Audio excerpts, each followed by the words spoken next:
Ladies and gentlemen, episode number 488, live. Welcome into a fully rebranded YTD Academy Live, moving forward, now known as YTD World War III, where we'll, of course, continue to have elite-level wrestling action between the ropes. We're going to build superstars, resurge veterans that are flailing, and so much more. Storylines, angles, so many things have come out of YTD Academy, now YTD World War III, and tonight we're going to officially kick off the road to YTD Uncensored, which is our next big stream preview for the Archiverse TV. It is, of course, going to be here in the Land of Red, live on YouTube. It'll be in the next 4 weeks. So we have 4 weeks of storytelling, feuding, rivalries, faction wars. It is going to be a thrill ride, so don't miss a single solitary episode, either here in the Land of Red or over in the Land of Purple. Doesn't matter. Don't miss a single episode. It's going to be absolute fire. Tonight, though, 9 matches on the docket. We're going to see Alan Severn in a matchup he created himself, defending his championship. And, of course, tonight he's going to be showing off his brand new Legends Championship. He just received it the other day. And it was, of course, redesigned in honor of his legendary run as Legends Champion. He's knocked so many legends out of the ballpark. It's been absolutely crazy. And he has not only has he created this match, and it is a brutal match. I'm going to tell you about it in a minute. It is a brutal match. Not only has he created the match type, he's also handpicked his opponents. They are all savages. It is going to be one hell of a matchup for the Legends Championship, and it will be the main event of the evening. But we have some contendership matches tonight, championship matches. We've got some rivalry action going on, so it's going to be a very interesting evening. I have a very cool list. We have some rumor roundups in the dirt sheets. The dirt sheets actually look like they're fairly entertaining tonight. And, of course, we're coming off the heels of Forbidden Door, Monday Night Raw, so there's going to be some interesting information. Eric Bischoff had high praise for Will Ospreay, so things to talk about. The list that I refer to, it is actually from the Bleachers Report, and by Rob Manicero. It's the best, WWE's 25 best pay-per-view events over the past 25 years. So that should be an interesting list. Now, it's a bit of a dated list.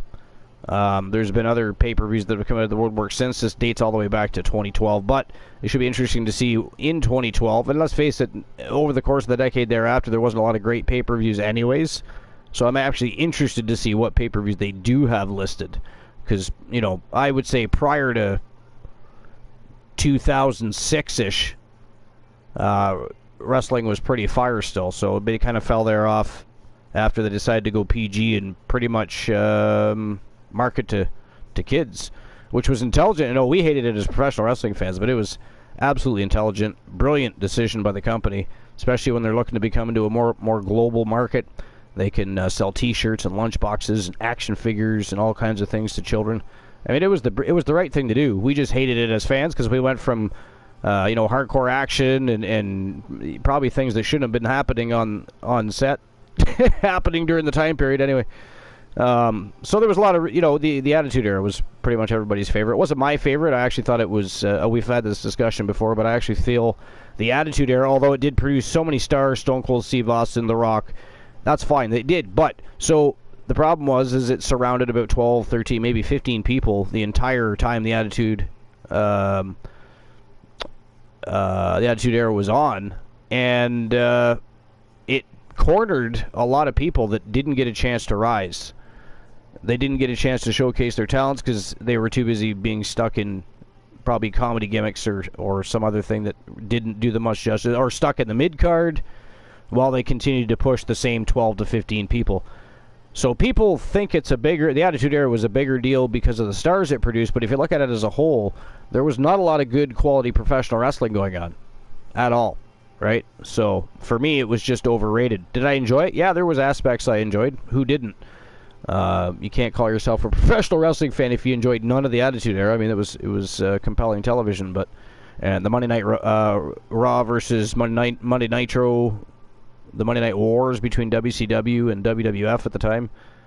So, I mean, a lot of cool things happened, but there was better eras in wrestling, and we're in a pretty good era. We're coming into, anyways, a pretty good era right now that could outshine the Attitude Era. There's a lot of very good wrestling in many promotions right now. So, anyways, I should open my dashboard. I have no idea what's going on.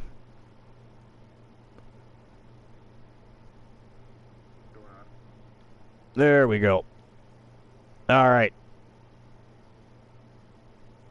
Apparently my Stream Elements bot is running. I wonder if it works. I'm interested to see if it works. Hold on. No, that shut off. Let's try...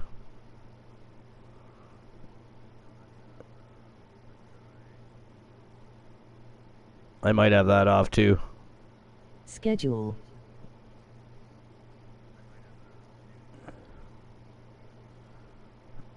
I'm trying to think of something I could utilize here that might actually work.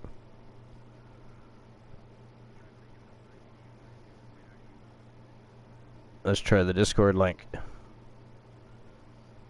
Yep, no, it's not working. Discord.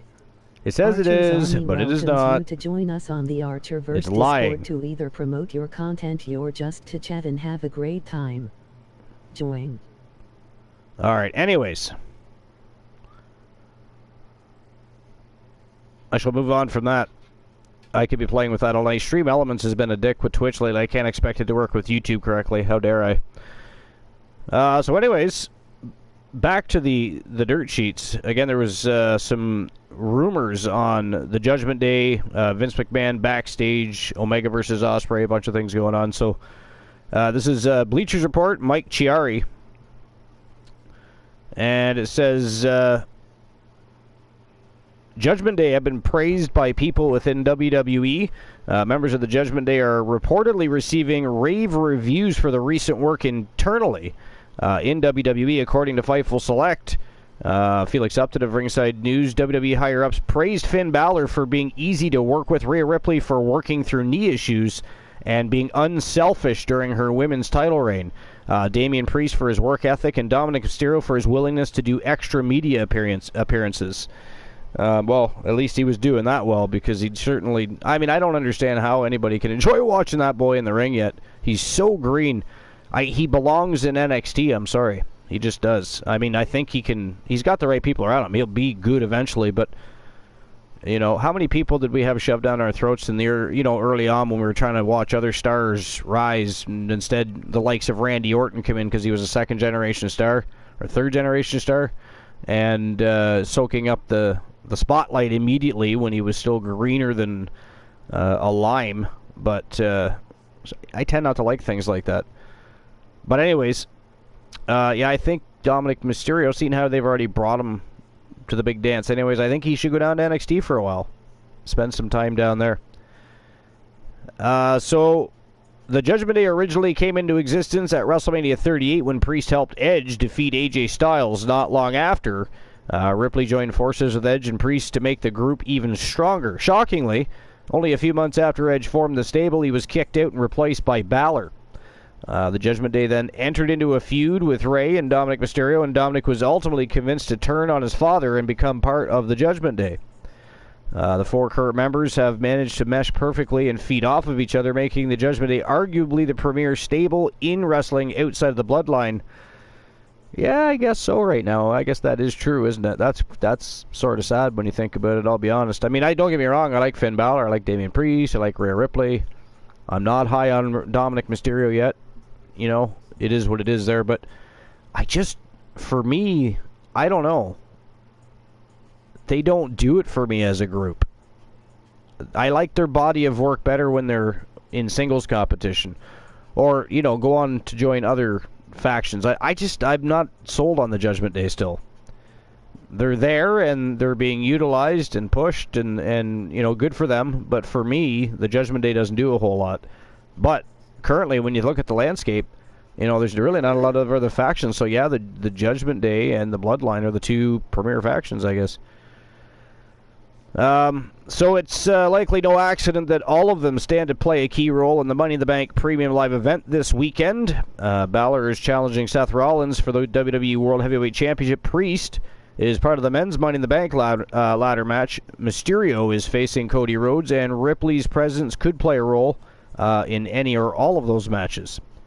Ripley is arguably WWE's top female star currently. Mysterio is the company's hottest heel, and both Balor and Priest have unquestionably been elevated from where they were prior to the Judgment Day.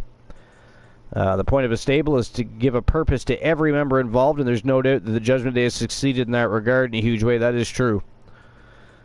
I hate when they're right. Reported frustration within WWE over McMahon's constant changes.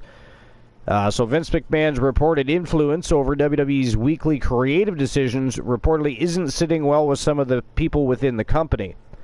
According to Dave Meltzer of Wrestling Observer Radio, Randall Ortman of Cageside Seats, McMahon regularly sends in remote rewrites for Raw and SmackDown, and some people backstage in WWE are trying to figure out a way to have him not do this. Meltzer also speculated that WWE head of creative Triple H may not like McMahon's involvement, but can't do anything to stop it due to how that could impact his standing with the company. PW Insider Ortman reported that McMahon's fingerprints were all over Monday night's episode of Raw specifically. It was also reported by Meltzer and Upton that McMahon was the one who pulled the plug on the scheduled match between Bayley and Shotzi on SmackDown, which would have seen Bayley's spot in the Women's Money in the Bank ladder match on the line. McMahon retired from his position as WWE Chairman, CEO, and Head of Creative about 1 year ago, paving the way for Triple H to take over for the creative side of things. McMahon returned as Chairman in January to facilitate a sale. However, the sale was announced in April, with UFC owner Endeavor purchasing 51% of WWE. As part of the deal, McMahon was placed in one of his most powerful positions within the WWE UFC conglomerate, which was given him power to continue being a driving force creatively. While McMahon has rarely attended Raw or SmackDown since last year, he is still reportedly running the show from his office in many respects, which creates complications and complicated situations since Triple H is running the show in person. There is room for collaborating in pro wrestling creative, but if McMahon is overruling and stepping on the toes of Triple H and other creative team members, it may not make for the best creative environment. Omega Ospreay reportedly received positive reaction backstage at Forbidden Door. Following their highly entertainment match at AEW's Forbidden Door on Sunday, Kenny Omega and Will Ospreay reportedly received a strong reception backstage. According to Fightful Select and Upton, both performers received applause and a standing ovation when they came through the curtain, as well as a heavy praise from their fellow wrestlers. After Omega beat Ospreay for the IWGP United States Heavyweight Championship in an instant classic at New Japan Pro Wrestling's Wrestle Kingdom in January, they finally had their rematch at Forbidden Door.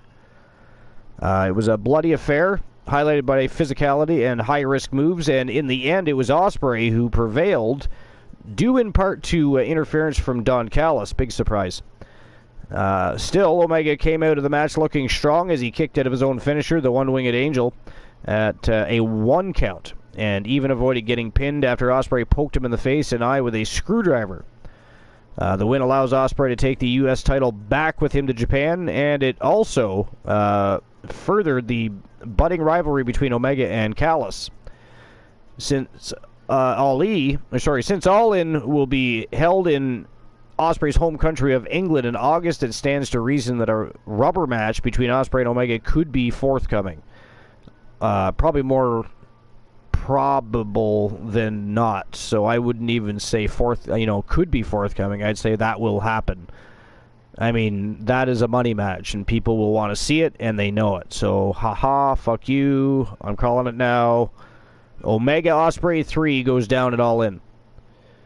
Anyways, if that happens, Ospreay will likely be the prohibitive crowd favorite in London, although Omega could win them over with a performance similar to what he pulled off at Forbidden Door. Although being in Ospreay's hometown country, that's going to be a little more difficult to pull off, so we'll see what he does with that, I guess. So the next article I'm going to read is Eric Bischoff saying Ospreay Omega was awesome and that Will Ospreay reminds him of a tougher Shawn Michaels. That is very, very high praise, and if you know who Will Ospreay is, he most certainly does deserve that moniker, to be fair. If you haven't, you really do need to look up some Will Ospreay matches. He's phenomenal in that ring. But I'm going to have a look at that, but first I'm going to make sure I'm not missing anything in the chat room. And then I'm going to get the first match of the evening underway. Get things rocking and rolling. And that's what we're going to do right now. So without further ado, episode number 488 for TWA, and of course episode 23 for YTD Academy Live. The rebranded YTD World War III starts right now. All right, here we go. First match of the evening, 8-man Elimination Royale for the YTD Academy Grand Prix Championship contract case. We've got the newly debuted Humboldt, the Arcane, who, of course, had a successful debut at YTD Academy yesterday. And he's got his hands full tonight as he takes opportunity and runs with it. But he's got to go against the likes of Kyle Riley, reigning defending Wrestle Wars Genesis television champion, L.A. Knight, the man called Drek, former multiple-time tag team champion, member of Weapons of Mass Destruction. We have Tommaso Ciampa in there. We have Cameron Grimes, Gunther, also a former television champion, and of course, last but not least, Kenny Jackson from Team Honeybee Wrestling, straight out of the Queen of the Hive.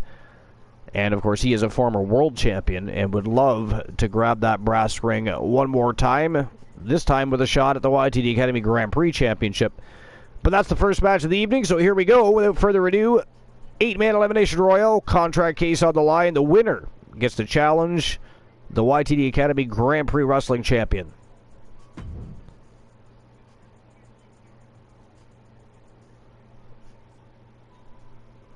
All right. Let's see here. Where were we on that? Where did the article go? There we go. Okay, so this is actually by Michael Schrute again, WrestlingNews.co. And again, his comment was, and this is Eric Bischoff, was that Ospreay Omega was awesome, and Will Ospreay reminds him of a tougher Shawn Michaels. So we're going to look at that. But here we go. Without further ado, let's get the match rocking and rolling. Matchup number 1 is ready to roll.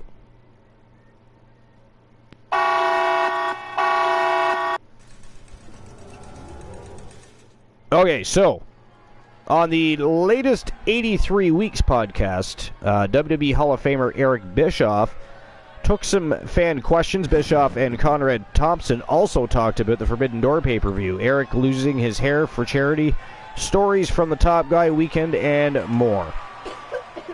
So Bischoff's thoughts on the Kenny Omega-Will Ospreay match at Forbidden Door. He said, I was blown away.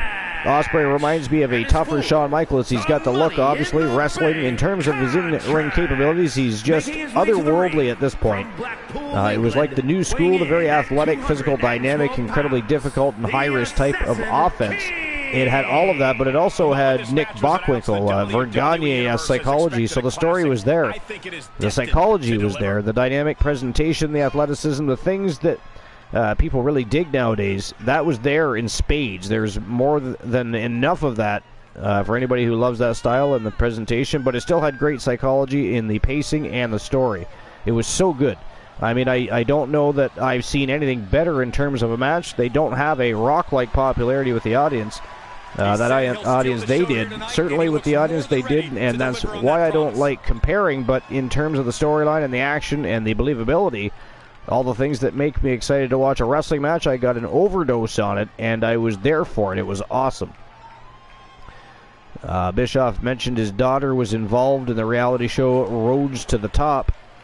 He said, my daughter, actually, Montana, is responsible for Cody's first reality show, Roads to the Top. She hired the showrunner. She knew him, and she knew that he'd be great because she knew he was a wrestling fan. Before anybody else got involved, she got that show on board. At Turner, now a lot of people came in and took credit for it afterwards, which is usually the case. But that was her passion project. They just don't know when to quit. So that's interesting. I actually didn't know that Bischoff's daughter was doing anything with the WWE, much less being involved with a television show in the works, or for Cody Rhodes anyways. Very interesting. Keeps his focus 100% of the time. That's why he's the champion. All right, here's something, and probably a lot of people are wondering and talking about it. I do remember, comments being made by Braun Breaker's father, Rick Steiner, controversial comments. We'll talk about that. But this is Joey G, WrestlingHeadlines.com. It says WWE has no heat with Braun Breaker after Rick Steiner's controversial comments. Steiner will not be used by WWE again. Back in April, WWE Hall of Famer Rick Steiner got banned from WrestleCon after making transphobic comments toward Impact star Giselle Shaw. The incident was widely talked about online, and the major names like Chris Jericho coming to Shaw's defense and calling Steiner out on his inappropriate behavior. Steiner's son, former NXT champion Braun Breaker, did an interview with USA Today where he said that his father's comments are not reflection on him. However, many wondered if Breaker had received any backstage heat due to his father's comments. A new report has surfaced revealing that Breaker is in the clear. According to Fightful Select, WWE has absolutely no heat with Breaker, nor will he be held responsible for something his father said and did. The report adds that Steiner's chances of doing something with the WWE in the future are eliminated, and he will not be used for quite some time. It is also noted that there have been no issues with Breaker whatsoever since he joined the company years ago. So there you have it, Braun Breaker not just on good terms still, but he's never had any issues, and sounds like they enjoy working with Breaker, so that's good. I hope none of it deters, because I still think they should repackage him as Braun Steiner. I think that'd be fantastic. And I wouldn't do something exactly like Big Papa Pump, but I would give people a reminder that he's a Steiner and that he's capable of doing much of the same thing as his Uncle Scott, who is, he's been somewhat controversial himself over the years and through time, but he's never made, at least that I'm aware of, any controversial comments slandering anybody that's, from anybody. I'm not directing that at any one particular group of people, but I don't think Steiner has been in, Scott Steiner anyway, has been in any problems with that I'm aware of. Just Rick now. Rick apparently has problems with the LGBTQ. So, but good that Braun Breaker's not going to receive any heat, because sometimes things like that happen. Shit rolls downhill. England, weighing in at 228. Let's see what else is going on. One day, this superstar's going to write a check that Trash Talk can't cash. Trash Talk? This competitor speaks their mind, but I wouldn't call it Trash Talk. Yeah, I agree. Also, Corey, just so you know, nobody uses Bruce checks Pritchard. anymore. Oh, my God. All right, here's something from WrestlingHeadlines.com, published by Andrew Ravens. It says, Bruce Pritchard says WWE tried to keep continuity over the years. So, Bruce Pritchard recently talked about a wide range of topics on his Something to Wrestle With podcast. During it, the longtime WWE executive talked about whether WWE ever tasked someone with the overseeing continuity in their programming, something that has been criticized by fans at times. He said, no, we tried. I say yes and no. We tried, but sometimes between the reality of dealing with human beings and injuries and everything else, that can happen. Sometimes it just gets fucked up. Well, that was a very brief article. Very vague and brief. Seriously, why do they do that?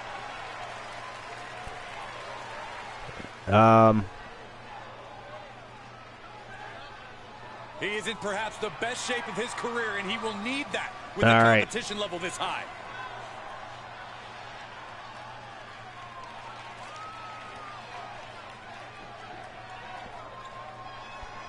There's something else from Eric Bischoff. More comments from Eric Bischoff. Anyways, this is WrestlingNews.co again, Michael Schrute.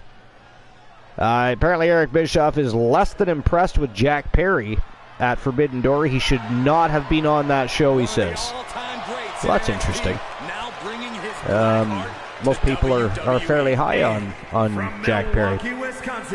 Anyways, on the latest 83 Weeks podcast, WWE Hall of Famer Eric Bischoff took some fan questions, and Bischoff and Conrad Thompson also talked about the Forbidden Door pay-per-view. Eric losing his hair for charity, stories from Top Guy Weekend, and more. So Bischoff commented Jungle Boy Jack Perry's performance at Forbidden Door and said that he was not impressed. I was less than impressed. I don't get it. I don't want to be critical, but Jungle Boy's work, and I tweeted it out last night, he couldn't crack an egg with a hammer. He just didn't look believable to me. So much that it, actually, I don't want to say it made me embarrassed to be a wrestling fan, but he was out of place. He should not have been on that show. I can't put my finger on it. Bischoff continued. He says he looked not interested, is the way I felt about it. I don't know how else to describe it. The forearms and some of the things that he was laying in there looked like he was trying not to make contact. I hope it was just an off night, because if that's an example of some of his best work and him getting up for a major show in front of a huge audience, I don't know, man. It just doesn't make sense to me. Perry turned heel on Hook after the match, and the two will now feud with each other. Bischoff had very positive things to say about Kenny Omega versus Will Ospreay, and of course we already read about that. But I'll be honest, and welcome in, Glenola. Hey, Archer. Hey, everybody. Sorry I'm late. No worries. I mean, I've kind of figured. I mean, it's what is today? Tuesday? Don't you have a show on Tuesday nights? That's done for the season. Yeah, always done for the season. Okay. Yeah, they film during the summer.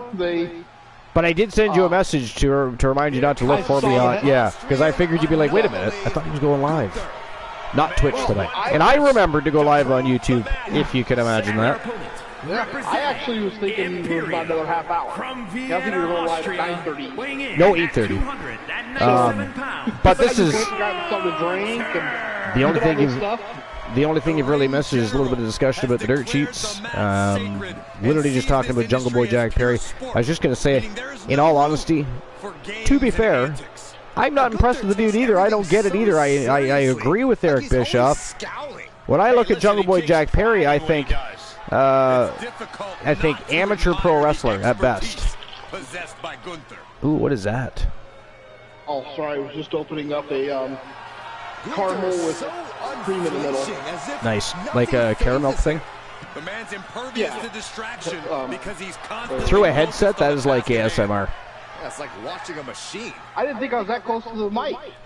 You were. When I was opening it. I mean, I think you got to be what, like 3 feet away for it to start to cancel out actual noise. No, okay. Maybe, I don't know.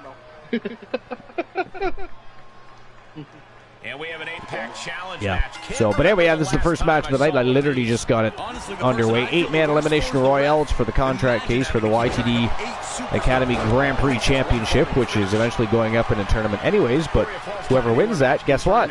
They're going to have a #1 contender. That's the way that shit's going down. But yeah, 9-match card for the first time, completely rebranded. YTD World War III, and tonight the crazy Wolfman Alan Severn not only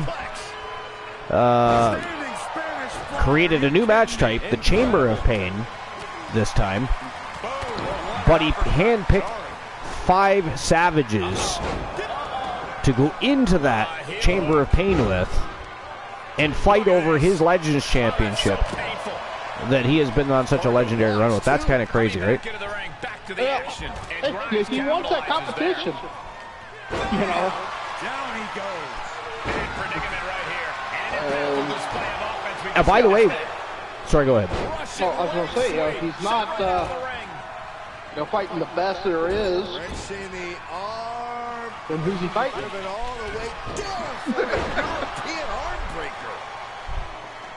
Why do you get to go first? YTD fighting over scissors. But he's also giving his opponent a chance to recover. He's not fighting. Yeah, well, no, yeah. I mean, sharp, pointy not literally. I'm not gonna, you know, I don't want to be stabbed. I do not want to be stabbed. Yeah. But my question was, and I know we kind of sort of touched base on it earlier, but what did you think of the return of Jennifer Wolf? Because I gotta tell you, I marked out a little bit. I marked out a little bit when she came through, and man, the new look, but same crazy attitude in the ring. It was a great match. It's scary. What a match. Yeah, and then He's doing a whole lot of gesturing, and it could cost him. And that was an efficient display of offense. Yeah, they're weird. They trip you. Someone's going to stand in the way of what is mine. Yeah. Of course, no direct reference, so I mean, every champion on the roster needs to literally be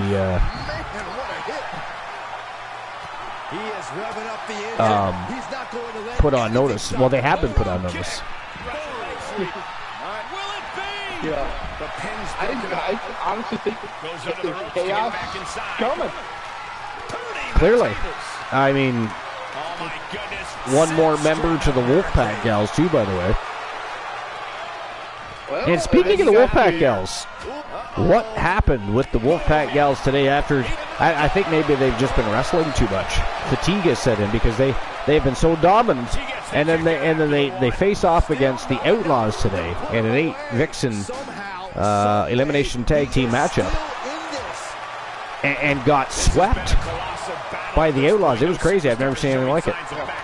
It may be. I mean, Tia and Rose have been wrestling constantly. And he gets set back into the ring. Off, shoulders down. How dare you laugh at me? No, he gets... I banged my elbow and my wife finds it amusing. She's a savage. I just don't know how to count. Does he have That is funny as hell. but just remember, you would take her arguing side. with the wife over sharp knives. No, never a good idea. Yeah, you and I are both old enough to remember how that worked out for John. Yeah. All in playful nature, of course. I'm not that stupid. Plus, we don't really fight or anything, so there's that too. Thankfully.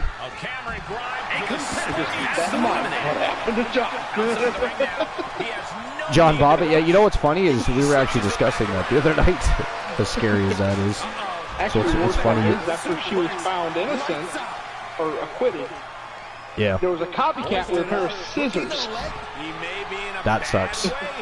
Well, I mean, what would be worse though? The scissors, which could actually chop it off, or like she used a goddamn butter knife, man. Like well, she was. Yeah, it wasn't a cut butter knife, but yeah, like a paring knife or something. Or something. Like it wasn't anything that should have been used to kind of. Well, I mean, neither scissors. To be fair, I'm not advocating. Yeah. No. I want. Yeah. No, neither are a good idea. Neither are a good idea. We do not recommend that any. Right. We do not recommend or advocate that anybody should cut off their husband's penis with any blunt or sharp objects, or consider doing so. We are not supporters of this. I mean, maybe cracking skulls. No, I don't think even Kraken would support that. What'd you say? Yeah, you did. She's over here saying something, but I have no idea what she's saying. She's being cryptic. I don't like it. But you disagreed with her, even though you don't know what she said. Smart. Right? I have the scissors now, to be fair. Oh, never mind. She took them. I should have shut that off. But yeah. So look, it says Stream Elements is running, but I don't think it is working correctly. You can try it if you want, though. I couldn't. I don't think we have all the commands from Twitch, but we should have some. I tried a couple that didn't work. I know TAV and stuff are turned off because on YouTube they have to be updated. But yeah, I don't know. I'm gonna have to check it out. Gonna have to check it out.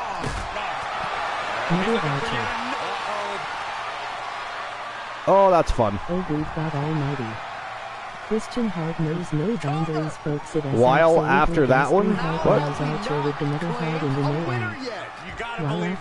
Do that again. Stream Elements said, while after that one, after you did I Nutter Archer, or exclamation point. I don't know. I don't know. It says, while after that one.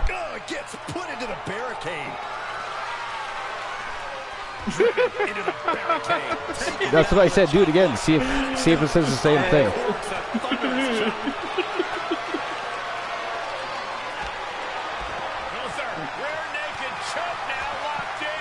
Hey, what is going on? Alright. So. Yo, Joe Link. What's going on, Joe Link? By the way, Joe Link, what do you think of your 2 new championship belts? So Joe asked me to create him a world championship for his ZWA promotion. And so not only did I create that for him, I created a second championship for him that he didn't even know I was doing, and I already gave that to him. So he has a world championship, and I gave him a ZWA international championship as well. And I told him if he would like, I would even create a tag team championship for him. So, Superstar. yo, those are working. Nice. So some stuff is working. So that means we can now. Fuck. That means we're gonna have all kinds of crap going on here on YouTube too now. So, but anyways, that means I have to up. It's not that fun. After that one. So I'm gonna have to update Stream Elements for YouTube now too, because and I'll just have to copy everything over. Basically, is all that's going to entail. But that'll be a little bit time consuming. Superstar isn't working yet. Oh, I see what it is, Archer. If you look at the, it didn't show up the first time, with the main body of text. Right. But it says, the first comment says, "Oh God Almighty, Christian Hart knows no Oh yeah. folks." No, I see that. And it goes, Archer's going to be seeing Soprano 4A. Oh, okay. Then it split it up while after that one. Gotcha. All right, so that means we have to update Stream Elements. Yeah. Well, no, you have a 200 character list on YouTube. I forgot about that. Yeah, we'll just change them up a bit. No big deal. But then we'll have our fight commands. We'll have the list of champions, stuff like that. We can have our jackpot. We can have a jackpot, right? So now we'll have our jackpot. So I'll get to work on that after the show, because this show likely won't run too late, and I'll have plenty of time, and the wife will pass out on me, sadly, because she avoided me all day like the plague. I got some sort of incurable disease. She was very successful. Even she filled me full of food and was nice to me and shit all day. So it just distracted me from the fact, wait a minute, I haven't had sex yet. And then by the time said and done, it was almost showtime, and now she's sitting on the bed laughing because she pulled one over on me. Not fair. And by the time I'm done, she'll be sleeping. If I wake her up, she kills me when I'm sleeping. You see how that works? I'm fucked for the day, and not in a good way. Actually, rude. You're not fucked for the day. That's rude. the problem. Rude. She's lucky she's gorgeous. Looking for the lapel lock. And he releases the My toque. This hat is giving me a headache. I can't wear a headset just on my head because it rubs against. You know what I look like, so you know I don't have any hair up there, right? So it rubs against the hair follicles, but a hat, for whatever reason, late at night I can't wear a hat. It bothers me. I don't know why. But anyway. By the way, what do you think of the YTD World War III gymnasium? Looks good. Yeah, wait till you see Russ Orr's Genesis, baby. It's being completely updated. It's almost done. I was just waiting for a logo from Joe Link, which I got. And I did message Honeybee. I did message Honeybee. I do see a blatant oversight. A blatant oversight? Yeah, I'm looking at that barrier and I don't see. On the barricade, you mean? The official asking him, is he going to tap? Is he going to tap out? He's trying to hold on. Tommaso, wait a minute. Are these the only two left in the match? Is it down to Ciampa and Kyle Riley here? You got to be shitting me.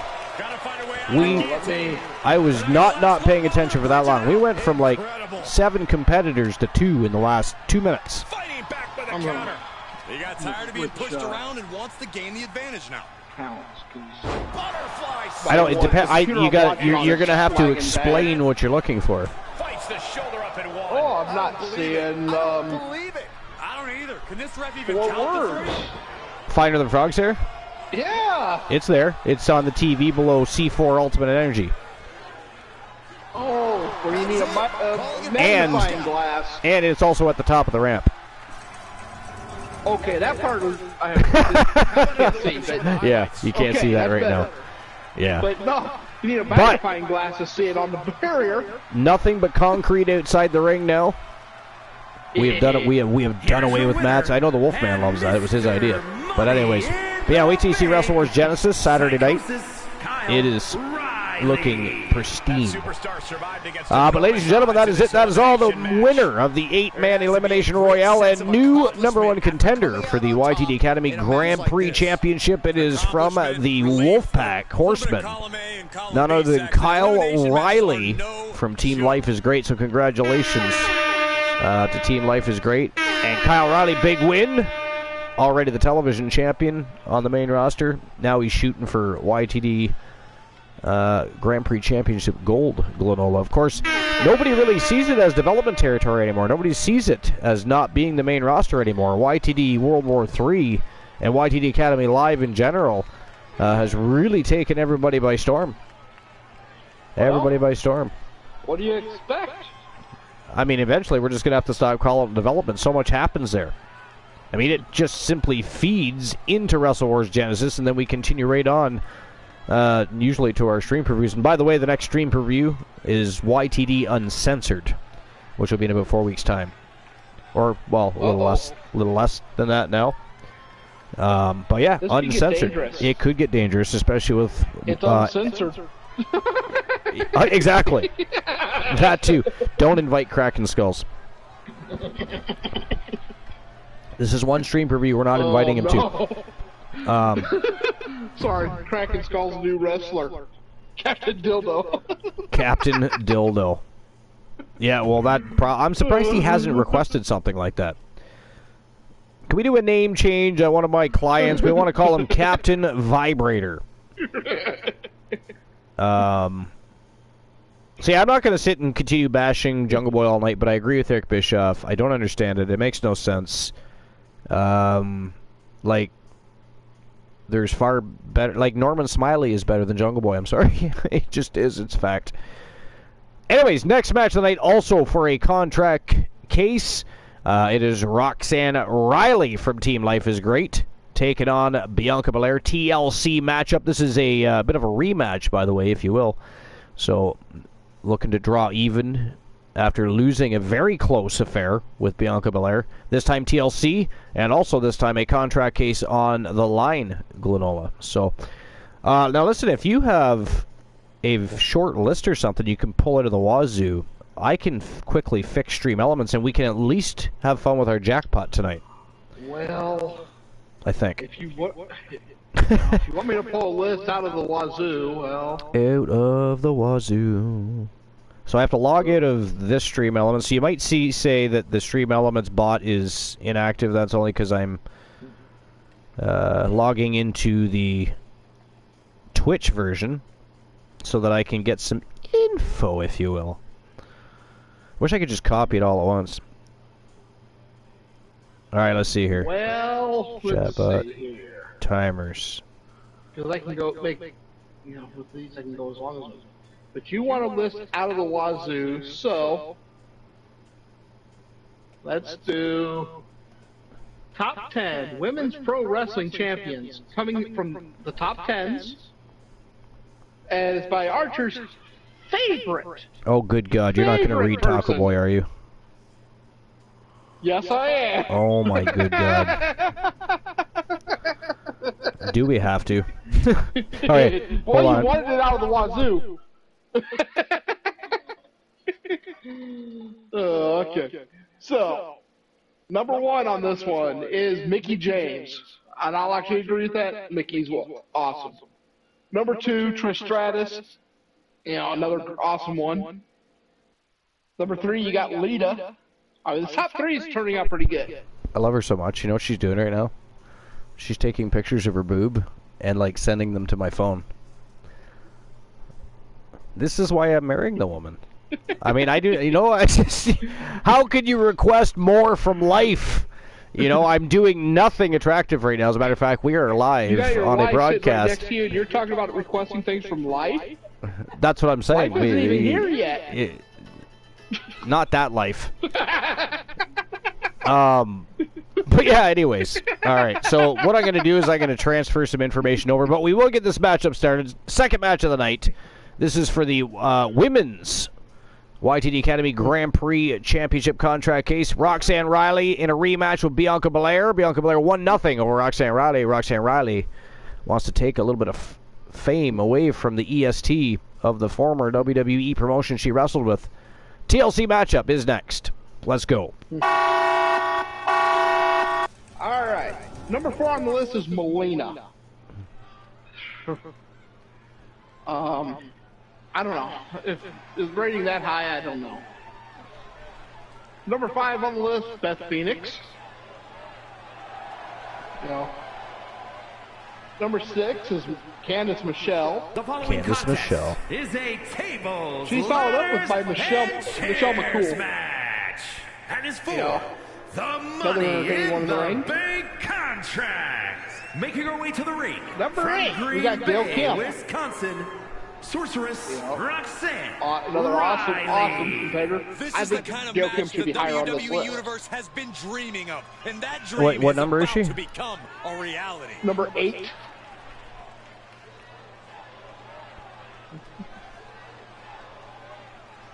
Number 9, we got Tori We'll see if Wilson. her level up is truly enough against As much as the I like EST. Tori, I don't think she's in the top 10 myself. But Yeah. Sorry, what was the list again? top 10 women's pro wrestling champions. Oh, okay. See, I missed that part. And Now this all of a was- sudden I hear this Gail could be, Kim being popped in, and I said that's some elite talent to be thrown in a list. So okay, that makes sense now.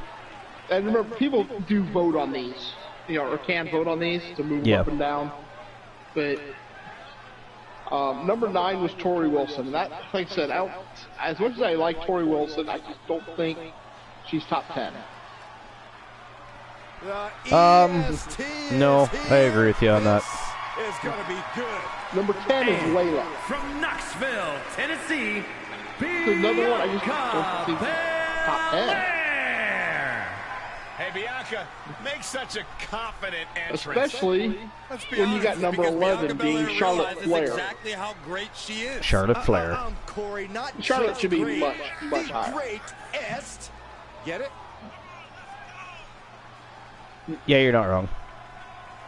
Sorry, you can keep going because I'm actually trying to fix up Stream Elements. So if you're waiting so for me to respond, I'll be delayed on that. Yeah. Number 12 is Sasha Banks. Listen to this ovation. 13 is Alexa Bliss. WWE Universe loves cheering on the 14 is EST. Becky Lynch. Her energy is just infectious. And I'd see 15 is Graves Sable. even dancing over there. Sable. I'm not sure I'd call that dancing. Yeah. I don't think she belongs on the list either. I mean, you got Gail Kim on there. How can you have Sable? Well, Sable wasn't that Cables, bad. ladders, She's and 15 chairs, for TLC, top one of the most women. iconic match types in all of Champion. WWE. Yeah, okay, Though, well, We've seen so you know, many careers over the years I don't know. defined in But, TLC you know, I'm matches. surprised they don't have But with Stacey that sort of Keibler on reward, this. She may not have there's ever won the also title. I don't certainly a know. risk of your career being You know, shortened. but I love watching her in the ring. You know, And there's a takedown. watch her, you know, kick it with those legs. Comes crashing down with a big-time splash. And that's where they ended. They don't go any Outside, further what's the than plan 15 on here? this one, which is rare. What great. Uh-oh. So overall, though, that wasn't a bad list, even Fist for directly No. to the gut. Taco Boy. Just a bit then. Uh-oh. Okay. Answering back. Well, I mean, at least with, you know. I'm not going to do it all tonight, obviously. Well, I won't do it during the And it looks show. like she wants to take this I'm just match trying to get the outside. jackpot going for us.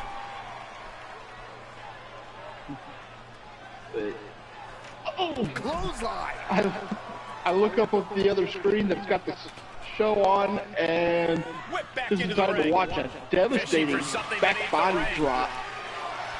Or a back, kicking things up by I don't bringing know, this that's more chair of a into play. suplex, but it looked like She Bianca wants got to take dropped this right one on her outside the ring, head. it seems. So what's the key to making it out of a TLC match in one piece? But if you want to win, All you right, need so to we leave got- any hesitation behind and just lean into the stipulation. This match was created to cause chaos, so cause it. Holy, meet the barricade. Whipped into the barricade. Goes right through it. Yeah, so Stream Elements gives you less to work with She re-enters the ring now. than YouTube. yeah than it does for She's looking to Twitch. climb That's the weird. ladder here. He's going to have to move quick. Well, less Just options. carry Probably the less opposition options anywhere with they want. YouTube. You know, Can't prepare your fan-wise. face for that. The fatigue is setting in for her. All right, so I'll just eliminate winners, Looking to, oh no, just dangling and in we'll the just air. go with This numbers. can't be good.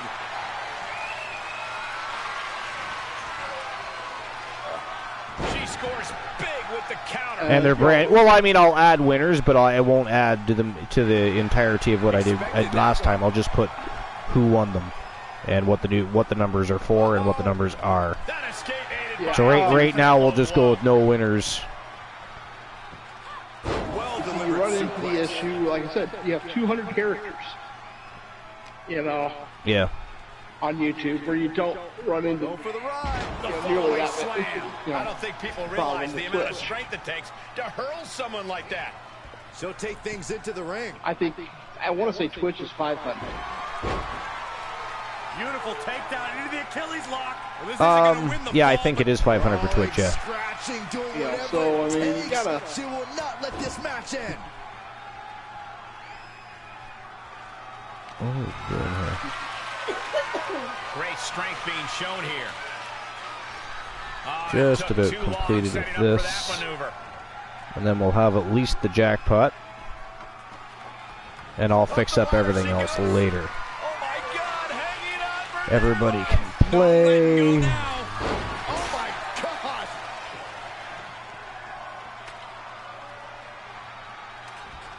Belair able to counter. One step ahead of Bianca there. Kick. Nasty kick. Everybody can play while they're kung fu fighting. Everybody, yeah. Oh, that might have just broken something. Uh-oh. What a takedown. Fujiwara armbar. All right, let's see how this works. Fujiwara armbar. The command has been activated. Focusing on a body part, picking it apart. The arm's as good of a place to focus as any. This one is headed outside, guys. She's in the ring now. And Face I will first update into the everything else chair. later. Seeing how I just wasted a bunch of time doing She that. avoids the contact. Well, I didn't waste time. I mean, it'll be useful. By another 2, count. 1. Good luck, user. Hey, There are reversal some on amazing top. and It's not fun quite channel working, rewards Archer. to choose from if you are the It chosen. might not be yet. I don't know. Stream Elements just popped up the numbers, though. It says, A little bit. Yeah, Well, Cole, but I I don't just think this did will play affect it. It says, anyone's chances at this stage in the dollar TLC sign, match. parenthesis, user, parenthesis. Your numbers are Oh, weird. 621. Good luck. Dollar sign. Climbs back Yeah. inside. Rolling That's elbow strange. finds its mark. Ouch. So, That should work just fine. Twists the arm and a Working on the arm. Armbringer. Oh, and a kick. That was you know, nasty. Perched up top. Diving leg drop. I'm not sure, but possibly you need to Set it in place here. And it doesn't work for me at all, so only my mods can use it. Oh, there we go. But yeah, it still says the same thing. Good luck, user. There are some amazing Well, it gives us numbers, but it doesn't do exactly what it's supposed to, and I don't know why. What a wrist clutch suplex. so I'll have to figure that out. Heading up the ladder. Anyways, no big deal. But yeah, that was an interesting Time could list. be now. just has to pull it down. that was as I suspected. No. I mean, I don't know. Yeah, I but agree. the Tori Hands on the prize. Wilson didn't belong there. Sable, I guess top 15 maybe. Talking about Saxton, But Tori do not Wilson, let really? go. I said I liked watching Tori. I just don't think she was top 10. No, exactly. Yeah, we all liked watching Tori. But as far as being a women's wrestler, no. Subpar. Subpar at best, I think, as a matter of fact.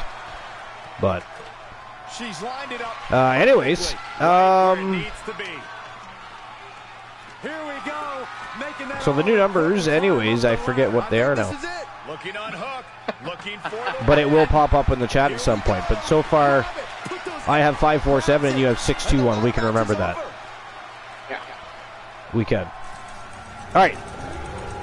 Wow, look at that. That is it. That is all. I have no idea what happened. Do I need to say any more? I was literally getting out of Stream Elements and backing out so I could pay attention to the chat and then jump back in the dirt sheets. Whoa! Roxanne Roddy lost again to Bianca Belair. So that means Bianca Belair, the new #1 contender to the YTD Academy Grand Prix Women's Wrestling Championship. Wow. 2-0 over Roxanne Roddy. That's crazy. Roxanne Roddy, of course, had a match earlier today. Great match. Won that matchup. And then come tonight and lost to Bianca Belair. Well, there it is. She got, she fought earlier today. She did, yeah.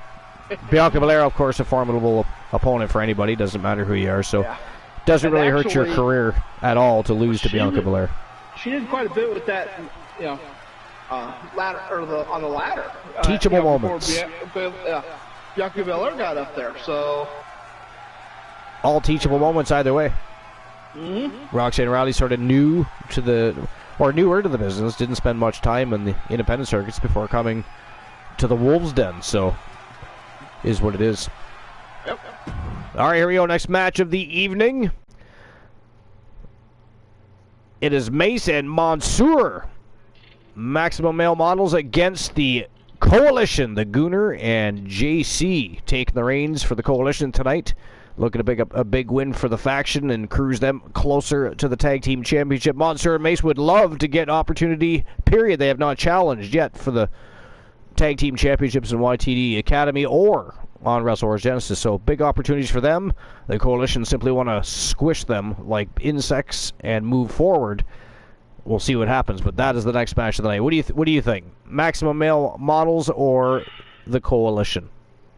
Well, since Elijah Archer's not in it, Since Elijah Archer's not in it, you're gonna go. They got a shot because he's not in the match. Yeah. All Archer right. won't choke. I mean, I'm of course going for JC and the Gooner. So it goes without saying. And yes, I'm biased. Yes, I am biased. Just a wee bit. Archer has a match later tonight, of course. Rematch against The Fiend. I can't even remember what streamer team it was that redeemed that, but either way, rematch in the house for the Pure Wrestling Championship later tonight. And of course, the main event of the evening is all the Wolfman Alan Severn, from being in the match to creating the match to picking the savages he's wrestling tonight.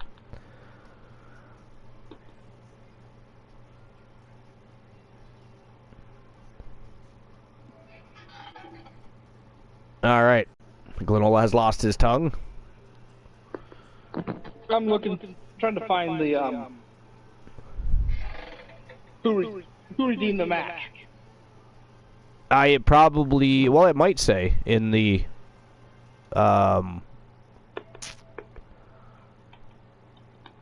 actually, I don't know if it will or won't, because I deleted all of the requests, so it may not say anymore. Unless it keeps a history of that, which I don't think it does, but I'm not 100% sure. Anyways, here we go. Maximum Male Models against the Coalition. Showtime and go time. Let's go. All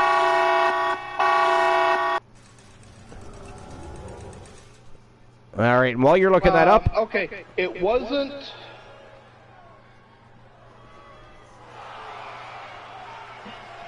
Actually, the one that redeemed it. Set for one fall. On the way to I the do ring, remember. at a combined weight I know the Fiendberry is the employer of the pounds, Fiend, but Yeah. I don't know if it was Fiendberry or somebody mentioned it, but it wasn't the one that Take a redeemed look it. at this team. no, he Completely didn't on the redeem it, same no. page. He's not Such going to redeem incredible Archer teamwork versus on the this Fiend show. after just I winning the can't title. wait to see them compete. Some good But- friend of the Archerverse redeemed it. Was it you? Yeah. I wasn't sure. I wasn't actually sure if it was you or Link or 2 out of 3 falls tables. 2 out of 3 falls tables. I can't remember what the matchup actually is, if it is that or it isn't. Probably not lately at my EOB teams have not been. working And very here well. comes the Gooner and the World Champion, ready to roll. Sailing the ship for the Coalition tonight they are. Let's see how they do. Archer's backstage, prepping for later. At a combined weight of I mean, he's got tough competition tonight. The Fiend. I don't even know. I believe he's faced the Fiend before, but I can't remember the result. So it's not the first time he's faced him. First time he's faced him as a champion, however. First time he's faced him as champion. All right, anyways, I'm going to take a brief hiatus. I have to use the washroom. A little thirsty. So I'll be right back. Alright.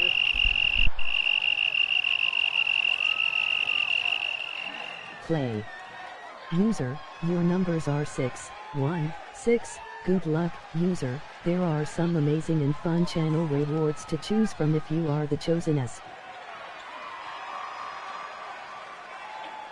616 for Joe Link. Nice.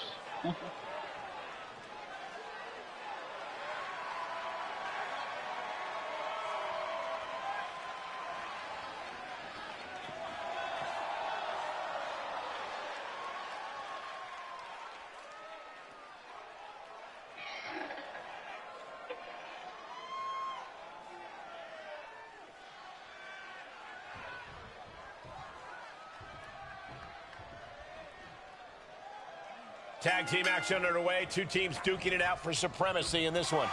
We talk a lot about who the best tag teams of all time are, but these guys are tired of talking.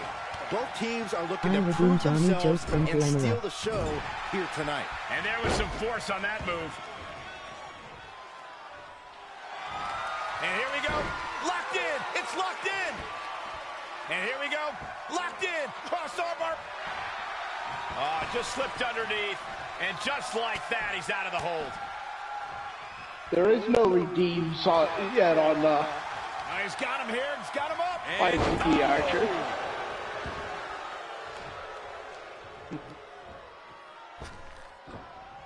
That'll hurt. DDT. Shot after shot. Oof, ruthless But I will tell a striking. Johnny joke after you get back. Oh, man. Ooh. Headbutt to the back of the neck. Oh, I can He's hear in you off the loud and tag. clear tonight. User, your numbers are 1, 6, 3. Good luck, Hello, user. Boss There are King. some amazing and fun channel rewards to Welcome choose in. from if you are the chosenest. Effective arm drag. 163 is your number.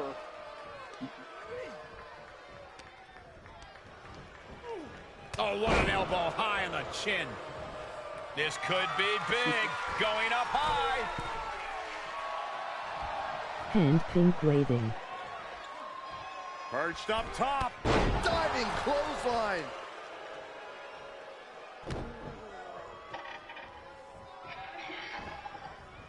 Tagged Welcome, in. I am Boss King.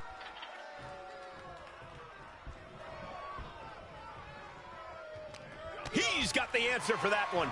Oh, using the knee. Oh, man. Slingshot DDT off the apron. Ooh. Pretty good match so far.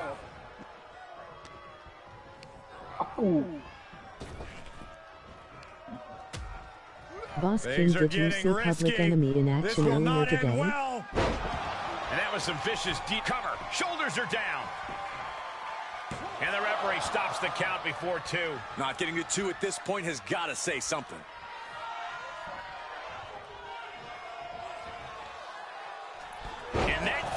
hit the mark. Only a 1 count there.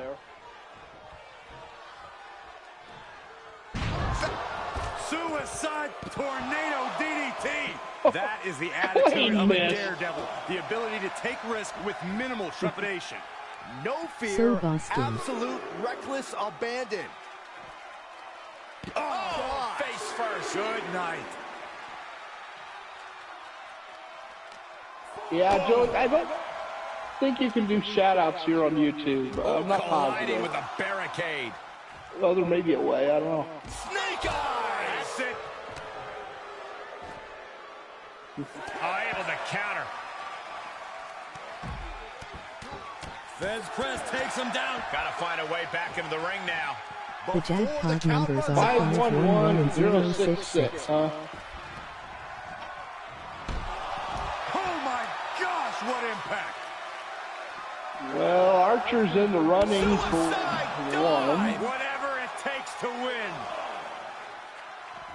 Return fire from Marseille.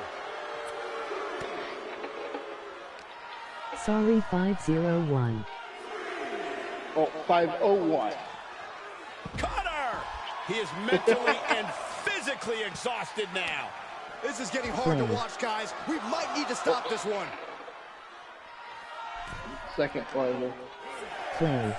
Oh, User, your numbers are 3, 7, He's testing 3. fate here, Good in luck, danger of a user. countout. There are some amazing and fun channel rewards to choose from Marseille if you trying are to worm skipping his the way into rest. his opponent's head with Play. that unusual User, presence. your Yay. numbers are 5, 8, 7. Good luck, user. Sharp There are elbows to the some body, amazing looking and to fun fight his channel way out. rewards to choose from if you are the chosenest.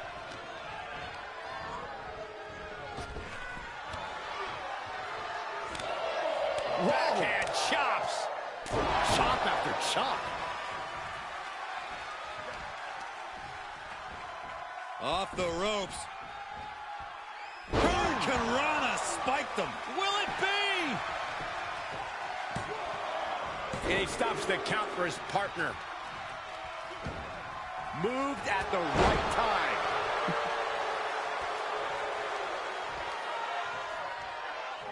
This could be big. That's waiting long enough to start counting. That's it. Marseille just ended things. Man, oh man, what resilience. He's got to be running on instinct alone. Throwing it from the top. Oh, an elbow drop. Oh, piercing elbow. Reaches his partner for the tag. Welcome back. I have returned. All right. What do you mean I can't redeem a Johnny joke? How dare you? We don't have redeems on here yet. No, I do have to figure out how to get the jackpot working. That's Here he goes for the win. curious. I'm gonna try something. Shoulder up after two. Obviously, Oh, still don't has do some that. fight left. Yeah. Sit. I think Nice we're about in to class. see it. I can't wait. I love Teachers- this. Step Just through. teaching away, all of a sudden, one little boy starts giggling. That's it. He goes, "What are you giggling about?" Uh-oh, this is just I saw vicious. one of your bra straps. Oh, that'll break his arm. I saw one of your bra straps. That's it. Now's the time Get to out find that of, second win. get out of Find here that rush and of don't come adrenaline back to push you for the next forward. week. He's getting pushed down into the defensive. Yeah, they've stuck it out through this About match, but it 5 wouldn't hurt minutes to go later, for the another tag soon little here. boy starts giggling. And what are you giggling about? I saw both your bra straps. Suplex. That's it. Get out of here and don't you come back for 2 weeks. So she's He going made it. Tag stronger, made. drops her pencil. Doesn't want to pick it up. Johnny gets up, starts walking out the door. She's, where in the hell did you think you're going? Face to pain. With what I just saw, my school days are done. There's two. Near fall. Somehow, That's hilarious. Some way escapes defeat. Still alive. And Good you can Lord. sense the desperation All right, I'll building. give that a pass. I had to rethink it for a minute, but it was a good one. Set up for something in the corner. Yeah, there doesn't seem to be the template there anyways for the jackpot on the YouTube stream elements. But anyways, I'll figure all that shit out later. There's no point in looking at it now. Looks like I can do some other things, but not that for some reason. Spinning sidewalk slam with authority. I'll go back over to the Twitch stream elements at some point and make sure I copied it down, right? I could have done something wrong with that as well, for that matter. But either way, at least we can get the numbers. We just don't have everything working. I'll figure that out later. Yeah, and for showing the numbers, you just have to set up a timer set up. Yeah, I did set up a timer. It'll pop up, or should pop up at some point, and let us know what the numbers are, and eventually who the winners of the jackpots are. So, but anyways, so yeah, lots of changes going on with the Archerverse TV, but there's been a lot of big things happening. We have a huge milestone coming up. So the Wolfpack, who made it very clear when WCW folded, well, WCW did not fold. Technically, it still exists.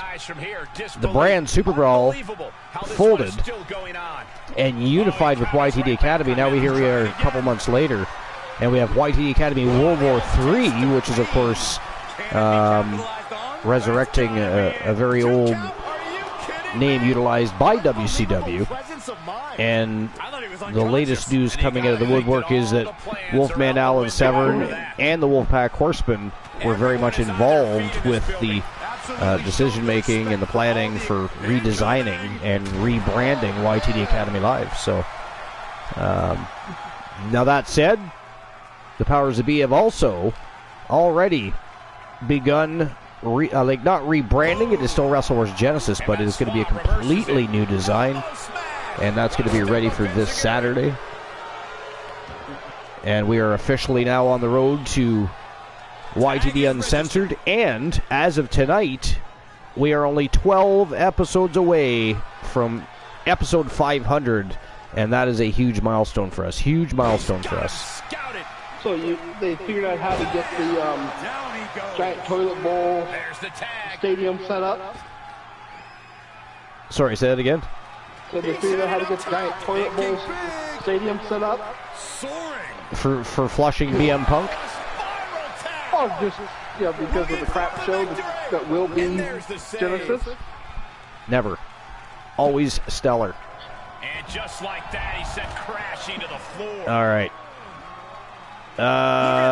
373 and 587. What did I say the numbers were? 501, so unlucky, and 066, so unlucky. Yeah. Who has come close? Anybody? You. Just me? What was my number? 547. 547. Reeling from that offense. Yeah, so I'm close to the 066 is the YTD Championship opportunity. Which, again, if I win, I'll simply give to the next. If nobody's close, I'll pick somebody. So it either goes to the next person closest to me, or if nobody is close, I simply award it to someone. And so far, the closest since then was Joe Link with 587. So he's unlucky. 587. Did you see the trash can today? Archer made the cover of Forbes. Uh-oh. Yes, very interesting. Archer's up to all kinds of things. You never know what he's up to. You never know what he's up to. Normally, he's drinking. Well, especially before he does a Hell in a Cell. Yes, and walks off the top of the cell. For no apparent reason whatsoever, by the way. When he was in complete control of the match and potentially winning. But, yeah. Oh, the memories. I'm sure that'll come up in episode 500. Sorry, say what? Is that Archer Quake? Archer Quake, yeah. Look at the photo. It kind of looks like he's thank you, love. the Earthquake. Wifey brought me a fresh coffee and chocolate muffins. Savage. Massey appears to have all the stamina to go the distance. Yeah, she probably needs that nice fancy chocolate. Excellent. They do look delicious. The one beside the corner. Yep. That's got to do it. That's got to be it. What? So you chose the corner one? All right. You said which one's the most delicious. I said the one beside the corner. Here's another quick look at some of the highlights. Alrighty then. Okay, that is it. That is all, ladies and gentlemen. The winner of the match, JC, and his partner in crime, the Gooner, Luke Ballmer, from Team Luke the Gooner 94. Of course, JC from Team Sir Jack the Greatest. They are the Coalition, and they are your victors. Big win for the Coalition. And a good run. That was their first time working as a unit as part of the Coalition faction. So very, very interesting. They worked very well. Look at the way the Gooner's looking at JC. He's like, what in the fuck are you doing? Look at the look on his face. That's funny. Oh my god. Oh. Luke apparently not impressed with we're in public and it ain't that big. Right? Alright, so on to the next match of the night. This is a Falls Count Anywhere matchup between Asuka and Queen Bee. And this is simply a rivalry matchup between the two, both women looking to gun to the top of the WrestleWars Genesis roster. Queen Bee, of course, sitting at the top of the YTD Academy, now YTD World War III roster as far as the women's division goes. Asuka would love a shot at that championship again. To do so, Queen Bee has said this: if you defeat me, I will give you a shot. If you do not, you'll simply fall back to the locker room empty-handed, and it'll be back to the drawing board for Asuka. But is Queen Bee ready for Asuka? What do you think, Lanola? Well, I don't know. This is a difficult one. Queen Bee's been doing some awesome work in that She has. lately. Winter Swarm, however, she, of course, teamed up with January earlier today, Winter Swarm, and they lost to the Bella Twins. So the Bella Twins, by the way, are now the #1 contenders to the YTD Academy Women's Tag Team Championship. Take that. You know what? In that case, the following contest gotta is go a with Honeybee. Falls Count You going with Honeybee? Yeah, I think it's gonna be Making too her way to the fast ring. Oh, she's angry. I'm surprised there's been no vignettes released yet. By her or January. We've heard nothing from Team Infinite Oni or Team Queen Bee. 14 days without defeat in NXT So there and WWE. there wasn't one vignette. I seen that. Earlier today. I did see that. After that historical streak. I am actually all caught up with my vignettes. And I've even had a look at the trash can. There's a lot of... You should open up the joke section. Just to name a few. No, seriously, you should open up the joke section. You should see that. There's some interesting things going on with that. I posted one a little bit ago. Joe Link says it's looking like Winter Swarm is having difficulty winning as a team. I know, right? I mean, individually they are almost unstoppable. But for some reason, when they work as a unit, they aren't clicking. I don't know. But they are determined. They are bound and determined to remain a team. And, of course, with all the other, women's teams and factions coming out of the woodwork, I can understand why they'd want to push forward. And, I mean, let's face it, they're not exactly facing bottom of the card talent. I just saw a huge lightning bolt hit my window. Of course, last night, winter storm warning. We canceled the show, postponed it for tonight. No storm happens tonight. I see lightning out my window, and I'm live. That's awesome. I can't tell you how excited I am about that right now. That's frustrating because you know what lightning, because we have satellite internet. So cable not so bad, but even then it can mess with your modem. But satellite internet. Depending on which company and everything. Well, we are with Bell. If you don't know. Bell Canada. Some companies, you guys have a Bell South down there, and Yeah. a few places. some of these, if you drop the rain or enough to. Use of excessive force, it's all in play. It's funny because it's weird and funny because the satellite dish can be completely covered in snow and you can still watch TV, but it rains and suddenly you lost your favorite program. Wait a minute, setting in. Like what Submission coming. sense does that even make? But it is what it is. Yo, Sir Jack is in the house. What's going on, Jack? Did everybody, by the way, see the debut of the new mysterious character from Team Variants of Strife? Humboldt's the Arcane. Had a very successful debut. And then, of course, he was involved in tonight's opening matchup. 8-man elimination match. And honestly, I didn't exactly see how he did because we were going through articles and then we were trying to fix stream elements to work better with the broadcast. And we went, literally, I looked up and we went from about 7 contenders down to 2. And I was like, whoa. That happens these days. That happens. People are fired up. We're getting to a level of competition. Oh, the talent pool is deep. And you blink, it can be over. She's going up. You blink, and it can be over. We've had matches that a blink was too long. Fair. She breaks the count quick. She's 4.5 seconds. So. I'll tell you, I am paying attention to this match, and so far, Queen Bee dominating Asuka, and I didn't think I would see that happen, I'll be honest. Not that I'm saying I think that she would lose, but I'm who dominates Asuka? Well, like, what is even going on right now? Oh, nice evasion. Asuka evades the big kick to the face. Good thing, because that might have been it and all for Asuka right then and there. Just disrespectful. Oh, kicked her right in the box. Did you see that? The referee should have done something with that. That is ghastly. That is ghastly. I don't want to see that anymore. I want to see low blows. Or reverse atomic drops. Those are painful to watch. Those, I mean, if a regular atomic drop doesn't think, hey, that's hurting the butthole. Reverse, you got the butthole, you've got the testicles. I mean, it's just things going on there that don't need to happen. The atomic drop from her side. Oh, right in the belly with a sledgehammer. I had forgotten this is Extreme Rules. I had forgotten this is Extreme Rules. This is getting a little crazy now. She's got a goddamn sledgehammer in there. Oh, right in the shoulder. Run, Asuka. Or kick her in the face, that works. Drop kick to the face works. Oh, she got the Asuka lock on. Oh, Queen Bee might be fooped. Oh, she's fighting it though.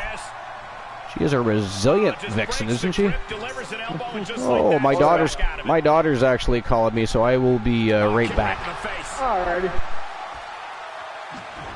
Asuka timed that one well.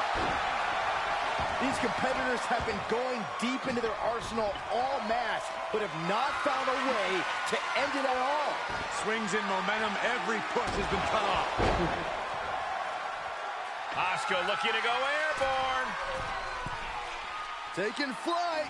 Big miss right there. Knees in the face, so I don't feel too good either. They're looking to end things here with the Cobra Clutch. Fading quickly. Asuka, I've never seen her in this deep trouble before. That'll What can she do? flatten things out. Absolute desperation. Trying to break the grip, a series of elbows. Wow. Nice takedown. And she fights it off. She slips outside. What has she got in mind?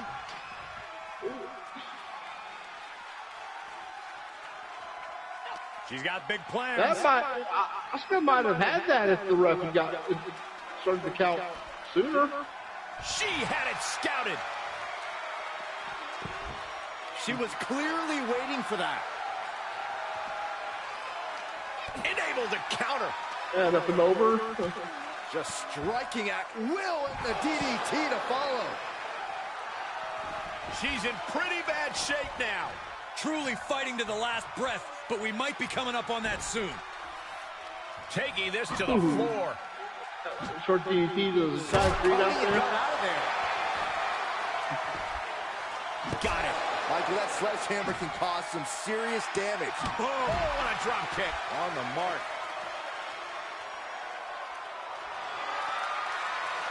Asuka. Uh-oh, Asuka's found her positioning. It's cinched in. The Asuka The public enemy did pretty good. Trouble. Oh, look at this. Oh, just breaks the grip, A delivers simple an lock. elbow, and just like that, she's back out of it. The WWE Universe willing these superstars on. pumping the adrenaline they so desperately. We got a cover. No, it's not over. This is insanity. Did you expect anything less? Definitely had to be resiliency. A striking blitz from the Empress. Just endless kicks. A roundhouse kick. She's got the shoulders down.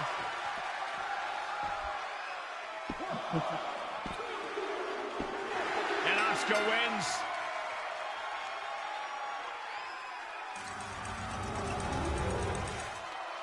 Let's take another look at these ladies going toe-to-toe. And that is it. Asuka picked up the win. Boss.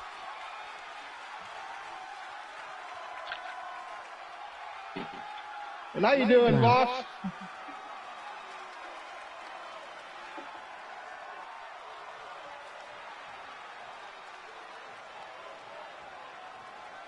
Here is your winner, Asuka!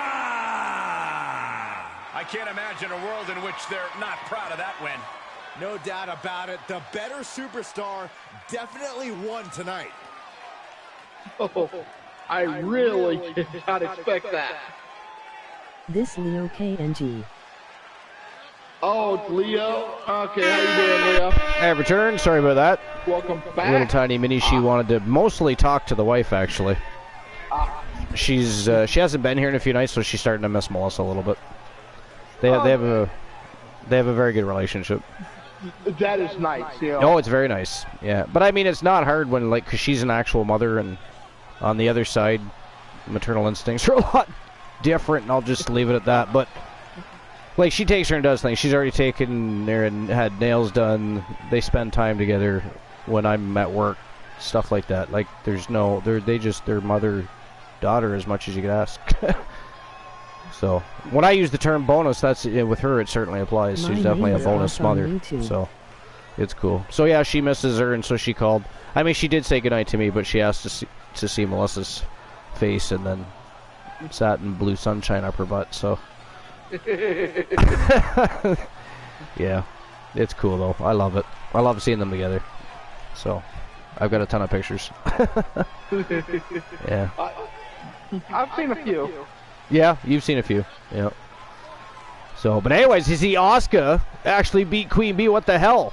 I am going to change What the hell? So that means religion. Queen Bee gets a shot at the YTD Academy Women's Grand Prix Wrestling Championship, is what that means.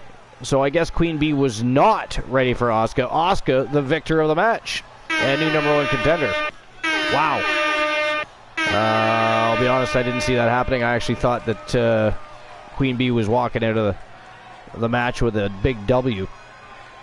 Boss says, this Leo King, my name is Boss on YouTube. I'm going to change to Leo King. Okay, gotcha. Yeah, the couple of us got confused and thought it was Boss. Yeah, I thought it was too. So that clears that up. Sir Jack also said, Asuka knocked off BS. Clipped her wings for the evening, apparently. Bad day for Honeybee Wrestling. I mean, earlier today, again, she teamed up with January in a dark match and lost to the Bella Twins. So the Bella Twins are now the #1 contenders for the tag championships. Now tonight turns around and loses to Asuka. Now it was non-title, right? So there's that. But damn, Asuka has not only is she's going to be in Honeybee's head, is what's going to happen here. It's going to be in her head because she's 2 losses in a day. It is, and after all, it is Asuka. She is a savage beast of a woman, and now she's going to be gunning for that title. So very interesting how that played out. Didn't see that come, but then again, I didn't see the Bella Twins becoming the #1 contenders either. So, there's also that. But here we go. Next match of the night. This is for the YTD Academy Women's Pure Wrestling Championship. It is a fatal 4-way, I believe, elimination-style matchup here. But we have Amber Extreme, aFire, Awesome Kong, and the reigning defending champion from the Wolfpack Gals and Team AMCME, Wildcat Ashley Marie, also a one-time Legends champion, by the way, until Gail Kim robbed her of the status. Although Gail Kim is an amazing superstar, so. Mm-hmm. Amazing superstar. Well, yeah, she is a member of the Wolfpack, yes. Yeah.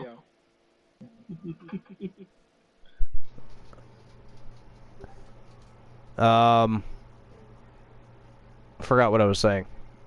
I was being pestered. Pestered. It was not love. Sniffing my crotch is not love. It is not. That's not how they say I love you. Our dog was too close to home, if you will. So, anyways, I believe this is a elimination style matchup. They either wanted dinner or they were showing love. Either one's not. Or showing that they will love dinner. Neither of those are better than the other. Neither one. Just throwing that out there. All right, here we go. So it is Alba Fire, Awesome Kong, and Amber Extreme looking to dethrone Wildcat Ashley Marie for the Pure Wrestling Championship. That is next. Let's go. All right, so we have now determined that is Leo the King and not Boss Apollo. Jack says, Joe, wonder what Queen's Bee's excuse will be to Alice and Amber about this. I don't think she's ready for that Hell in a Cell. Oh no. Trash talk start. I mean, I'm surprised Queen Bee's not summoned by the trash talk here. And is for the Pure Women's have you paid attention to any of the promos that have gone back and forth between Amber and Alice and Kaiva? And, yeah. There's been a lot going on, and they're taking shots at Queen Bee again because they were trying to set up a Hell in a Cell match for Queen Bee's title. Right, that's what they were trying to do, a triple threat Hell in a Cell match. But Queen Bee was having none of it, shutting them down on all angles, making basically suggesting they need to earn their way to that title. But a woman descended from I think Queen Bee was close to accepting that challenge. They were wearing her down. They were wearing her down. It was working. But now, is there a benefit? Because they might watch Queen Bee lose her title to Asuka anyways, and then they could just team up on Asuka. Or, I don't know. What do you think? I don't know. It's an interesting situation. Yeah. Interesting situation. From California, Awesome Kong. It's a big-time opportunity. A scary woman. The title will be on the line here. You're right, Michael. And judging from the response on social media heading into this some of her best matches, though, honestly. I thought the storyline in WWE was fantastic. I didn't care for the name change, but also her best body of work was in TNA, where she was, of course, the women's champion or Knockouts champion. Their women's championship was called the Knockouts Championship. A woman who has elevated her game. She knows it will take her very best to walk away as champion. I just don't like her. No, I think she's good in the ring, especially for a big woman. And she was intimidating. She had that intimidation factor. I don't know what it was. I just didn't like her. And a great feud with Gail Kim. She had a great... Oh, look at this, coming in with both belts. Showing off to the hilt. Representing the Outlaws from every Amber Extreme. Dangerous Amber Extreme. Flaunting the gold as she comes out in an attempt to garner a new championship belt. Every day she holds both titles. Every time she successfully defends them, she is making her case. Which, by the way, would make her a Triple Crown champion. That it would. That it would. Apollo the Great. How you doing, Life? Apollo. Says Apollo the Great. And welcome in, Life. I didn't even see you sneak in. But we were just talking about you not too long ago, so welcome in. Episode number 488, episode 23, YTD Academy Live, and as you can see, life fully rebranded to the new YTD World War III. On my way home from auditions, LOL. Great night of matches thus far, too. Hello, Apollo. Let's see what she can do. I'm still a little shocked with the 8-man elimination royale, though. That happened fast. From the you know what I mean? I mean, we were slightly distracted on the other end of things, but not for that long. There was 8 villains in that matchup. Here we go, gentlemen. Huge. And Kyle O'Reilly now the #1 contender to the YTD Academy Grand Prix Championship. By the way, life is great. He won the contract case. To be the topic of discussion. He won the contract case. 8-man elimination royale. All Kyle O'Reilly tonight.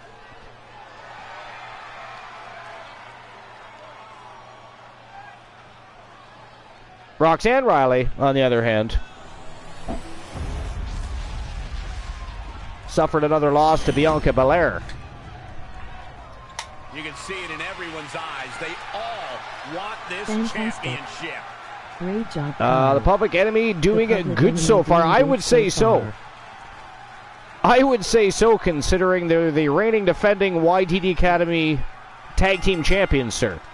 This match will be fought under the 2 out And of by the 3 way, they had a falls fantastic stipulation. 6-man tag to brag elimination match today. To determine who the better athlete truly is. And since you're not up to speed, I will just say that. I won't tell you what happened. Right back with a reversal. Caught with the boot. But welcome in, Apollo the Great. She's in the clutches. Oh, what a strike to the back. Oh, God.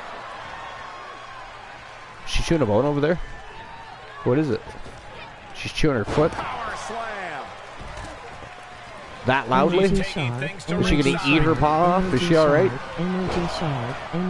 Do we need a priest to do an exorcism or some shit?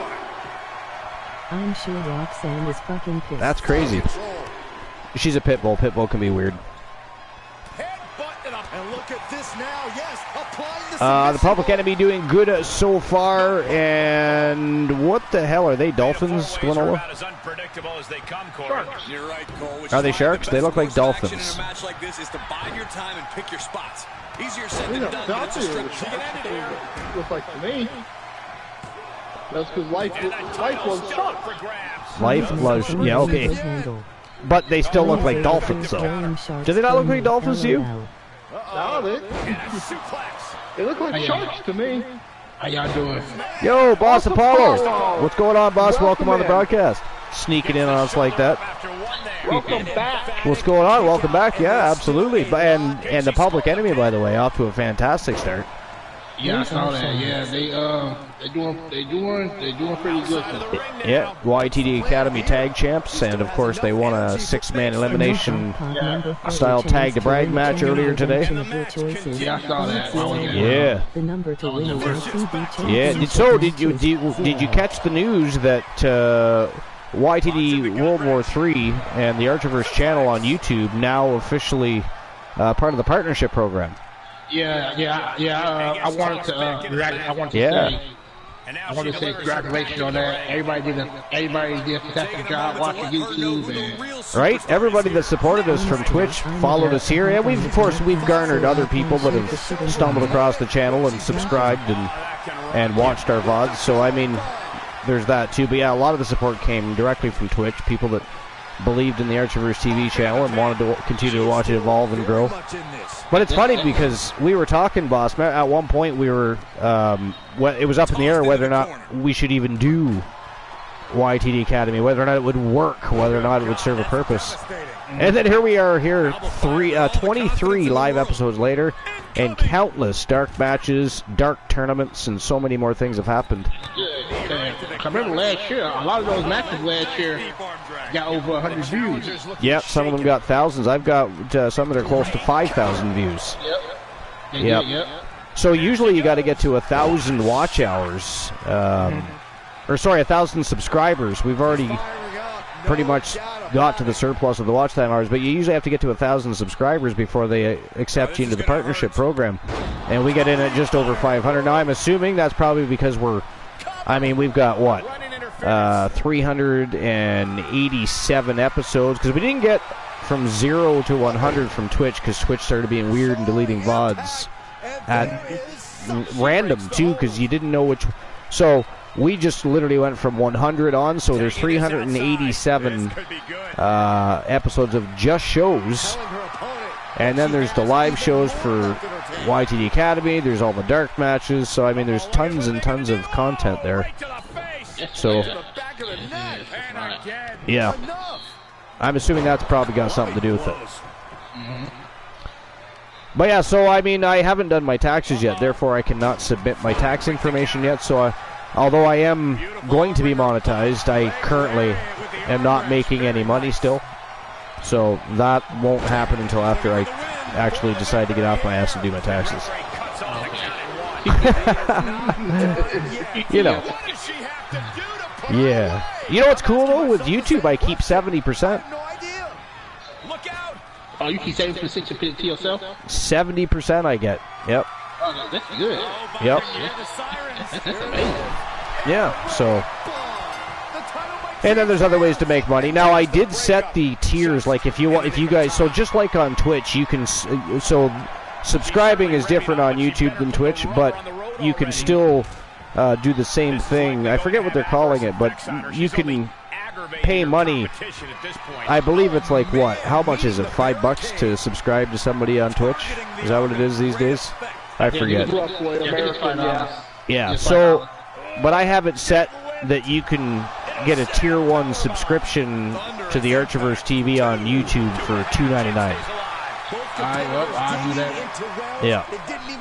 So, now I don't know if people can already do it. If you can, I'm still not going to get it, not until I get my tax information in, but I would assume that would accumulate. Oh yeah, you can't do it yet. Yeah, no, I didn't think so. No, not until I submit those forms. Because that's the only way they can pay me, right? They have to get the tax info and banking info, and so yeah. But yeah, but when you guys are able to do the equivalent of subscribing, I've got it set. Tier 1 is $2.99. I'm not, I think that's more than fair. There were other levels I could have set it at, but I chose not to. Yeah, I got to subscribe to the Twitch channel, so I already did that already. Oh my God, a clothesline!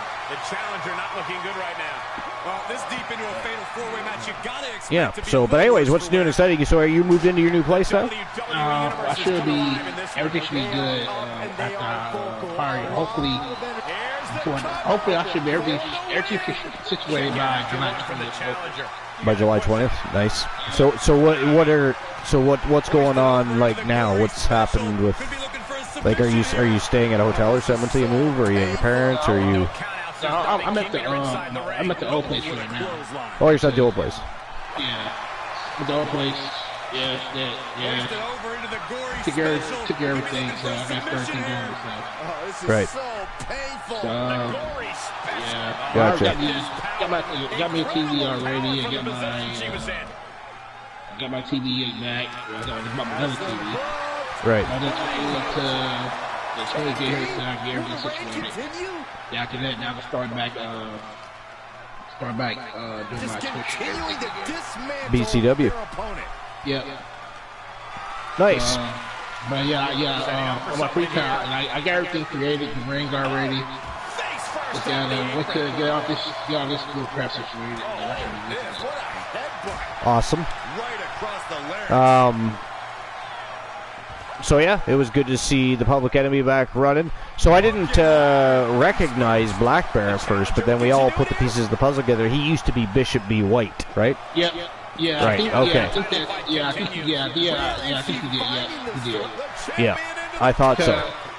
And then Psychosis was who is he? He's completely new. He was. I think he was Psycho Dragon. Now he's Psycho Scorpion. Oh yeah, right. Psycho Dragon. It was right. He came in later. Yeah, he came in later. Right. Yeah, right before we went into the 4.0 era. Right. Okay. Gotcha. All right. And then I changed up Angel, D-Razor's sister. Now she go by Angel Razor now. Andrew Razor now. Okay. So lots of changes. Yeah, Angel. Yeah, she go by Angel Razor. She's gonna join forces with Bears. Oh shit! I think somebody just got knocked out.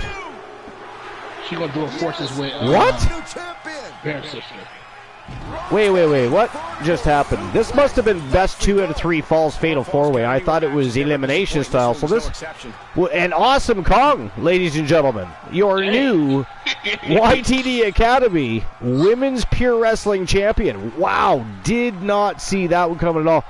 Though I tell you, the last few shows have been full of surprises, some shock and awe moments even, if you will. But holy shit! Like what just happened? Yeah, I gotta, I tried to download all y'all wrestlers, but I gotta buy I gotta get the package. So I think y'all got some kind of boots that I don't have yet. Oh, okay. Yeah, they made her win as difficult as possible. Gotcha. Which version of the game do you have? I bought the regular version. Yeah, I bought the regular version. Okay, gotcha. I get paid. I'm gonna buy the season pass. Yeah. So I can have everything. Nice. Yeah, and there's a new DLC coming in, I think, on July 19th. It's not anything overly exciting, but Zeus will be in there, though. That I do. Okay. I am interested in that, but yeah. So, all right. So congratulations to Awesome Kong, the new YTD Academy Women's Pure Wrestling Champion. Another shocking moment coming from YTD Academy. Go figure. All right. Raven sister, she's going to join forces with Leo King's sister, Violet. Interesting. The enemy sisters. The enemy sisters. Okay, so the next match of the evening, this is a fatal 4-way dance. This is elimination style, and it is for the YTD Academy Tag Team Championship. You've got Weapons of Mass Destruction, Fat Lad Mitchell Vaughn, which we saw in competition earlier today, by the way, teaming up with Mnemonics from Team Techno, going against Phenomenal Soul, the former YTD Academy Tag Team Champions, current reigning defending Wrestle Wars Genesis Tag Team Champions. From Team Joe Lincoln is the Phenom Joe Lincoln, and of course from Team Anime J is the Soul Man Jay Simmons. Phenomenal Soul. Sir Jack. We've got Luke Gallows and Carl Anderson, the OC, in there, and of course they're taking on the champions, the reigning defending champions, the Public Enemy, Demon Razor, and what's his name? Psychosis? No, Psycho.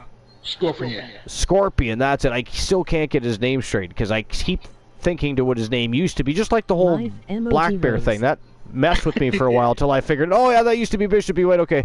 And I forget who I was talking with where we finally made that kind of, it was an epiphany, if you will. So, yeah, but you know what I mean? When people repackage themselves and you still want to call them what they used to be called, and yeah. It's like, you know, Brian Danielson to Daniel Bryanson. Wait a minute. Daniel Bryan, not Bryanson. Good Lord, see what I mean? Adding shit onto the name now because of Vince McMahon. While, asshole. Always changing people's names. But anyway, that's the next match of the evening. It is time to turn and burn in the men's tag team division. Tag team championships on the line. Let's go. But boss, that's quite the formidable, stiff competition for the newly crowned tag team champions. What do you think? You got the OC. You've got Weapons of Mass Destruction in there. And then, of course, Phenomenal Soul, multiple-time tag team champions. Well, I'm not asking you to think, hey, are they going to beat your team? I'm saying, what do you think they're... How does the returning... And again, they're looking fantastic. They are the champions. But how do you think they... I mean, this is their biggest challenge to date. And the titles are on the line. Normally, I know back in the old... they really don't do too good in a four-way elimination match. Remember, Right. guys, the title's on the line here in this Sir one. Jack, I don't don't remember the judge last me. time the champion. I had to bet my money on. I would have to bet on them. Might just be the night the title changes And hands. Oh, here we go. For those of you that don't know, Bosch, you're in for a treat because he finds a way to make sure he does not lose any bet he does on a match by having multiple answers. Who he would bet on, who he would like to win, and, you know, what's the other one? There's always a third. What the hell is it? I'm gonna bet on Public Enemy. Or who you're thinking about. I want Flatline to win. I don't care about Emojis OC. speak no evil. but I'm going for Emoji smiling OC. face with halo. Welcome in. See? That's my point. That is my point. Good God. Hugely successful. Gladolo, what about you? You got the OC, Phenomenal Soul. I'm going with Phenomenal Soul. I'm hoping for Phenomenal Soul. You're hoping for Phenomenal Soul. And I'm thinking Phenomenal Soul is going to win Now it. which one of these cookies could Anything. Yeah, you've also got the Weapons of Mass Destruction in there. Fat Lab, Mitchell Vaughn, and Mnemonics from Team Techno. Team Dogface. A tag team specialist who's achieved Phenomenal a variety of Soul. singles success. I mean, after everything that's transpired, I got to be honest at this point. I think I'm going to go with the OC. I don't know why. Home with the OC. I have no explanation for. I'm just going to choose them. The OC for you, they are a dangerous opponent. They are very dangerous opponents. But I mean, look, Awesome Kong just won a championship. Yep. I mean, there's been so much crazy. John Cena's been champion recently. You know, look what's transpired. So do they got the Cody old John Rhodes Cena? was world champion. I mean, what the fuck? So do they got the old John Cena on this one? I believe if you get the correct pack for it, yeah. Okay. I just, for me, it wasn't worth it. Okay, yeah. You know what I mean? I don't care that much to have the prototype John Cena, the Leviathan, Batista. I liked the Animal Batista better than the Leviathan, so I thought the Yeah, Leviathan me was too. generic and boring. Where at least the Animal, he was better on the microphone by that point. He was better in the ring too at that point.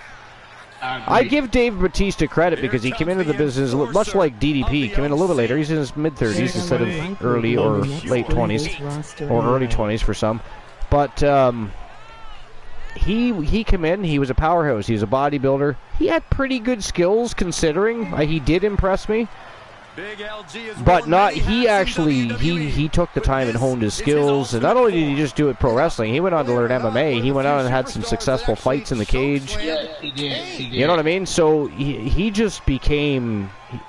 For anybody that's, because I've heard people say, "Oh, Batista shouldn't be in the Hall of Fame." Batista should. What do you mean he shouldn't? What he did, the body of work he put in for the sport and for the company he loved, and then went on to make movies successfully. He's in Hollywood right now, folks. Guardians of the Galaxy and some others, if you want to name a few.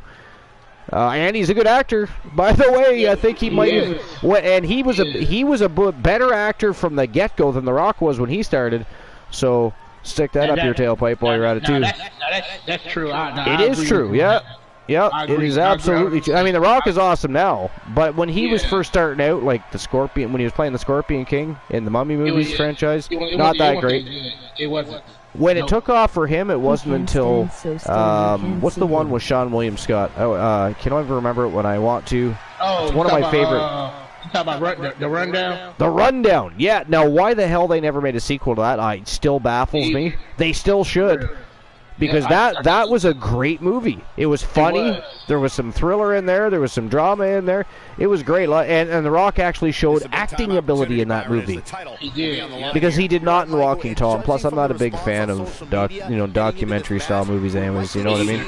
It depends what it is. I do like, singers and certain shit, but not that.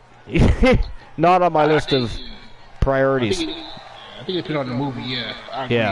Yeah. So, but yeah, Batista, and again, he became a complete athlete, not to mention. So, and still come back to give back to the business. So I love Dave. I love Dave Batista for a guy that I wasn't sure of in the beginning because I was like, oh man, another bodybuilder, like fuck. Because we needed another bodybuilder, like we needed another steroid scandal case in the WWE. You know what I'm saying? But Batista, man. And he truly is an animal, and he deserves a lot more respect. I think he's underrated as far as being one of the best of all time. Yeah, he is underrated. Yeah. Actually, I think Glenola and I have had this conversation before. Have we not, Glenola, about Dave Batista? We might have. Yeah. You know, we've had many conversations about many things, so. Yeah. He took a little bit to grow on me. Yeah. But me too, that's what I'm saying, yeah. Of course, the title is on the line in this one, guys. And don't be surprised if history is made. Actually, I don't know why I didn't like them at the beginning. But I'd say I think it's because the way they, just as good, if not better. You go ahead. Yeah. But, I mean, it didn't take long for me to start really enjoying his work. But it just... Life says, Archer's just going for the underdog to win a bet for one. You shut your mouth, Life. Keep your fingers still when you're typing to me. You know what? If we were on Twitch, I would ban you right now. I would ban your ass. Multiple teams in this match being like that until they gave him that push. But I don't really think they pushed him good enough. They did, but they didn't push him like they. Oh, Jack, you son of a bitch! Do you see what he says? Now, which one of these buttons put Archer on a break? You, Jack. You know. What happened to YouTube not having any drama and villainy? Do you remember those days? Here we go. Now, you know what? Now I don't even want to fix stream elements. Fuck all y'all. Hey, welcome in. What's going on? Joining the broadcast again. To what do we owe the pleasure? Yeah, of course, Glenola finds the one goddamn command that works. So we're slowly... It is not funny. Why are you laughing? It is not funny. I am not amused. I'll ban all of you. Actually, I can't. I don't know how. This is YouTube.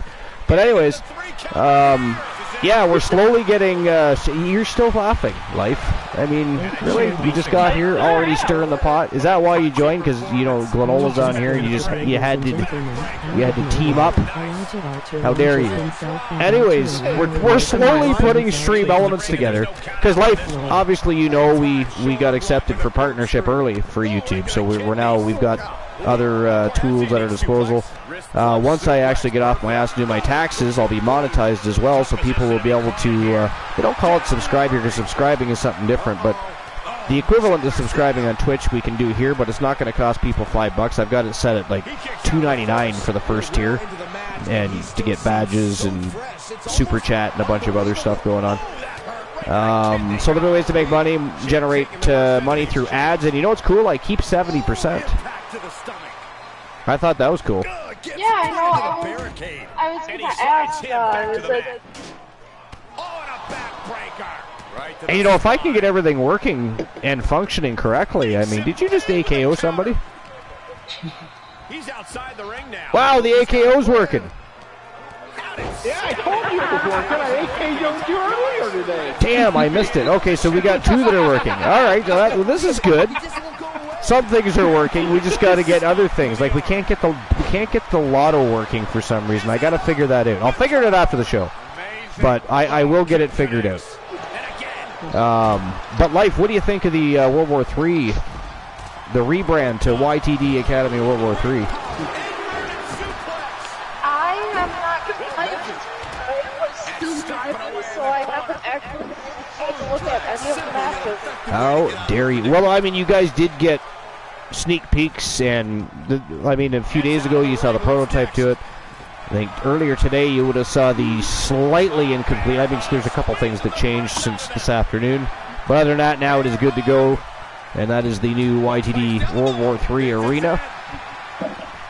Basically, YTD Academy, although still widely considered the development league, I mean, to most everybody else, they don't see it that way. They just see it as a second brand. We're heading into a huge milestone, episode 500, only 12 episodes away. So YTD Academy Live has evolved and has produced some of the best storylines, some of those best angles, and has helped add fuel to the fire of so many feuds and made them solid rivalries. So YTD Academy has now evolved to YTD World War III. And we're going to have a brand new Wrestle Wars Genesis arena as well. Stadium, actually. And we'll see that on Saturday. So lots going on. Lots going on. What other commands are working? Well, did you find any others that work, or is that it for now? I haven't tried it yet. You haven't tried any others? Try like exclamation point super punch or chair shot. Any of the fight commands, because I know I copied some of them over. I never did complete it because I knew I couldn't utilize it anyways until I became partner. And let's face it, I wasn't expecting to be partner until about I don't know, the New Year sometime. I think I had that talk one, and I said probably either this time next year or the early New Year. I think we discussed, but so to my shock and to my pleasure, we got accepted early into the program. So those aren't working? Oh, there we go. It's delayed by the looks of it.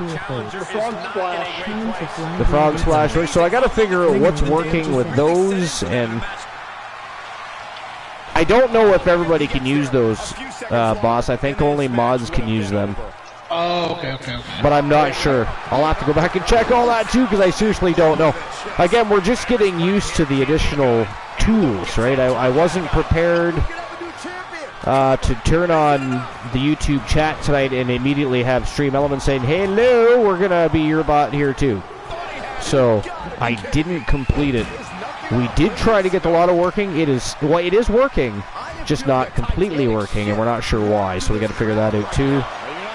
But that said, we're going to start having a lot more fun. We're going to have some commands. We're going to have, there's going to be lots of things to do. Again, you're going to be able to subscribe. Well, not just subscribe, but you're going to be able to, I've got to figure out what they call that so I can start utilizing the name correctly. But the equivalent to subscribing on Twitch, is it just a join? Okay, so you'll be able to join. It's like a channel membership. It will not cost you $5. It's $2.99 per month. And, of course, we're going to be making and generating money here on YouTube as well.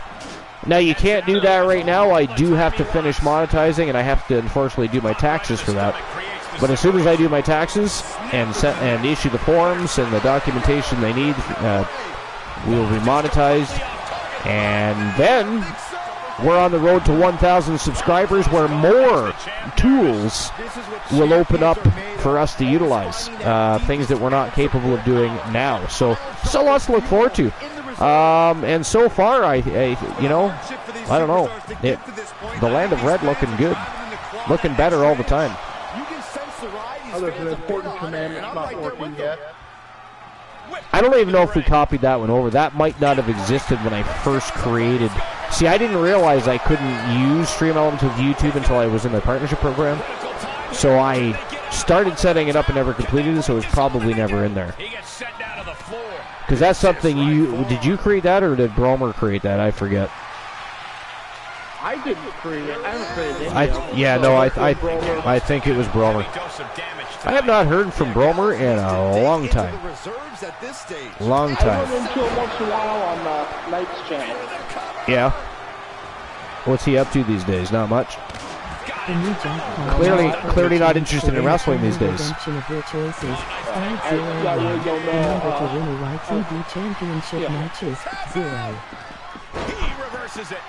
Are you going to finish that sentence? Or just leave us hanging? Good God. I'm going to leave you hanging. It is a cliffhanger in the story of Glenola. What's worse is sometimes when he'll actually say, like you think he's going to say something, you literally think he's going to say something, and then he'll just leave you hanging in silence. It's like, In some places, is a complete sentence. Never. Never.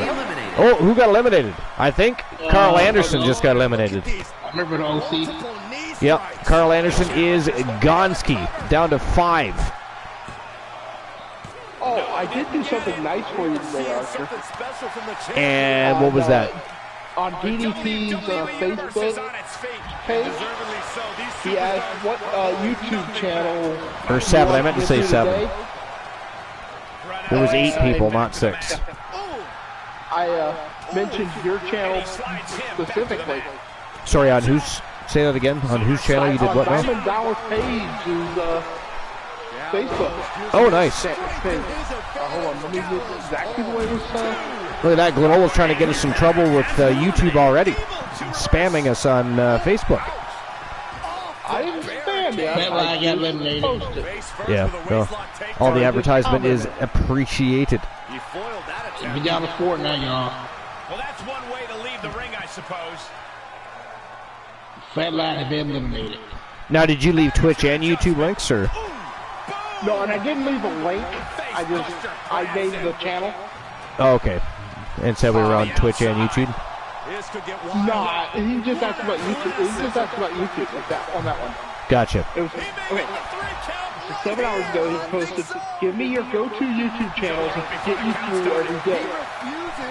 So oh, okay. YTD World War III, part E-Fed Wrestling Promotion, part podcast. And just an uncalled for, underhanded attack there. Fantastique. Fantastique. So who knows? Could you imagine if he? Could you imagine if he actually like looked it up? Yeah, that'd be awesome. That would be.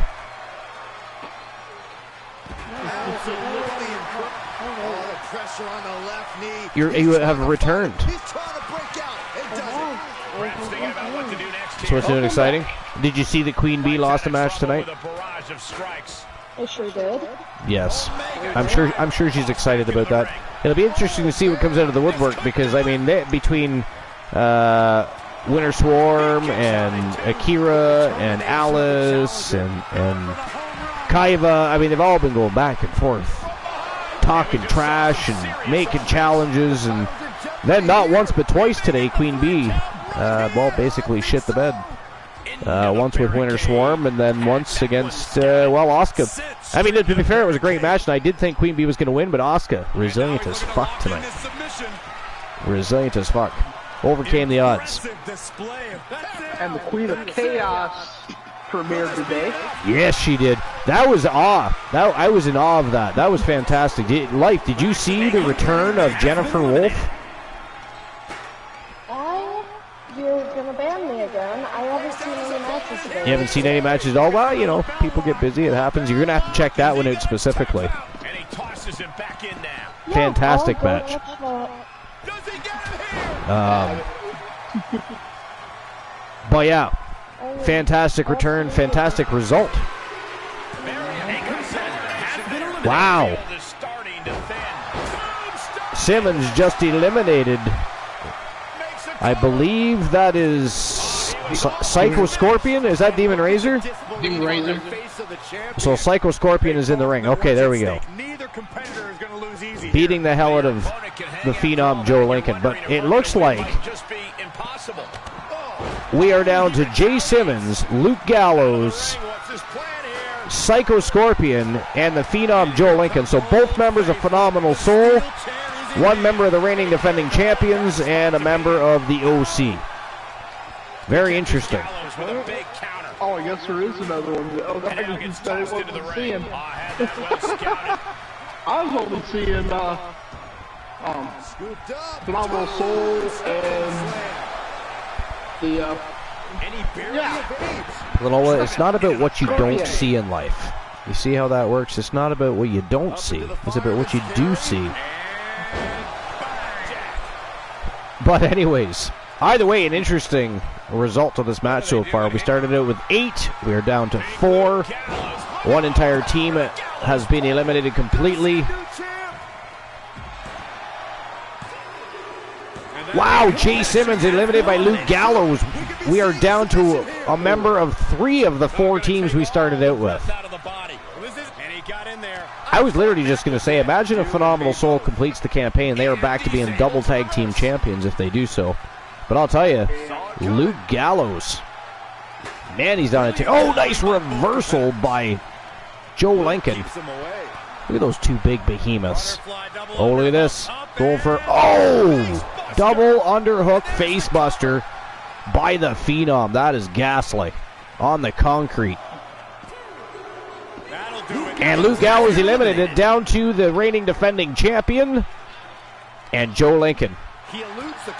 Things are going to get ugly quick here. things are going to get ugly quick.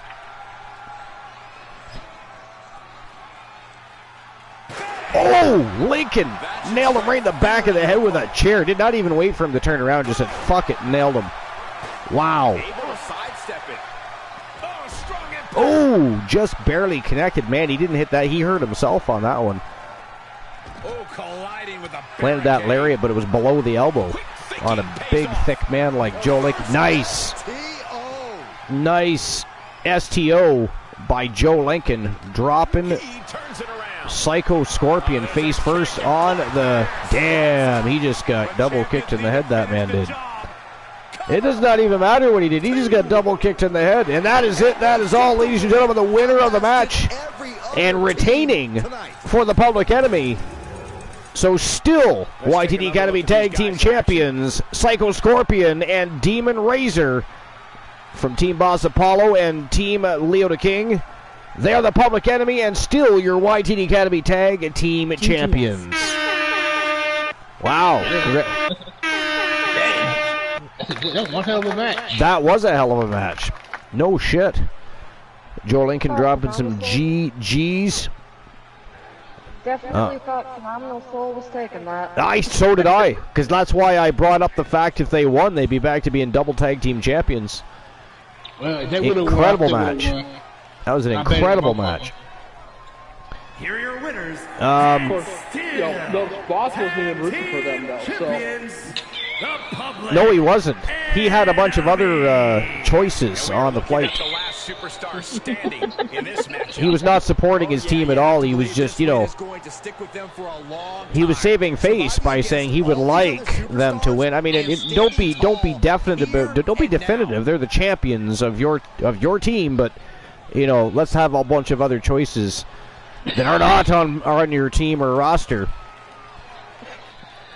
Good old boss betting. That's what we got to call it. It's just boss betting. There's betting, and then there's boss betting. Right? There's betting, then there's boss betting. All right.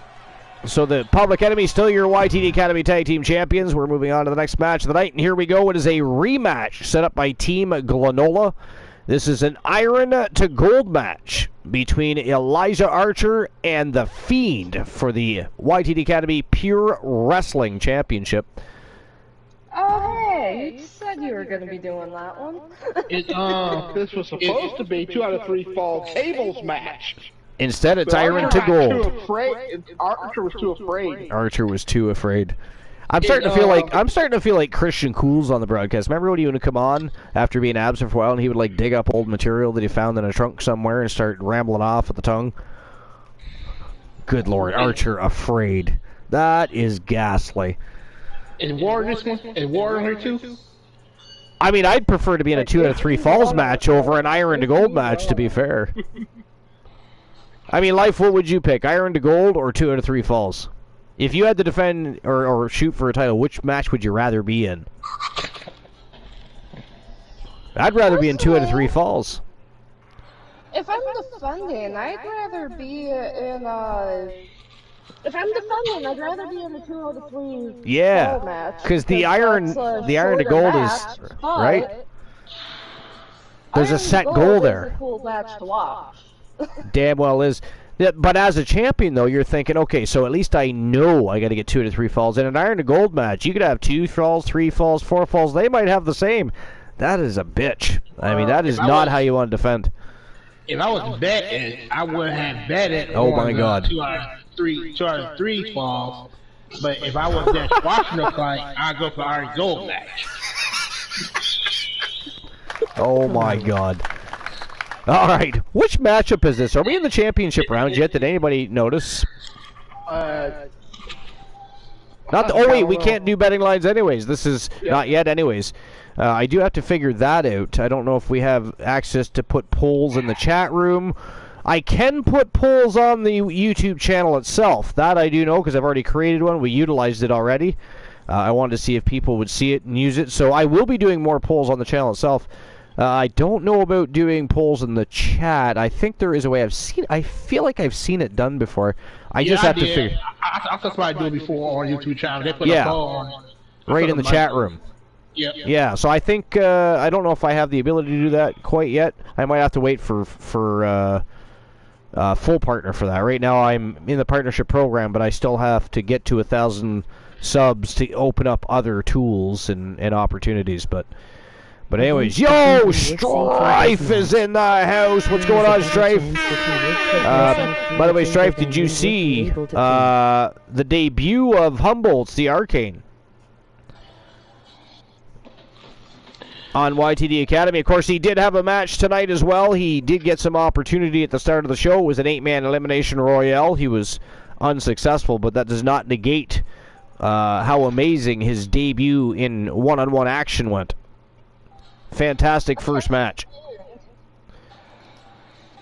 So against the Fiend, we would say tables match. There's a better chance that he would put himself through a table, so we would be able to pin him. That is fair. He is crazy. He probably would put himself through a table. I don't know about that one. LaFine's a big guy. He'd be hard to throw through a table. I don't disagree. I don't disagree. But here we go. Next match of the night, it is Elijah Archer, the One, versus the Fiend, with the YTD Academy Pure Wrestling Championship on the line. Matchup that was redeemed by Team Glenola, who I think just likes to see Archer wrestle as much as possible to watch him lose, to be fair. But here we go. At least Archer's getting a rematch for that championship. He never really lost. Let's get the show on the go. Turn and burn time. I remember now, Archer, it was you that created or had the idea for the match. Because you said that you should redeem the following contest. But I did not, though. Don't you dare blame me for that. It was not me that did it. Don't you blame me for that. Just because I say something does not mean it's an idea. And it does not mean it's an idea. I mean, if I suggest, I'd really like to drive a Jaguar, that doesn't mean, hey, boss, you should go steal a Jaguar for me. Because, I want to drive one really bad. I didn't steal anything. Good God. I legitimately created a match. Listen to this. Listen to this backpedaling. All right, I am going to take a short bathroom break and grab myself a beverage. My throat's a little dry, so I'll be right back. Boss, keep your eye on the Glenalians. So I don't know if you've been around since the Glenalians have been invading here and there, causing havoc, stirring pots, causing people to do things they shouldn't. Glenola's pets, by the way. He never keeps them on leash, so just keep your eye on him and make sure he doesn't tell any bad jokes while I'm gone. That said, if anybody in the chat wants to tell some jokes when I return, I will read them live. And I think we're going to have a look at the Discord joke thread as well. We mentioned it earlier, but then we moved on to other conversations, matches, and other such. The Boss Apollo showed up, Life showed up. I mean, so it's been an entertaining evening. So we've kind of just, well, we haven't done it yet. Here we go, gentlemen. Chill out. We'll get there. Glenola and I do not lie, just exaggerate a little sometimes. But anyways, I'll be back. And I did find out how to do a poll, actually.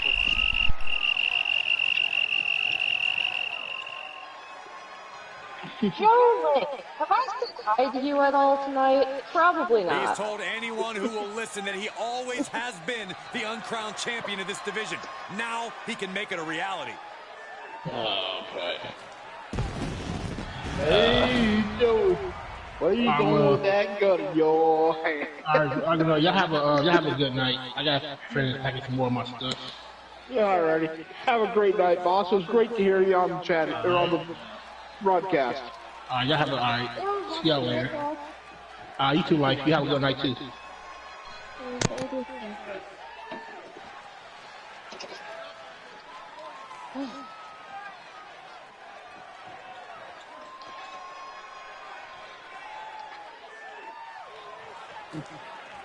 Am I supposed to be looking up jokes right now? I should find a joke. If you want to.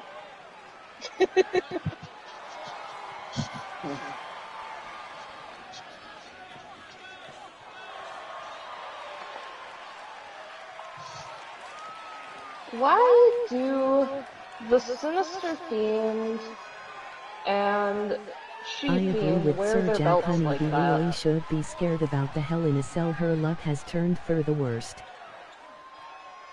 It's comfortable. That sure is a fashion statement. Archer, Those that's too my small joke to if fit the around their day. waist. I mean...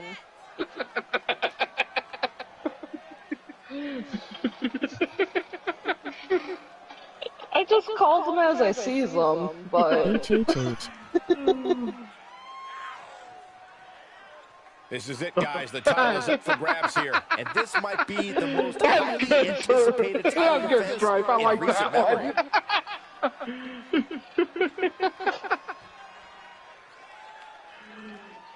Oh, I'm rooting for Archer. I hope he takes his title back. But he says Archer's his joke of the day. I know. It's a great joke.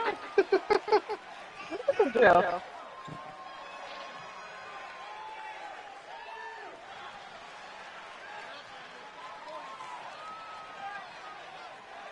The WWE Universe more than ready for this title defense, and the champion is prepared too.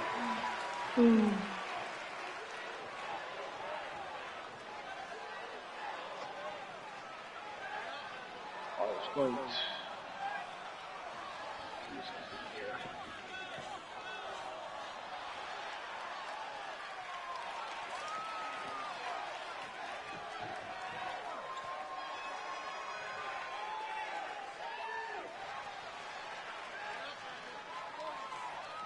Face blue smiling, face blue smiling, face blue smiling, how do you make your girlfriend scream face during blue sex? smiling, face blue smiling. Skipping the rest. And welcome in, Jordan LC. Thanks, Doc. Thanks, Doc. Thanks, Doc. Thanks, Doc. Thanks, Doc. Thanks, Doc. Pride Megaphone Rainbow Handle. Pride Megaphone Rainbow Handle. Pride Megaphone Rainbow Handle. Pride Megaphone Rainbow Handle. Scream during sex. Call and tell her about it. Arthur. Oh.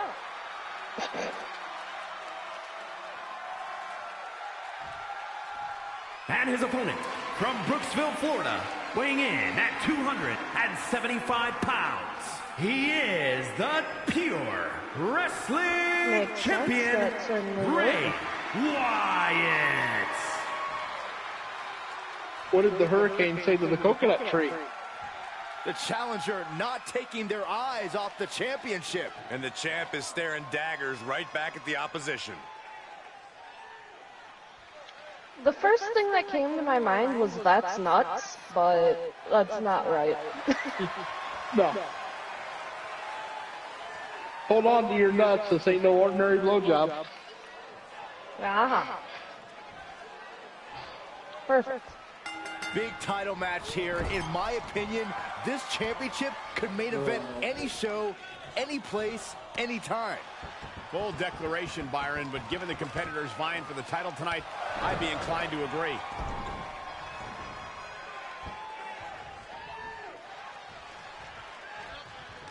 What a counter! Oh, crossbody wipes them out. What did one of the prostitutes mean say to the other? Hard there. And he's taking this to the outside now. How come we spend so little time together?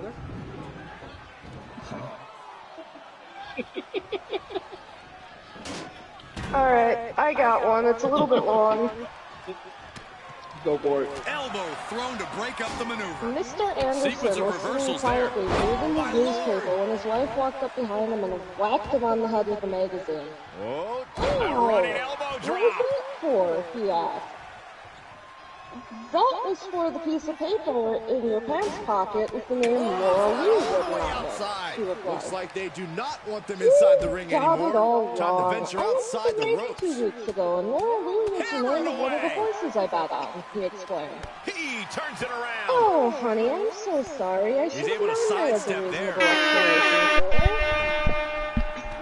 for it. For what? 3 days And I have later, returned. I was watching a ball Battering game knees. Boom, boom, on TV persistent when barrage. she walked up and hit him again in the head. This Who hit time with who? a frying pan. I'm The man lost. I bent just over got and back. touched his head. He leaves What? the ring and there's no count out. Yeah, I'm lost. Taking it I outside what? the ring Who now. hit who?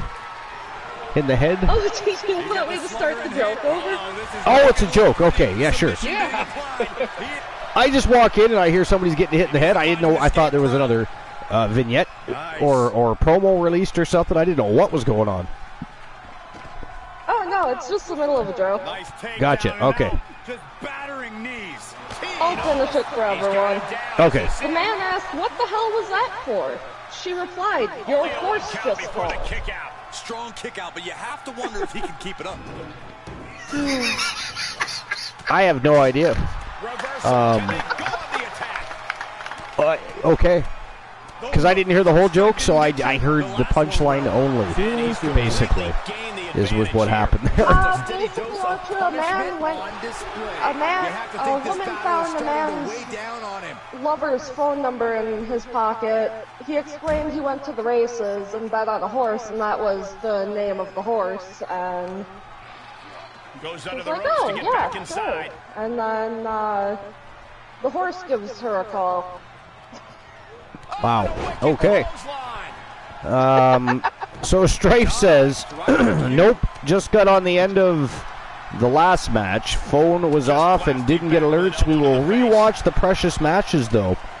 And then says, Archer, that's my joke of the day. That is not funny, Strife. How dare you? Oh, yeah. I thought it was hilarious. That is not funny. Archer is a funny joke. Joling said it's 0-0. Yes, well, we have been actually watching this match, so we do know that it is 0-0 thus far, anyways. Don't you dare! Don't you dare! Oh my gosh, that's I got another one if you want to hear the whole joke, Archer. Sorry, say that again? I said I got another one if you want to hear a whole joke. Sure. I mean, I was actually thinking about opening up the jokes section on Discord and seeing what's on there, too, because I know Glenola's itching to see what else is on. I know he's read most of them. Oh, hey, and Archer, I did find out. I did find a thing on how to do polls. Okay, how do you do a poll? Okay, let me scroll back down to this. At the bottom of the chat window, there should be create a poll with looks like a plus sign. Challenger's looking shaken. Yeah, no, I just have a money sign and a smiling face. Oh, what a kick. Okay. What happens if I click the channel owner? Archer, that is a great idea. Do it. You should read some of the vignettes that are written that pertain to the matches of the night. Counter, and now there's an opening. Yeah, but yeah, there should be a,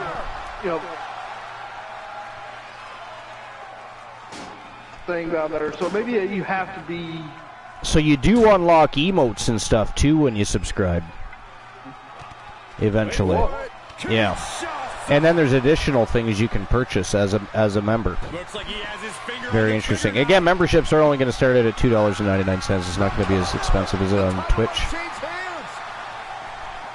For those that want to, anyways, subscriptions are not necessary. Always appreciated, though. I'm, of course, going to be doing some giveaway shows in the near future. And they'll, of course, involve subscriptions, gift subs, stuff like that.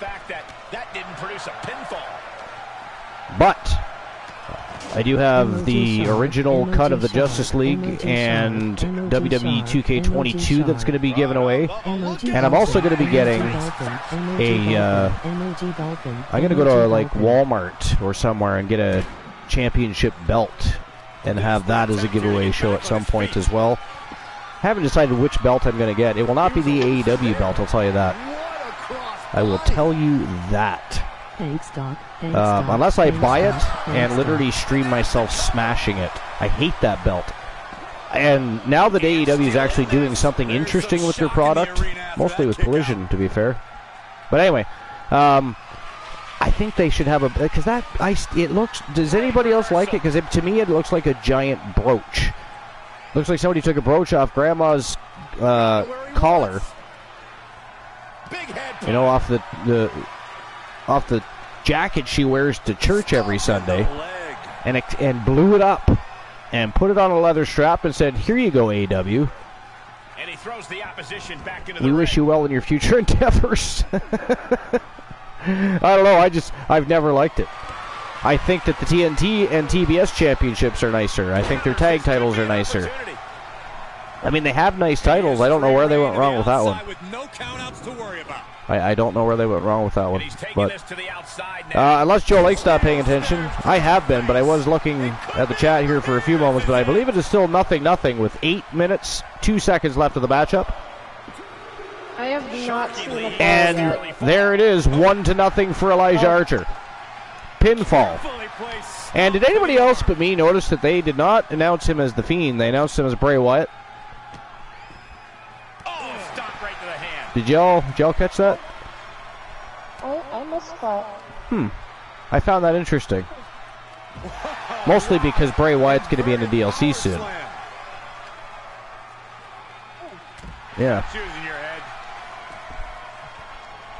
So, but he's usually announced as The Fiend.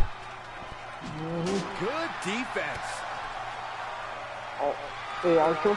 Yeah. What's a bungee jump and a hooker having fun? Darth Gladola's in the house. I missed that somehow. Anyways, Darth Gladola, say that again. What do a bungee jump and a hooker have in common? What do a bungee jump and a hooker have in common? I mean, that opens up a whole other pile of jokes in itself, but I don't know. What do a bungee jump and a hooker have in common? They're both cheap, fast, and if the rubber breaks, you're pretty much screwed. They're both cheap, fast, and if the rubber breaks, you're screwed. Oh my God, that's awesome. That is awesome. Yeah, okay. So that said, I think we should open up the joke section and see what's going on over there. Especially if you're on a PC and can do it without, because I know if you're on a phone or a tablet, every time you change to a different app, the YouTube app shuts off on you, and you got to jump back and fast forward to where you were and all that. It's annoying, really. Like, at least on Twitch they have it so it floats. Like, why is that not an option for the YouTube app? Can anybody explain that to me? Or can you, and I just have missed it somehow? Oh, I don't know. My YouTube always, like, if I switch, it stays open. I don't know why. Are you on a PC? Well, no, like, on my phone, it does the floating thing like Twitch does. Does it? I fucking hate you right now. How do you do that? So, I don't know. It might just be the pixel. How do you do that? Is there a setting that I have to... Because I would like that to happen, because it drives me nuts when I am trying to go back and forth and it won't float. I've always done that. I also use Samsung. Like, that's not helpful. That is not helpful. That is not helpful. I know. Somebody Google it. How to get the YouTube app to float. And if it says drop your phone in water, we're ending the broadcast. That'll be just it. That's just it. I'll be done for the night. I mean, what can we possibly do to raise the bar on that answer? I'm not sure, Archer. If you go up copies and click between Top Chat and Live Chat. Well, I'm on live chat. Okay. Now, over from there, there's the 3 dots. Yeah, I don't have that. I have just live chat. Now, wait a minute. Let's see here.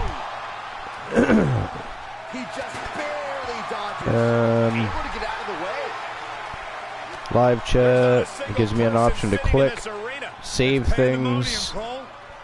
Don't see anything about a poll either. I can share.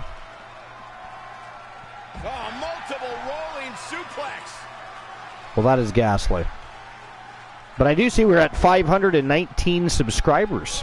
I thought we were at 518. We're at 519. This is good. They're going to lock it in here. Camel clutch. Someone's getting humbled. Oh, and there he is. He's giving up. Huge fall. Captured off the submission. Late in the match, and he has scored. 2-0 Archer is winning. All right, yeah, so I didn't see any other option. I have a settings here. Chat filter. Community moderation. 3-0. And it is 3-0 for Elijah Archer currently. Yes, Joe Link. I was just going to mention, but he beat 4-0. By the way, now I beat Joe Link that time. Take that, Joe Link. Archer's dominating this match. I gotta be honest, I'm a little surprised here. I'm a little surprised. The champ has been taken to their limit. Is it going to be 5-0? No way. It is 5-0 for Archer. 4-0. He is destroying the Fiend. He really wants that belt back. He is pissed that he lost that without losing the match. He's pulling an Alan Severn right now. This is what Alan Severn did. He lost the title one time. I want to say it was to Lex Luger. I think it was a fatal 4-way match, but I'm pretty sure Luger somehow won that match. But anyways, Severn gets his rematch and just destroyed him. Oh, there's an AKO out of nowhere. It's going to be 6-0. 6-0. Man, he just tied the Wolfpack Gals record. Let's see if he can beat it. 2:20 left of the match. This is crazy. 6-0. Oh, Sister Abigail. Archer just ate the friggin' canvas. 2 count only, though.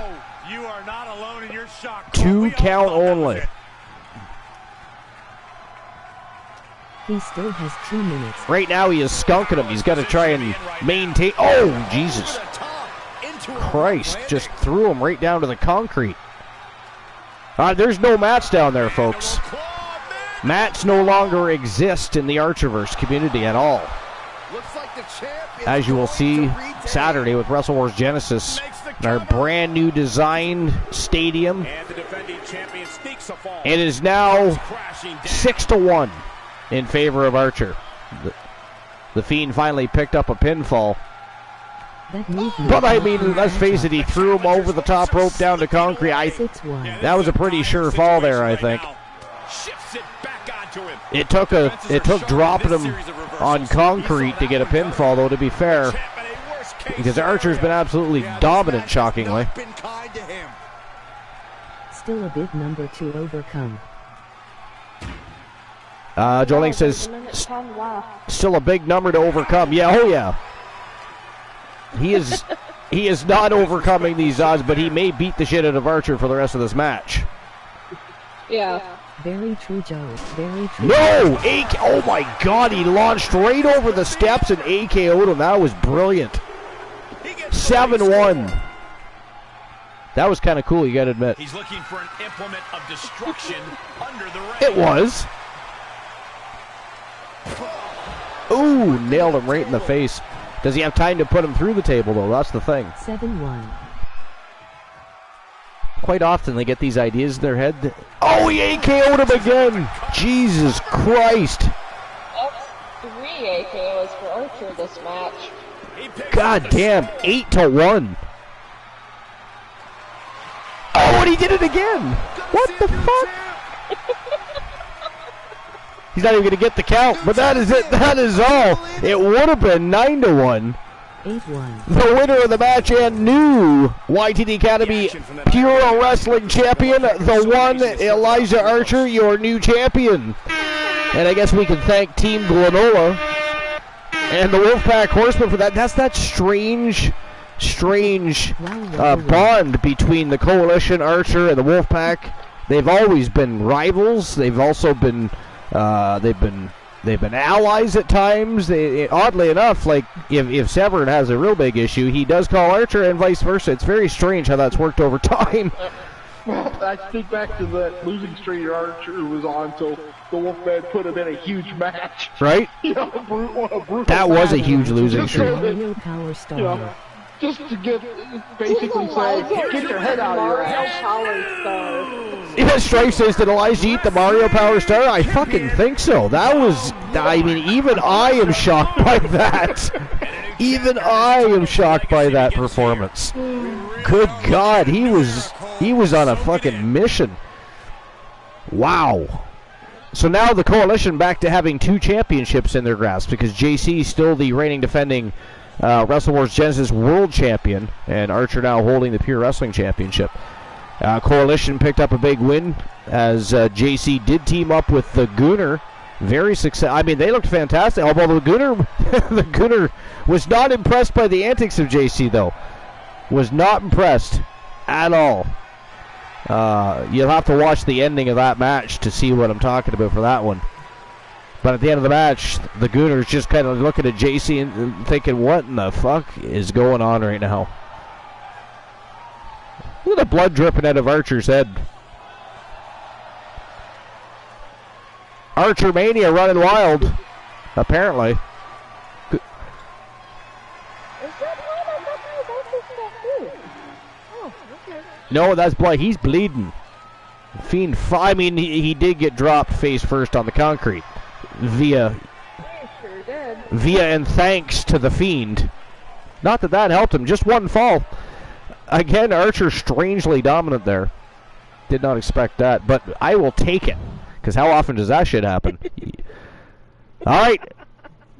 Co-main event of the evening. And this is for the YTD Academy Grand Prix Wrestling Championship. It is a rematch. And it is a last man standing match. It is between Count Dexcula from the Wolfpack Horsemen, partner in crime of Kyle Riley, taking on Tony Stone from the Weapons of Mass Destruction, who just won that championship back. It was vacated.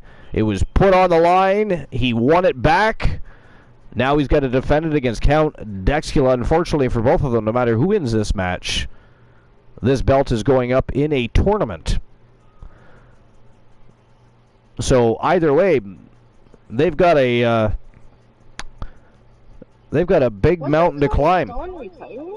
He was retiring, I know, but then he wanted his baby back. But then Count Dexcula was not happy with the outcome. I mean, did you watch that match? Count Dexcula literally beat Stone for the title, and the referee called it a draw and gave Stone the title back. Which of course the commission decided, no. Sorry about that shit. We're vacating. We're overruling that garbage. That trash heapishness. Vacated the title. Stone won it back after inserting himself back into the title picture. Won it. Now defending against Dexcula in a much anticipated rematch, by the way. People have been calling for this rematch. Some not happy. This is last man standing even. They would like a 2 out of 3 falls or a what was I going to say after that? Help me, life. Iron to gold. There we go. A submission to gold. They want something like of that nature. They weren't happy.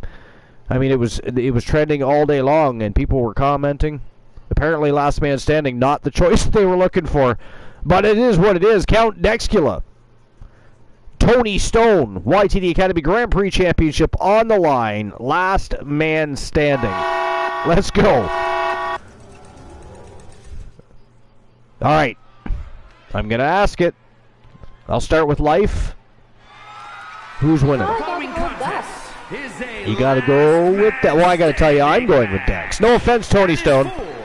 Just ahead of time. Shadows. Team Dedrick. Oh, by the way, Team Dedrick. Actually, he's been in the hospital as of late.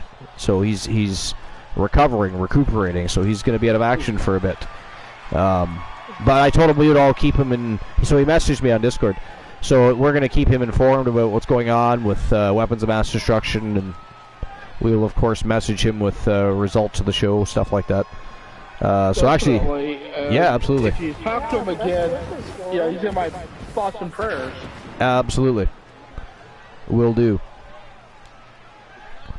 So Count Dexcula, by the way, I was also talking to Froggy Mothlegs, who I'm pretty sure will be back more regularly soon. But he has been watching the VODs. He does know what's going on, and just like everybody else, he fucking loves Count Dexcula. Loves Count Dexcula. So yeah, it was good to hear from Froggy. And, it's been a hot... I mean, it wasn't a hot minute, but it's been a couple weeks at least.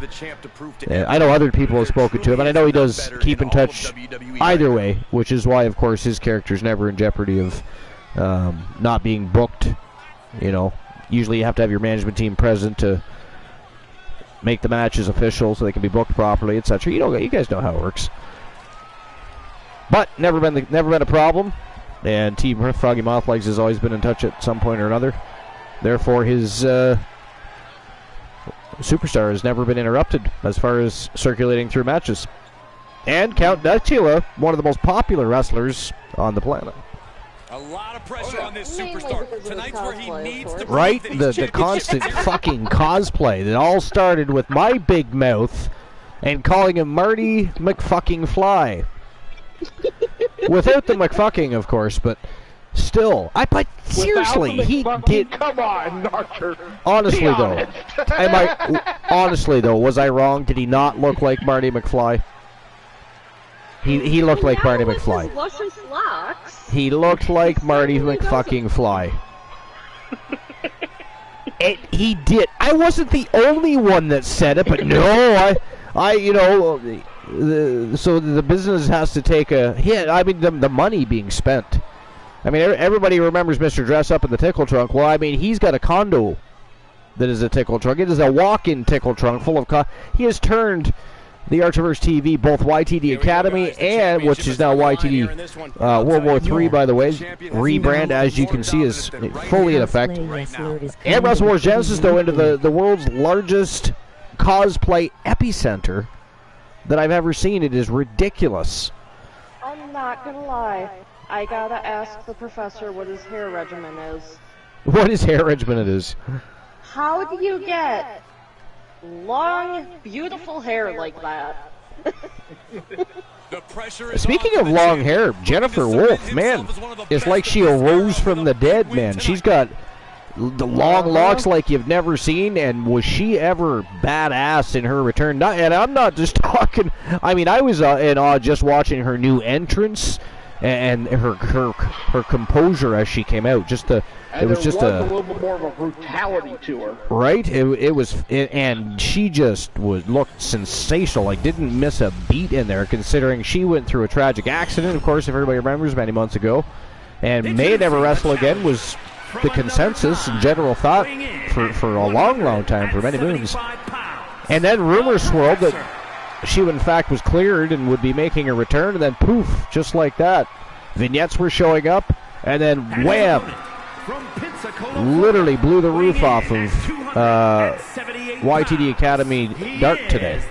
There was some long research done to get her back in the ring.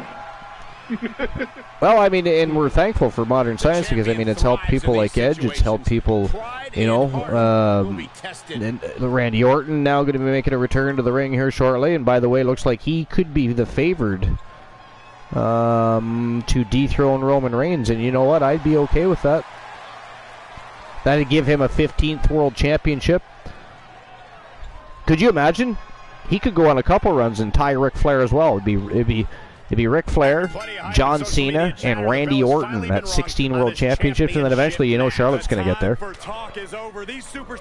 She'll be the first and only woman to ever do that, by the way. Nobody will ever... you know, the occasional superstar here and there in the men's division might, like, again, you could get Orton there. If they really wanted to, they could get Orton there, because the next title he wins is 15. They could have him screwed out of the title somehow, and he gets it back. Boom! 16.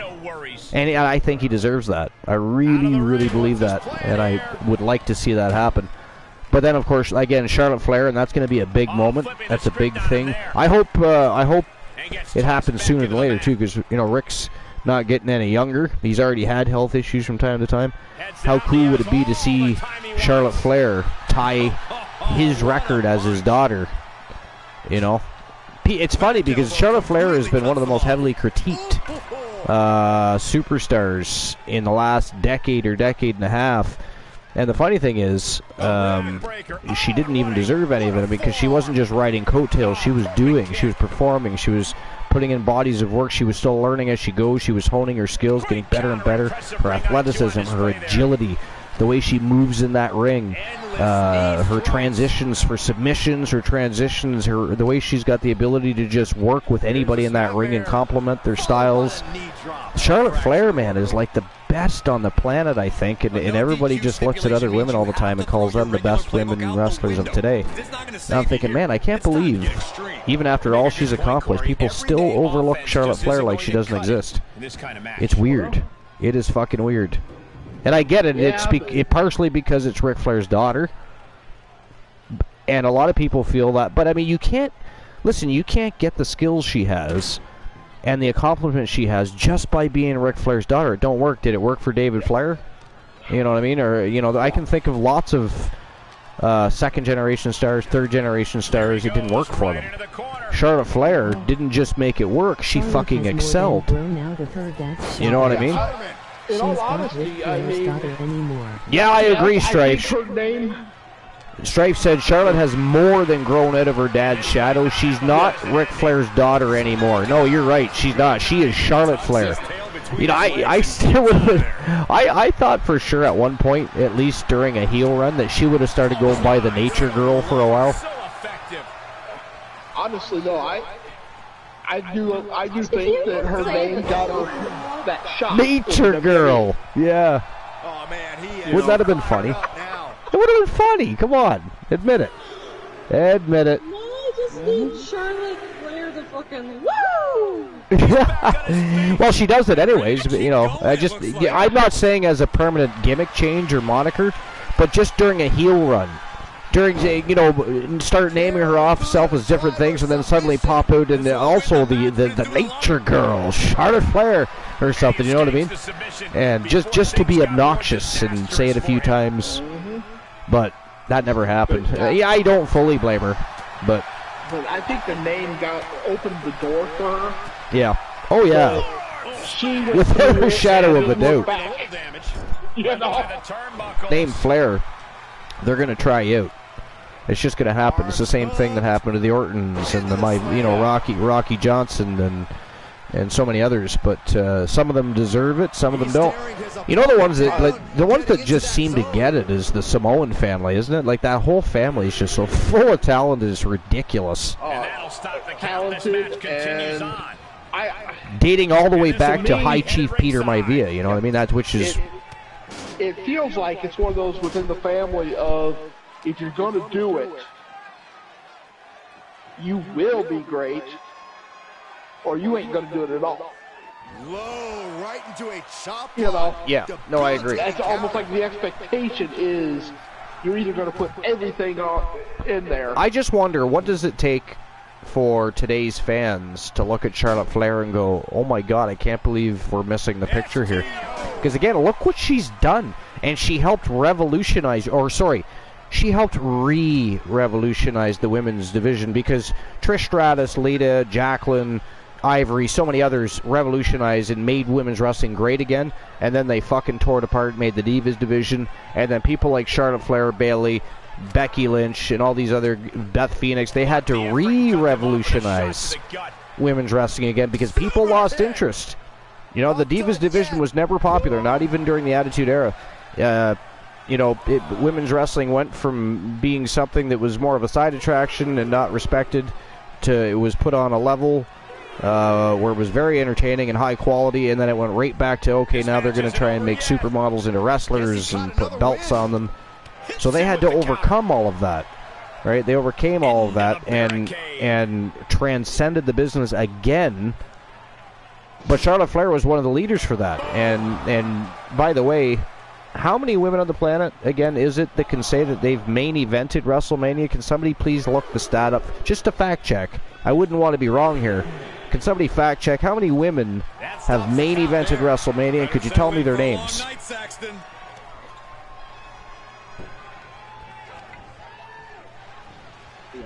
I'll just catch up because I found something else I was going to mention, but hold on.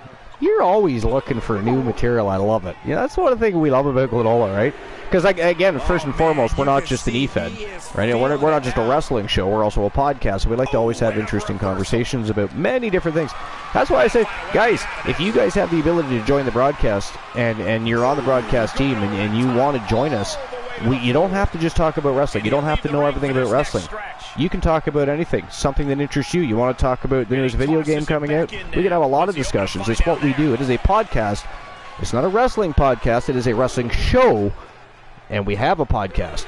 There's a difference. We can talk about anything, so don't be afraid to join. You don't have to have just knowledge about wrestling. Looks like it's back to the drawing board. Ouch, what a combo. 5 times He's piling up the damage now. This is sadistic. Charlotte, Sasha, Becky, Ronda, Bayley, Natalia. Nice, so there's a good start. Yep. Now what about WrestleMania? How many times have women main evented WrestleMania? Oh, Monday Night Raw, sorry. I totally... No, that's still interesting information because that still shows you only 5 times women have main evented Monday Night Raw. Think about that. How long has Monday Night Raw been on? How many episodes have they done? You know what I mean? It's a shame, really. Because people like Trish Stratus and Lita should have been main eventing those shows and never did. Never main evented a pay-per-view. Close to 3K. Beats the 10 count. You know, but that's what I'm saying. People like Charlotte Flair, people like Bayley, Beth Phoenix, all these, Becky Lynch, these guys re-transcended the business. They re-revolutionized women's division and put it on a map in a very, very big way. Now you got people like Bianca Belair, you got people like Piper Niven, and all these great, talented women. I'm glad they got rid of the Doudrop shit, by the way. When she changed her name to Doudrop, I was like, what? What? Like, I didn't get it. Did anybody else get it? I did not understand. Okay, so it's not just me, all right? Because that came out of nowhere, seemingly. Right? Because I was... No offense to her, she's a very big, beautiful woman, but when I think Doudrop, I think dainty and elegant, and if you're a vixen, you are not what I would describe as dainty or elegant. Like... Right. Okay. From what I am finding, and I'm not getting concrete things, but looking at an article here on TJRWrestling.net, where Medusa says that women need to prove they can carry WrestleMania. That is true, but... Yeah. And down here, there's a spot, women have had the main event slot at WrestleMania in the past, with the first time that ever happened taking place in 2019, with Becky Lynch unifying Raw and SmackDown championships by defeating Charlotte Flair and Ronda Rousey. 2 years later, women were back in the spotlight of the main event, Bianca Belair and Sasha Banks. So it sounds like twice. Twice and 5 different women. You know. Right? And Charlotte Flair isn't the only woman in that those girls mentioned that get overlooked when it comes to talking about the best women wrestlers. Into the corner he goes. It's one of those weird things.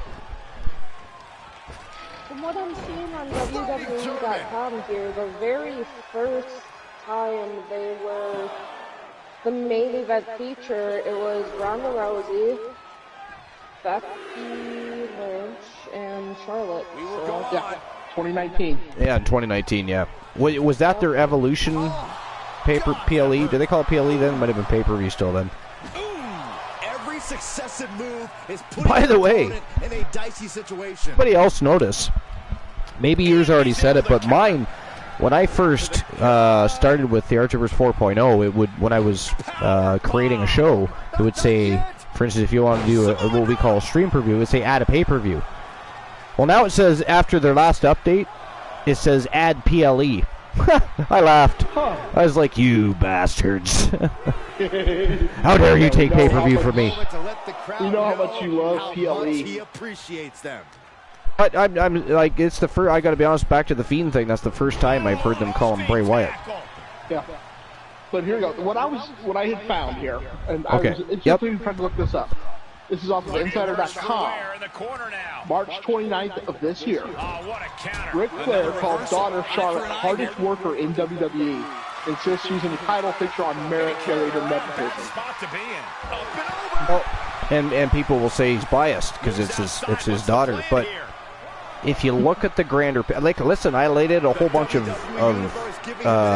information there to show you exactly why I have my perspective. So he's not wrong. Her body of work is so good, and she's not selfish. She puts people over all the time and has still acquired, I think, does she have 14 championships now? I think she's only 2 away from 16. 14. Yeah, so she's 2 away from 16. And let's face it, she's going to become champion either by the end of the year or at WrestleMania next year. That's 15.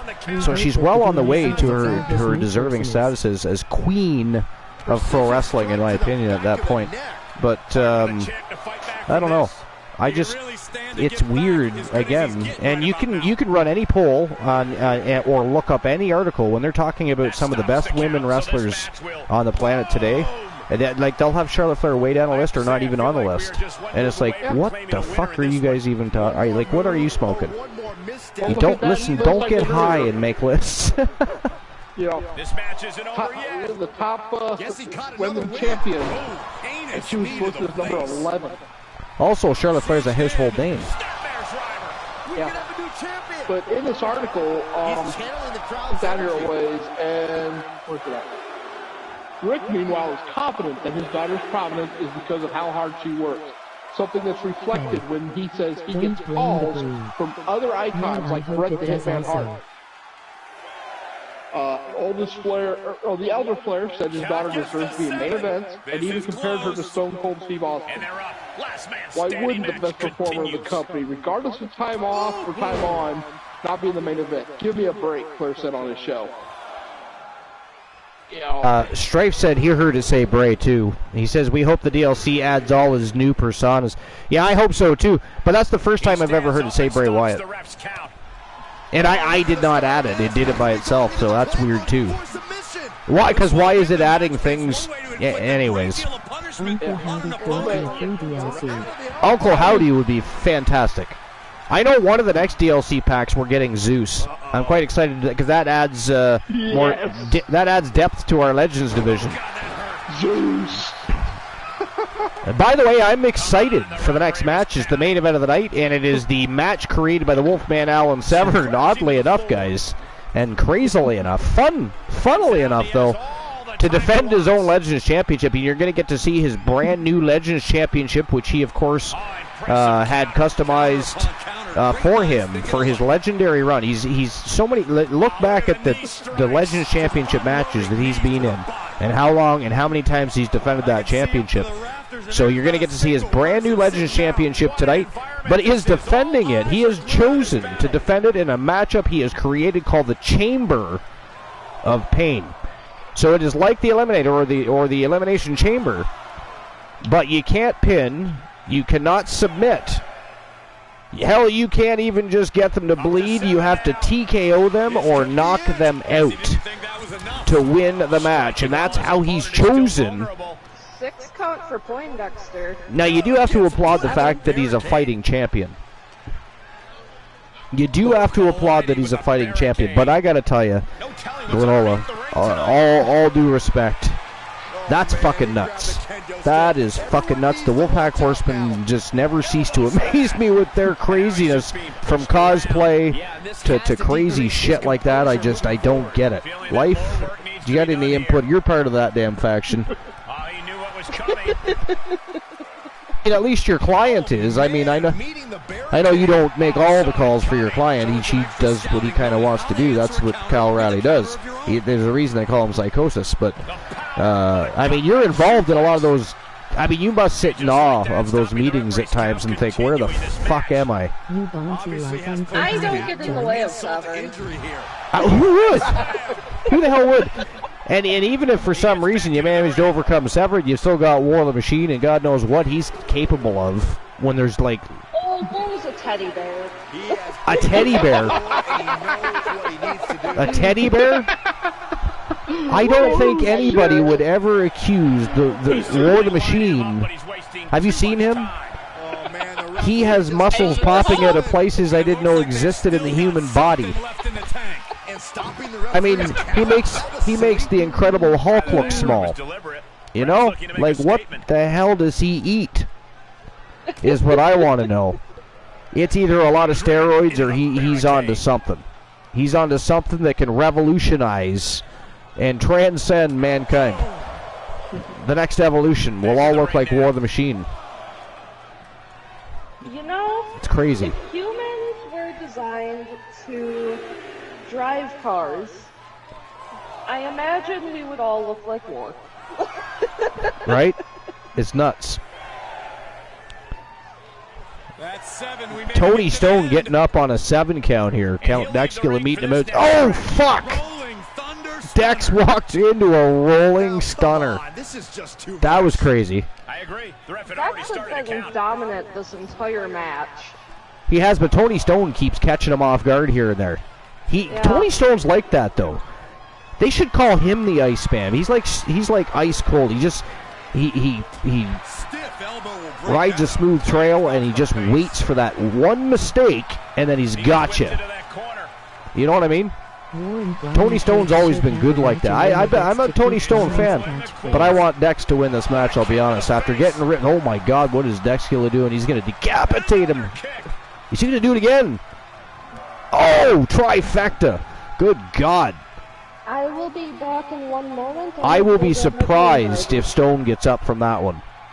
I will be surprised if Stone gets up from that one. That's nuts. Did you see what he just did to the man? And he's asking for more. He boot washed that poor bastard 3 times in a row. Except, well, it was a little more thrusting.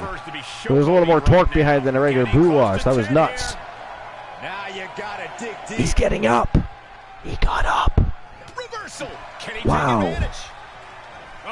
Oh! And landed a kick to the chin himself. Little payback there. Nice arm trap suplex. No way to break that fall. He landed right on the back of his neck there. And Dex getting up on a 3 count. What is even happening in this? Oh, look at this. Yo! Nice gut wrench suplex. Man, he put some torque behind that. Usually gut wrench suplex kind of comes more to the side. He pulled him right. Look at that. Dex got right back up. Dex is crazy. You guys are talking about War size. You got to remember something about War. At 12 years old, War was 6 foot tall and 200 pounds.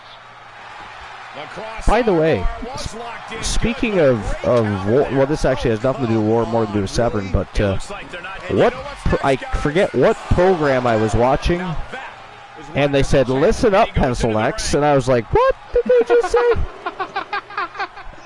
I think it might have been AEW I was watching at the time. Well, oh no, I think honestly, you know where that comes from. I'm sure. Be a free add-on. Yeah. The ref, what he's referencing when he says listen up, Pencil X. Joling says, "Oh, I didn't say I didn't like him. I am just saying that fucking heart gets in the way. Shit, I gotta move the screen to see what's on." He could be a free DLC. Who's a free DLC? Oh, he said Uncle Howdy could be a free DLC. Oh, that would be cool. I know Zeus is. Zeus, I believe it's July 19th, I think. The next DLC pack coming out. Which means we'll probably get another update as well. Which is good because there's been a lot of glitchy crap going on since the last update. Zeus. A count of 7. Damn, is this really I'm going to have to get this computer working a little bit better so we can watch No Holds Barred. That'd be fantastic. I haven't seen, you know what? It's been a hot minute since I've seen that. No Holds Barred was actually a fairly okay movie for what it was, you know what I mean? Shockingly enough, back then there was a couple movies. One of the movies that was actually pretty good, if nobody's seen it, it was called Thunder in Paradise. And just the boat alone makes that movie worth it. Oh, yeah, I want that boat. Me too. Me too. I won't confirm or deny having Thunder in Paradise 1, 2, and 3 on my computer. I don't think I've seen the third. I didn't mind the second, but the first was the best, I think. But I haven't seen 3, so I don't know. But I didn't think 2 was as good as 1. Did you? No, not as good as 1. No, but it was okay. It was okay. But of course, and I've never seen 3. What about you? Like I said, I won't confirm or deny. You own it. That doesn't mean you've seen it. Oh, shit. Dex just got kicked right in the face again. Count Dexcula down for the count. I watched it. I've never seen it. Maybe we should watch it on Discord. The adrenaline is pumping. Well, the problem is we keep running into the my lag issues. Yeah, that's true. This isn't the smartest thing to do. That is true. It's too bad it's not on disc. You could just play. Oh, you don't have a PS5. Never mind. This is close. I was gonna say you could just play it on Discord, but no, you can't because you don't have a PS5. Not over yet. I think it sucks we got screwed. Wow. Dex was gonna get up at a 9 count there. This is crazy. These guys are just going to war here. I mean, Count Duskula did dominate 3/4 of the match, but Stone on a very impressive comeback run. Looks like I put it onto a. Looks like it was on the next totally vibing with the WWE Was it? universe right now. Yeah, because I just opened up the one folder. And there's 7. This is not I good. may have put it onto a. And he'll stand to break the count and keep this one going. I am. Thunder in Paradises. And I got a bunch of great movies. Yeah, Thunder in Paradise was awesome. Vicious blow to the back of the neck. And stopping the count for some reason. What's that all about? He's not ready for it to be over yet. Cole, You let them in. way to go. Through the door. Yeah. Samoan driver. He's lining him up. He talks to the dog staring at me right now. Cinched in. Oh! Good Lord. I'm pretty sure. I think I saw Tony Stone's nose move. Getting fired up now, really feeding off this crowd. Of course, I got some really obscure movies like Saturday the 14th. Saturday the 4th. Fuck. What? What the fuck is that? Man, he is fired up. Dex, stop taunting him. Let him stay down. What are you doing, sir? But Saturday the 14th is a comedy horror movie. He's getting up. The man is getting up. Duxula is just out for blood. He is. Stone really. I mean, he's pulling off all the stops here to retain that title, I gotta tell you. Third 9 count of this match. To acknowledge these fans, a packed arena, and we're hearing every single This is an voice. insane match. Loud and it is. And we still have a main event, Chamber of Pain for the Legends Championship. And time permitting, we might even have a bonus match and see the Women's Legends Championship on the line. I have to step away for a minute. I gotta Stepping away, tiptoeing through the tulips. Does Glenn have? Does Glenn have the Boondock Saints? I believe he does, actually. He'll have to confirm that, but I think he does. It's getting close. He stands up and stops the refs. He's been having lag issues. We used to watch stuff all the time on Discord, but as of late, he seems to have a lot of lag problems with his PC. Technical prowess on display. And I, of course, don't have a PC, so. He's getting a huge boost right now from all those chants Although, and cheers. we do have a laptop. This isn't the smartest thing to do, antagonizing your opponent That's why I instead do of my moments. I attacking him. didn't Yeah. do my laptop. Yeah, well, the wife uses the laptop mostly for her business and stuff, but I could utilize it from time to time. Like, say nights we don't have a show or anything, we could be on Discord, we could watch something. We used to do that all the time. Got him set up in the corner. Except for, a lot of the times there's more opportunities to do things earlier now, so a lot of the times we'd be in there at 2 in the morning watching shit, so sometimes a few people would show up, other times obviously nobody, because they're like, fuck it, I already watched the show, I'm going to bed, asshole, fuck you. We love the Archiverse, but we need our sleep. Good night. But, yeah. But yeah, it was always fun. This match ain't over yet. Sounds like Glenn might need a basic. Watched we watched cartoons, everything from like Rocky and Bullwinkle to the old, what was it called? The Mighty Hercules cartoon. Inspector Gadget a couple times. I forget, we've watched quite a few things. This match isn't over yet. I was surprised Discord never tried to get behind, because they have all the potential to do it. They never got into the streaming. You know what I mean? They didn't really get behind trying to pick up on the fact that streamers might utilize the Discord to stream games. Man, there is no Isn't that weird? Do you find that weird, or is it just me? This one is headed outside, guys.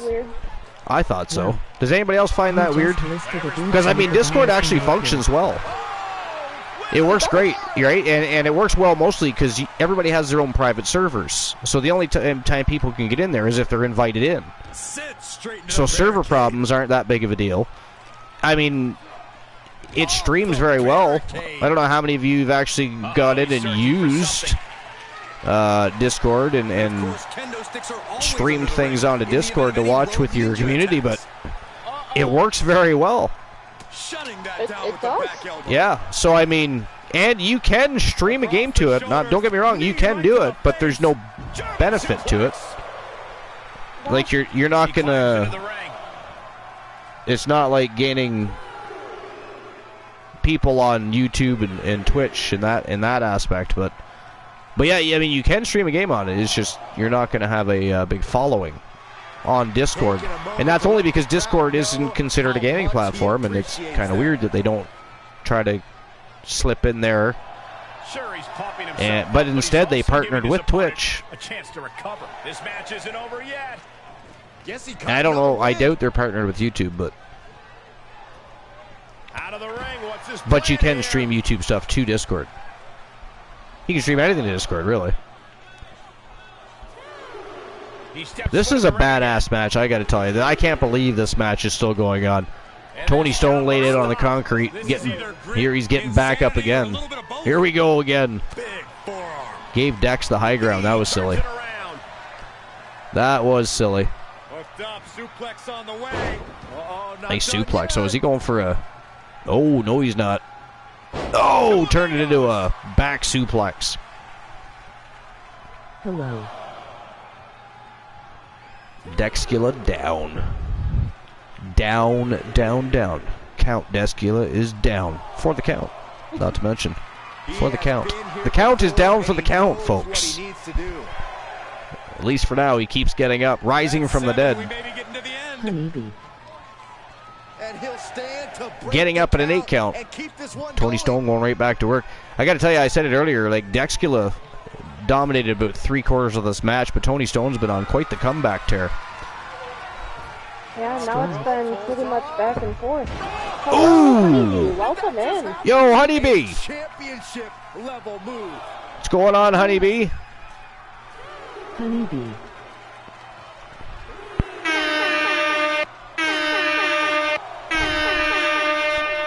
Honeybee Wrestling in the house. Queen Bee was, of course, in a match earlier this evening. It was quite the match. I won't say any further. You're going to want to watch and see what happened. This can't be good. Not where you want to be. We don't like to spoil things. Countered it. Then there's Joe Link in the chat spoiling everything. Oh no! Oh no! Joe Link already firing shots. Oh God, where's Sir Jack? Sir Jack will be next. Here we go. For fuck's sakes, I should have guessed. Oh no! Joe Link couldn't wait. He's how are you supposed to be at work, Joe? Are you not? Where's your boss, man? I mean, does he not employ you for a purpose? Oh! Stone just ate the fucking canvas again. I don't know what just happened. And the electricity of this moment is... But look like it turned into a BFT anyways. The Stone ate the canvas. I didn't see what led to that, but damn, Dexcula is a fucking savage. Hello, Honeybee. This could be it. Glenola back in the house. Tony Stone getting up again. Holy fuck. Are they both? Are they? Oh! Busted him open with the chair. Dexcula not playing games now. He's like, fuck this shit. You're staying down. Yo, I'll be honest. As much as I want Dex to win, obviously, it don't matter to me which one wins. No, I know. Clear winner. And no way the rivalry ends after tonight anyways, no matter who wins. The new jackpot number for the This has been a crazy, crazy match. 501. The number to win a YTD championship match is getting up on a 7 count, busted open, bleeding from that chair shot. And here comes Dex with that chair again. Ooh, jab to the face. Nice retaliation by Tony Stone. Oh, nice for it. Again, reversal. Sends Dexula flying chest and face first onto that concrete. That must have felt nice. I gotta tell you, that probably didn't feel good at all. Returning to the ring now. He is revving up the engine. He's not going to let anything stop him. Running this match. I don't know. I don't even think it matters. I think if Tony Stone wins, good for him. He deserves the title defense. If Dexula wins, good for him. Man, he's earned the win. I don't think anybody loses this match between the two at this point. No. Management's definitely got to be impressed. We are impressed. The fans are on their feet and have been for the last 20 minutes. Oh! Jesus, fuck. He might have just broke him in half with that. He's not moving much down there. Dexula, I think, might be in a little trouble here. That was a brutal lariat. Just exploded and sent Count Dexula crashing to the concrete. That one hurt a little bit. I would think so, yeah. I don't want it happening to me, I'll tell you that much. Oh, shit. Oh, shit. Well, whoa. Tony Stone not wasting any time, not taking any chances, and certainly playing no games here. Last man standing is the rule set, and he's attempting to retain his Grand Prix championship. Mr. I'm retiring. Going through a war to retain this title, and Dex got up again. Holy fuck, really? I'm just convinced that the entire wolf pack just doesn't feel pain. Oh my god. And they've got to all be related. Well, you got to remember what one of the things was pointed out. Out of the ring he goes. Who trained him? I mean, I was going to say, initially I thought it was Severin, but War did most of the afterwork, is what I thought. But so either way, he had the brothers training. I mean, who else is he trained with? Satan? Like, fuck. I mean, you kind of get a little bit of when you fight Jesus, fuck, that was a shining wizard right in the face. Like, Archer, you got it wrong. Satan was Kyle's. Letting his opponent know he well, that makes the whole story better. So that begs the question: is there somebody worse than Satan that could train Dexula? Because I mean, that guy is. Look at him. 9 count on Stone. Stone's getting up on a 9. Look at this, Dexula. Air. Oh my fucking lord. Flying crossbody from the top turnbuckle all the way down to the concrete. Damn. What? What is even going on? He turned into a bat and flew. That's what happened there. That's what's really happening. That is exactly what happened there. Good God. Taking a moment to let the crowd he is fired up. I don't know how he can have that much fucking energy.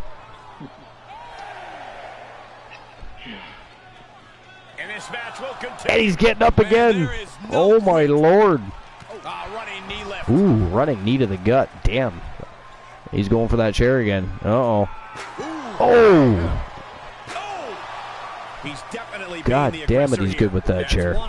I'd hate to see him with like a sword. Or good thing there's no shovels out there or anything. I mean, he'd be wielding that thing like a goddamn katana. This is insane. And he is daring his opponent to face him with the steel chair. This match has literally stopped all of our conversations we've been having. Literally. Count still climbing. We're up to 7 I do wish, though, honestly, that Dex's brother would come back. If we could just get him to come back. Tables? No worries. Yes. You know how much fun that would be to have Tables back in the action?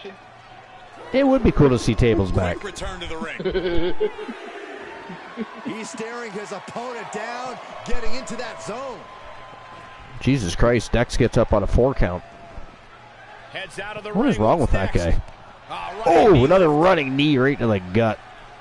I see a chair and a bat. That is not good for Stone. That is not good for Stone. If you would come back for a tables match. Right? And not good ones. Well, I mean, not if you're Stone. Although Stone handling business right now. Two amigos. Coming back in the ring. Dexcula down. He's staring his opponent down, getting into that zone. For how long? I don't know. 4 count last time.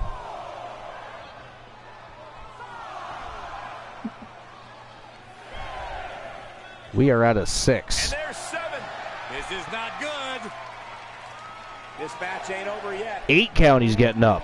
And a delayed 8 count, I might add. Referee went over to check on him there. Did you see that? So referee's starting to get concerned about these two. I mean, they both have. Fatigue has to be setting in at some point. He's like, I don't even know if I can count to 10 at this point. Right?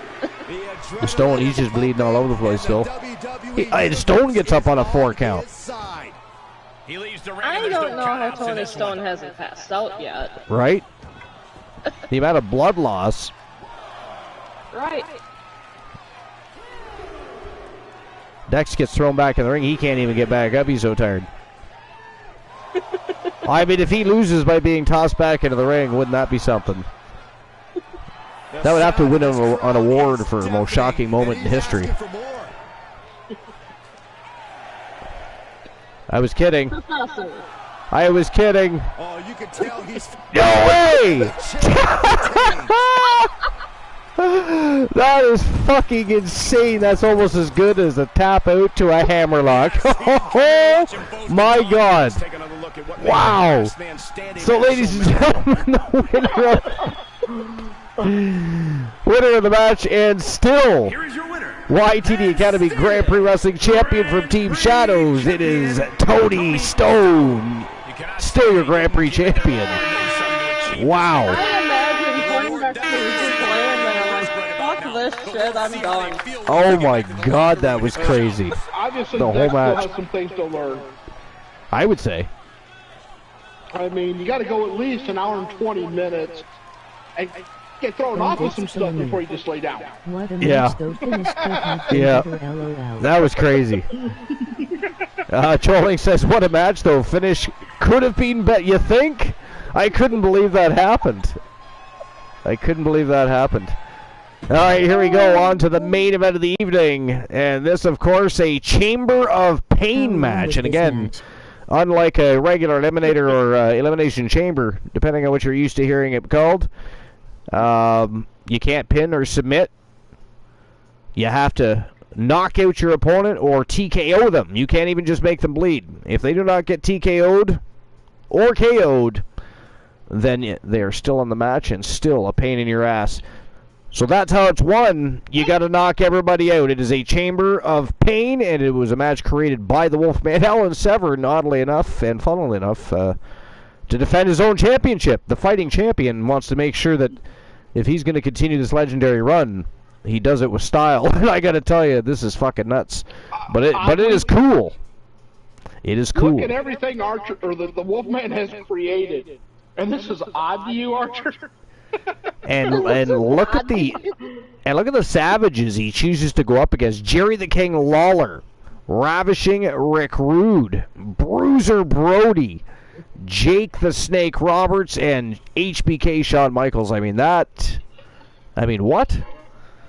That's who you choose to defend your title against. That's insanity. But we're also unveiling the brand new Legends Championship. You're going to get to see that as well. And that is the next match of the night, Chamber of Pain. Legends Championship on the line. Alan Severn defending against Jerry Lawler, Jake the Snake Roberts, Ravishing Rick Rude, Bruiser Brody, and HBK Shawn Michaels. Let's turn and burn, shall we?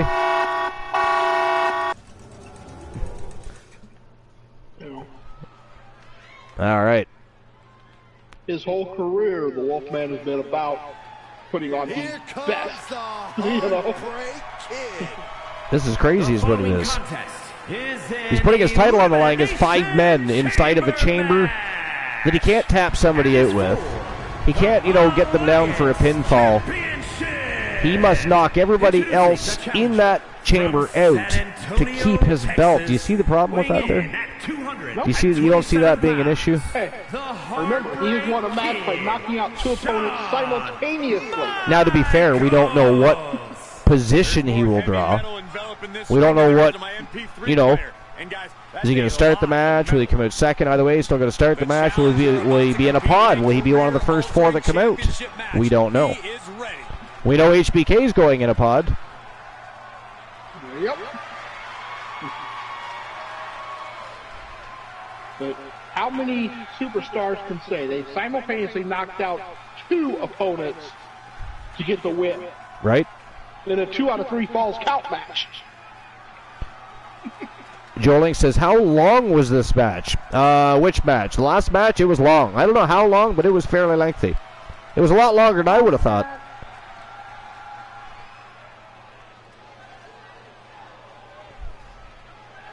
I don't know how long the last match was. PFFT. How did that happen? How did what happen? And here comes the Wolfman, the reigning defending champion, and there is his brand new Legends Championship belt.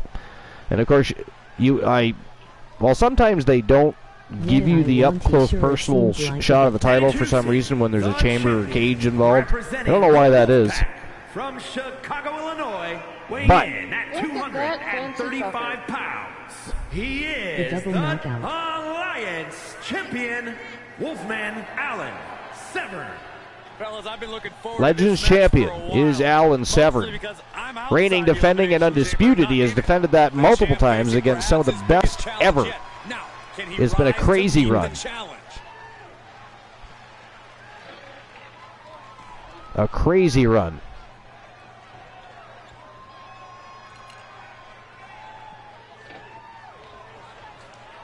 I don't know if they're going to show a close-up of it or not, but you'll notice that they've got rubies embedded across the top and bottom of the championship belt. And it actually is a throwback to a few different championship belts from history. Nice. Making it a very solid Legends Championship title belt. Oh, good God. Why? From Stone Mountain, Georgia. Why are we still... I mean, is this not against some sort of rules? I mean, is that snake being fed in there? Does it have a water supply? Why is it being kept in a sack? Should it not be out in a tree somewhere? It does not belong in a gymnasium full of people at a wrestling show. Superstar who seeks no adoration, only I was past the note, Archer. The double knockout. You know what? Actually, we had something similar to that happen one time, Strife. The Wolfman Alan Severn double chokeslammed 2 people and knocked them out at the same time, therefore winning the match. It was fucking awesome. Yeah, it was a 2 out of 3 falls count. Yeah. Counted that as both falls. They counted that as both falls and awarded them the match. So he literally chokeslammed the 2 fuckers, and they both got knocked out, therefore he won. Because that was 2 falls at once. It was nuts. I've never seen anything like it. Austin, Texas, But, weighing in at 300 pounds. That is amazing. That is amazing, I know, right? Matter of fact, got to applaud the Wolfman Alan Severn. I was past the note. There will be a huge announcement if the Wolfman retains tonight. Huge announcement if the Wolfman retains? Yes. Okay. All right, I'm intrigued. Big matches are where this guy thrives, and competing for that title is about as big as it gets. Well, time permitting, we might even have one more bonus match of the night. Like I said, the women have not got to showcase their Legends Championship title belt. Of course, the champion has received their title belt, and if, depending on how long this match runs, perhaps we have a bonus match and put the Women's Legends Championship on the line in a matchup of Life's choosing at the time. We're going to give Life some extra fun tonight. But again, it will depend. I mean, this is a Chamber of Pain match. This could be a... it's a bunch of fucking slobber-knocking, heavy-hitting SOBs in there tonight. I mean, this could be over in the blink of an eye when you think about it.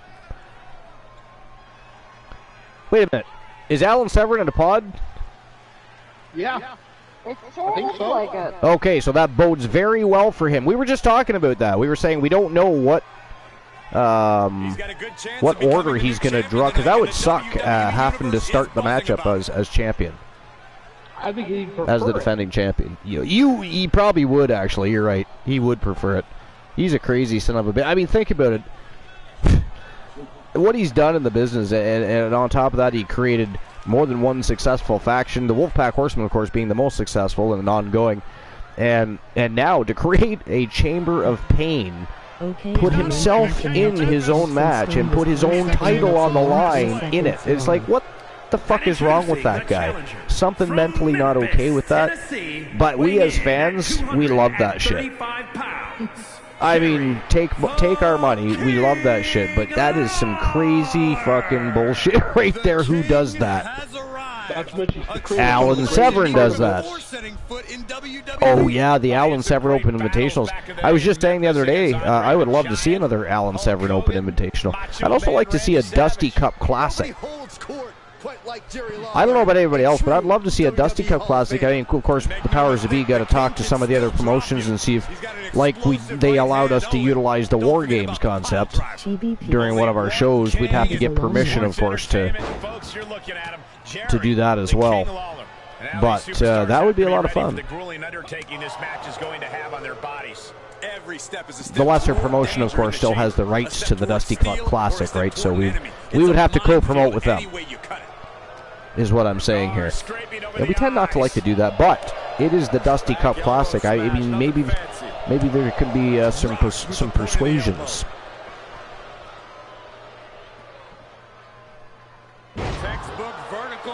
You got to take the mute button off, Glenola.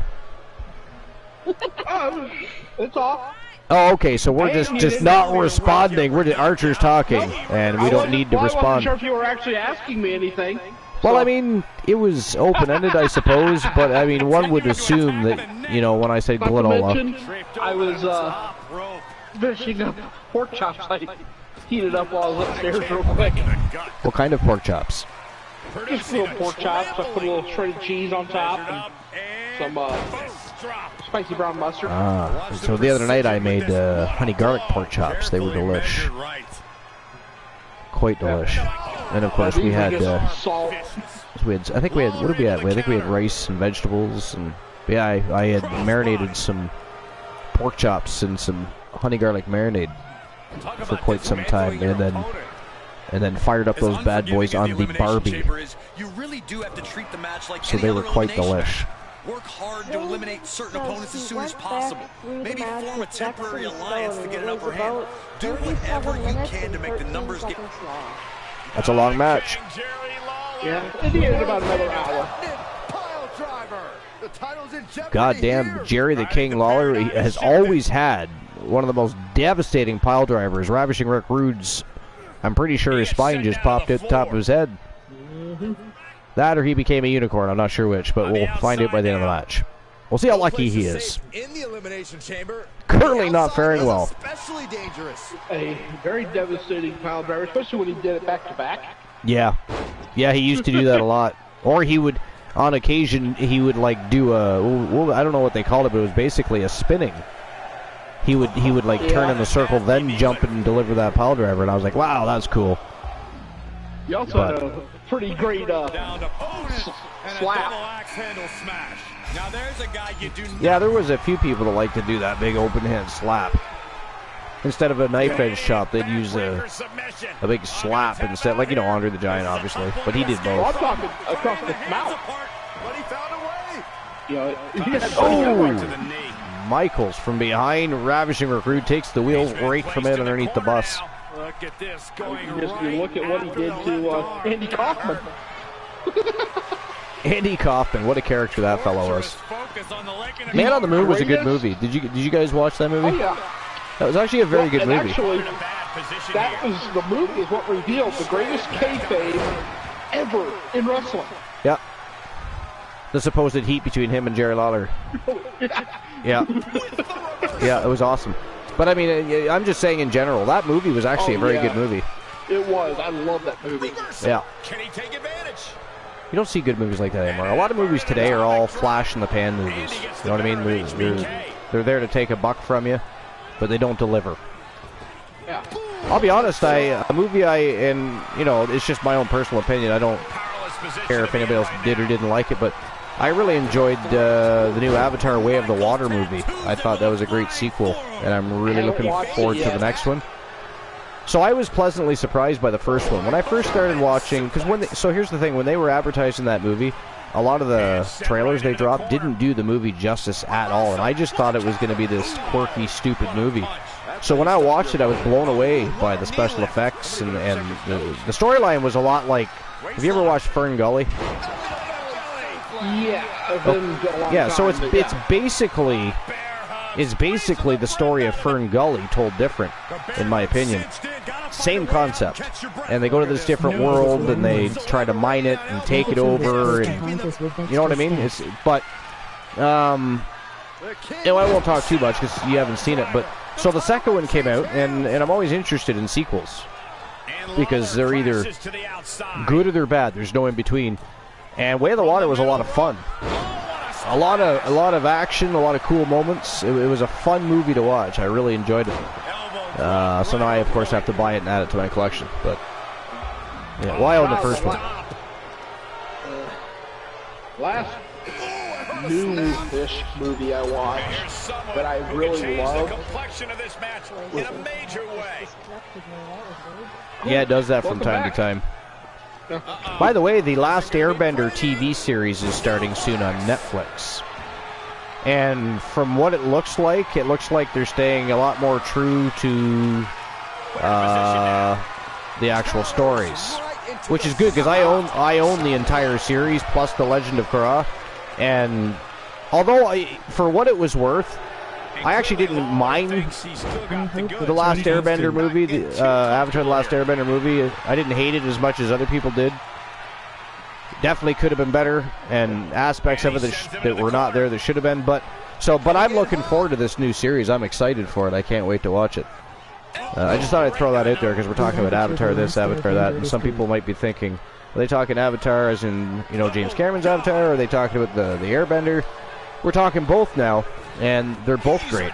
So, but the Last Airbender movie, a lot of people tore apart and didn't like this and that. And actually, to be honest, it wasn't that bad of a movie. It just wasn't what we wanted as the Last Airbender movie, right? But sometimes we're too busy critiquing and tearing it apart to enjoy it for what it is, and forget that we can do both. We can still enjoy it, but say, you know what, we want better. I mean, if you're going to do another one, you got to do better. You got to up your game.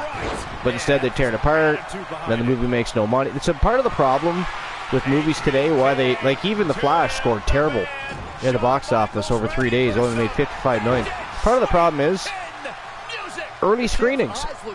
Early screenings have always been a terrible idea. All that does is give people that get to go to the early screenings and do write-ups and all that, and people read the bullshit, and then they don't go, no, I'm not going.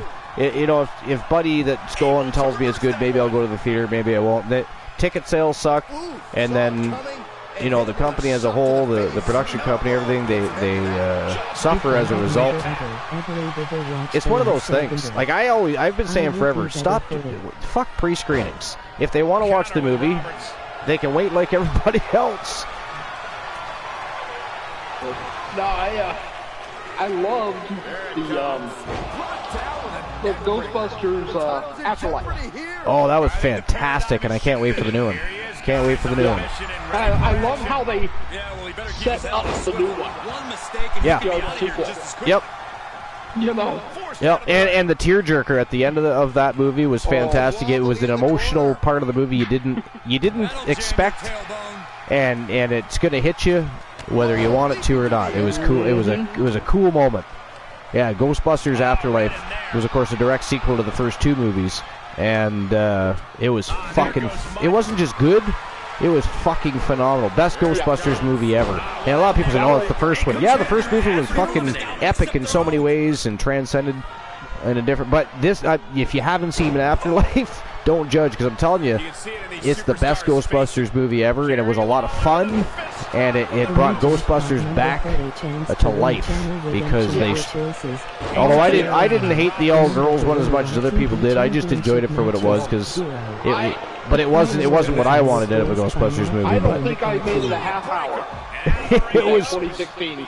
Yeah, a lot of people didn't like it. I watched such a perfect video on YouTube about that, where they did side-by-side comparisons between original Ghostbusters and 2016. Yeah. For scenes that had the same purpose. Strife says Avatar was Pocahontas with extra steps. Kind of, but it was more like Pocahontas meets Fern Gully. There they go. Pocahontas meets Fern Gully. That's what it was like. Arm wrench.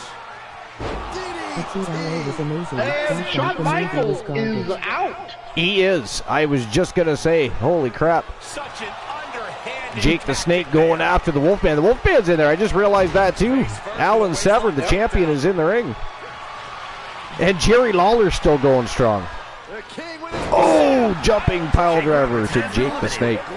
Jake's like, fuck it, I'm getting up. And the one that struck me the most. Wait a minute. Did Jake just get eliminated? Did he get knocked out? I think he did. It is down to Jerry. Oh no, there's still somebody else.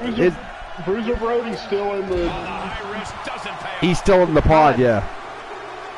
That was the shortest knockout I've ever seen. He got right back up like nothing happened. I know. I thought he was still in the match. I didn't realize he got KO'd. Oh! Jerry Lawler got stunned, and he's still in it. He didn't get knocked out. What is Jerry Lawler on tonight? And now Bruiser Brody for these guys to deal with. This should be interesting. Shit is going to hit the fan here. Is introducing the proton packs. Yeah. And in the original, they're sitting in the elevator. And it's the whole thing. You know, we've never had a fully successful test of this equipment. Yep. I blame myself. I blame you too. Then they walk out, they blast the men's car. Yeah. I'm super happy that they're doing right by the Ghostbusters. Yeah. So they turn around and they have next to that, right after that, they do for 2016. And it's like a 15 to 20 minute crap fest to do that exact same introduction. Yeah. But basically, you know what else I'm excited for? I'm excited for the live-action remake of Disney's Hercules. Really? I hadn't heard about that one. Yeah. It is a thing. Check it out. Look it up. I think that's cool. Because that was a great cartoon. I mean, I'm sure they're not going to keep it exactly the same, but they say they're going to stay true to the characters and this and that. There's a bunch of stuff you can read about it, but I mean that's a fun movie to read. That's a fun, because I mean that was a great comedy musical. There was a little bit of something in that for everybody type of thing. That was one of the best cartoons I think they've ever made, actually, to be honest. Well, I won't go with the best, but no, I said one of the best. Yeah. But you know, you're going up against this is Disney. You're going against Darkwing Duck. Oh, holy shit! Alan Severn retains his title in the Chamber of. Wow, ladies and gentlemen, the winner of the Chamber of Pain match and still Legends champion, the Wolfman, Alan Severn from Team Glenora. Holy shit, that's fucking insane. I do have an announcement regarding this now. Champion Wolfman Allen. As Wolfman note reads, listen up, pencil necks. As of now, I am vacating the Legends title. We will be holding a invitational tournament for the next holder. Oh. Interesting. So that means there's going to have to be qualifying matches at some point. Why would he vacate the Legends title? That's crazy. The man he makes no sense. There's no logic to his decisions at all. You know what I mean? I think it's There's because just nobody not. can beat. It seems like nobody can beat him. I think is what it is. I think he's getting bored. I'm not sure, but I think he's getting just scurries out of that ring like. All right, so our next show will of course be Wrestle Wars Genesis. It says Tuesday on there, but that's because you can't have a regular show on a Saturday for some reason. So I had to leave it. But it will be Saturday evening, regular time, 10:30 p.m. Eastern Standard Time, unless I decide to have it, or I have the time allotment to do it a bit earlier, or depending on what time I work, I might have to do it a bit later. I don't know, but 10:30 is when we usually go. That will be our next show. That was the main event for episode number 488 and episode 23 of YTD Academy Live. But we have a little bit of time to play with here. So, JC I did say that we could have a bonus match and put the Women's Legends Championship on the line, and that Life could choose the match stipulation for that. Now, the question is, do we have a one-on-one match? Do we have a triple threat match? A fatal four-way match? Do we have ourselves another Chamber of Pain match with the women's division? I was gonna say Chamber of Pain for the women's. Or we could have another last man standing. Shit, didn't mean to go in there. Fun. I hate when I get button happy.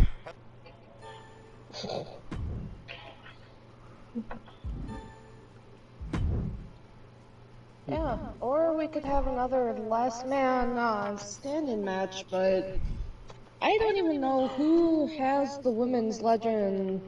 It is Gail Kim. Gail Kim. Okay. And who is eligible for the Legends match? Oh, geez. Well, we got quite a few people. We got Queen Sherry. We've got Luna Vachon. We've got Alondra Blaze, Chyna, Beth Phoenix, Lita, Trish Stratus, Stacy Keibler. There's quite a few. Awesome Kong, I believe, would be a good candidate. I mean, she's not in the WWE Hall of Fame, but she is in Hall of Fames in pro wrestling, so I would consider her a legend. There's quite a few that we can choose from. Or we can do a last man standing. I mean, it doesn't matter to me. We can put a Chamber of Pain in for the women's match. Why not? We did it for the men's. We can do it for the women's too. Alright, let's do that. Alright, here we go. Sounds good to me. Chamber of Pain. Oh, no, that's right, because we're not within our own neck of the woods for the Archiverse. It's going to force us to use a Elimination Chamber arena. That sucks. We don't want to do that. Rose Brewer is one. What are the other options? One in the Wildcat. What are the other Marie options also for right. 6 women? Possible contenders.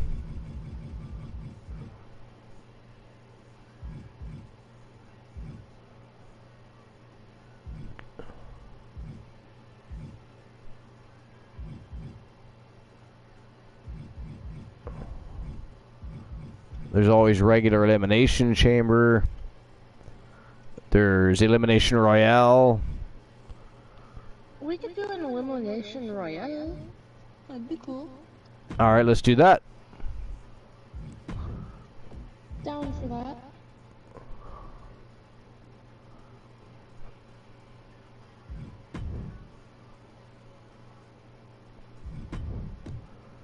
Alright, so. See, now I already named a few people. We're going to put Luna Vachon in there. I forget if she's under Queen. Or is she under Sensational? There she is. Sensational Sherry's going in there. It looks like Joe would like to see Rose Brewer, Queen Bee, and Ashley Marie in there. Rose Brewer. They are all eligible, yes. They are either in the Hall of Fame and or Triple Crown champions, so they qualify to compete in the Legends division, so that is correct. Ashley Marie is, of course, a former, actually, Women's Legends champion, one of the first. I don't think she was the first, but she was one of the first. And then, of course, the reigning defending champion is Gail Kim.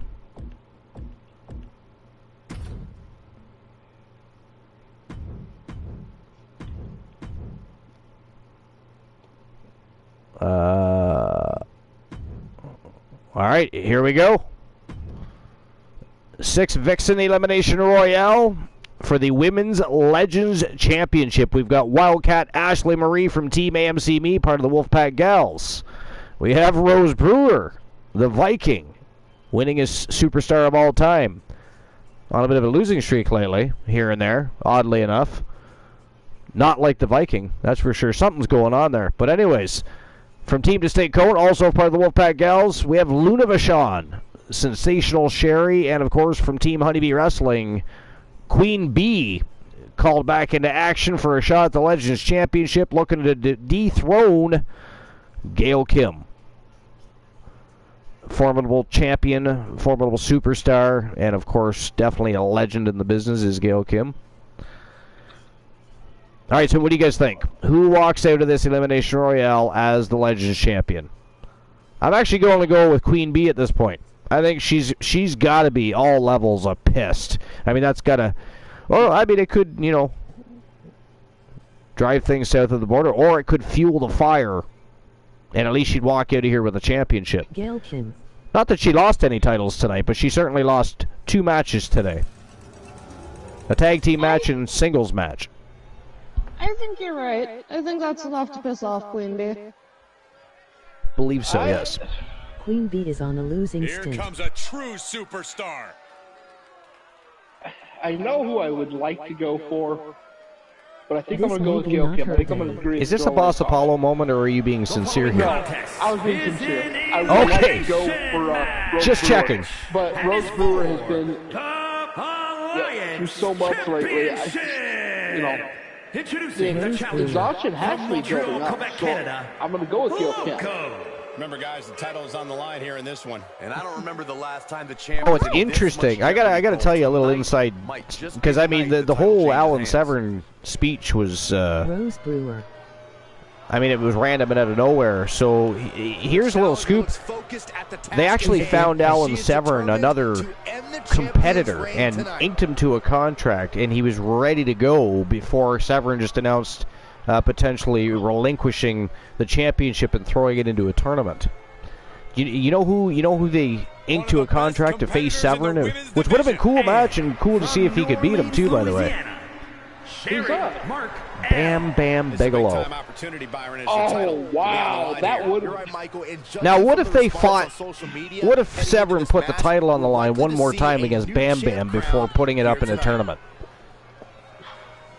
That actually, he might do something like that just to get in there against Bam Bam Bigelow. Right? That's what I was thinking. They were trying to find ways to excite Alan Severn, because Alan Severn was cleaning house, literally. Everybody from Kane to The Undertaker. I mean, he was knocking them out of the park at will. You know, you look at Severn's history, he gets bored when he's on a winning streak. You know, here's one for you. Okay, here's one for you. His final Legends Championship match, no matter what happens, the belt goes up in a tournament, and if he loses, that just means that one of those unlucky champions are forced to defend in the tournament. But if he wins, he vacates it, and it still goes in a tournament. What if he has a fatal four-way? What if that's against Bam Bam Bigelow? What if that's against the Icon Sting? What if that's against Macho Man Randy Savage and the Ultimate Warrior? Final battle. Oh, beautiful. Beautiful match. I can definitely speak for the Wolfman when you likey? That in a heartbeat. You likey? Uh-huh. I likey. Lifey? Does Lifey likey? And yes, I just went there. I called you Lifey. So there. Competing for that title is about as big as it gets. Sounds good. We can roll with Lifey. Did you hear what we were talking about? No. Wow. Just wow. Ooh. I'm working on homework. That is a I fatal am five-way.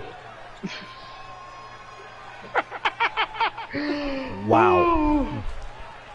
Multitasking is not my forte tonight. There is going to be one more Alan Severn defense before he gives up the belt. And representing the Fatal Wolfpack four-way, from the fifth dimension, Bam Bam Bigelow, Wildcat Ashley, Sting, This is a big time Ultimate opportunity, Warrior. Byron, as the title will be on the line here. You're right, I Michael, don't it's that'll work out. And Randy Macho Man Savage. Fatal four-way elimination matchup. Here tonight. No, that'd be a five-way. That'd be a five-way, yeah. Oh yeah, that's a fatal five. Yeah, sorry. One man now defends the building. Wait a minute. Biggest opportunity of her career. Like, you just named 4 plus Alan Severn. Yeah, and depending on, I mean, if the women are as much as savages as the men were in their Chamber of Pain, depending on how quick this matchup, we could even do it tonight. But if the Wolfman still retains, then he's vacating. Yeah, either way, it goes up in the tournament. So a new champion will have to defend in a tournament, and/or Severn vacates and it goes up in a tournament. Anyways, either way, that belt goes into a tournament. And so is the YTD Academy Championship. Now, there's going to be like 2 tournaments in the near future. That's kind of cool. We haven't had a tournament in a while. It's been a little bit. But that's good, though. You don't always want to have tournaments because they overstay their welcome. From London, England. But I'm more interested in getting the powers that be that need to be put together in a conversation in a room so they can discuss a Dusty Cup Classic being brought to the Archerverse. Whether we have to co-promote with a lesser promotion to do that, or they just give us the rights, I don't know which. But I think a Dusty Cup Classic for the first time ever in the Archerverse would be phenomenal. Pay homage to one of the greats. What do you think, Life? I think that's a great idea. I was just seeing if you were paying attention. From Toronto, Ontario. Shockingly, you were. She is I the was. Alliance champion. Here's kind of a closer-up look at the Legends Championship. Now, this being an Elimination Royale, they will give a close-up view on the screen of the title, so you'll get to see exactly, you'll see rubies across the top and bottom of the championship belt, and you'll notice that it's a throwback to a couple of different championship belts, which makes it very prestigious looking immediately as a Legends Championship title belt. But Gail Kim has been Legends Champion more than once and has taken that belt on a good run. Alan Severn, I mean, you saw what he just did. I mean, he put himself in a Chamber of Pain match with 5 villains and still won, still retained. So both Legends Championships have become so prestigious, and we decided that the belts didn't just quite look up to the hype that they actually really were. So they were recustomized.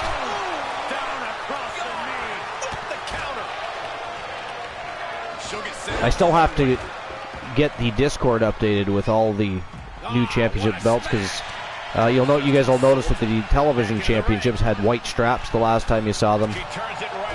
The Genesis tag titles have a red strap, very nice, kind of a darker red strap. Speaking of belts, I see Joe Link got a new ZWA, or a ZWA for you guys, I'm Canadian. ZWA World Championship belt, and rumor has it he's got a new division starting. A brand new division is going to be called the International Championship Division, and he's going to be unveiling a brand new International Championship as well. But anyway, I'm going to take a minute and go pee, so I'll be right back. Feel free to discuss why it is that Glenola has 3 testicles instead of 2, and if that causes additional issues with anything in life other than maybe having an overactive sperm developing problem. Makes it... Yes. How do you know this?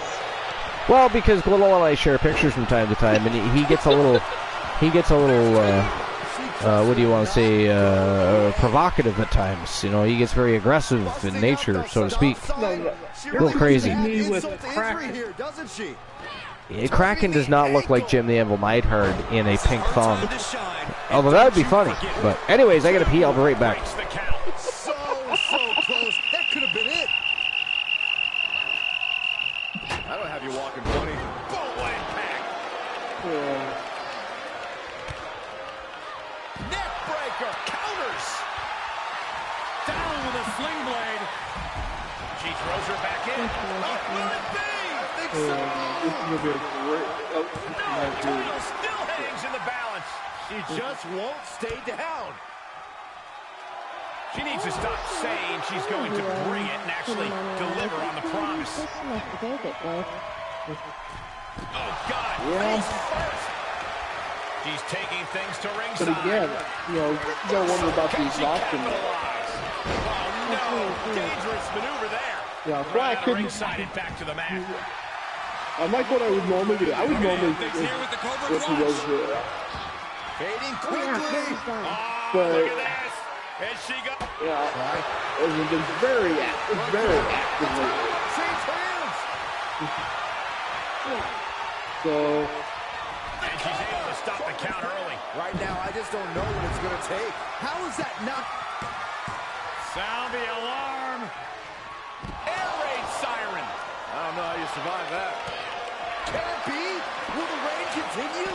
Kick out. She still has life. Now is not the time to wallow in disbelief. Pressure must be kept on. 2 count. No, a 2 count. She just won't stay down. Superman punch in the corner. Giving her opponent. Lifted off the mat, suplex position. Oh my goodness, what a pile. She's going for it. Makes the That cover. ref. By a hair. This title fight continues. She kicked out? No way. She actually kicked out? Is she getting her butt kicked? Because my YouTube has an extreme delay for some reason. I think she's trying to get up, right all over the place, trying to do pinfalls and There's stuff. a kick and black lights out. Gonna see a new champ. That's gotta be it. 2. The champ isn't going down easy. This is complete insanity. Still holding on to the title by the skin of their teeth. And you see a perplexed look now for how such impactful offense couldn't gain a pinfall. Oh yeah, she is really getting fired up. Cha-ching! Step up Enziguri. Up and down. What a slam. The champ will... there's a kick and saw that one coming. A competitor has been eliminated. Ooh, stinging kick. All right, back to it. Returning to the ring. Right to the kidneys from behind. Look out! And no countouts means she has the whole outside to play with. Taking a big risk here by bringing the table into the action. Oh, propelled into the table. Basement drop kick. What impact? She scurries out of there.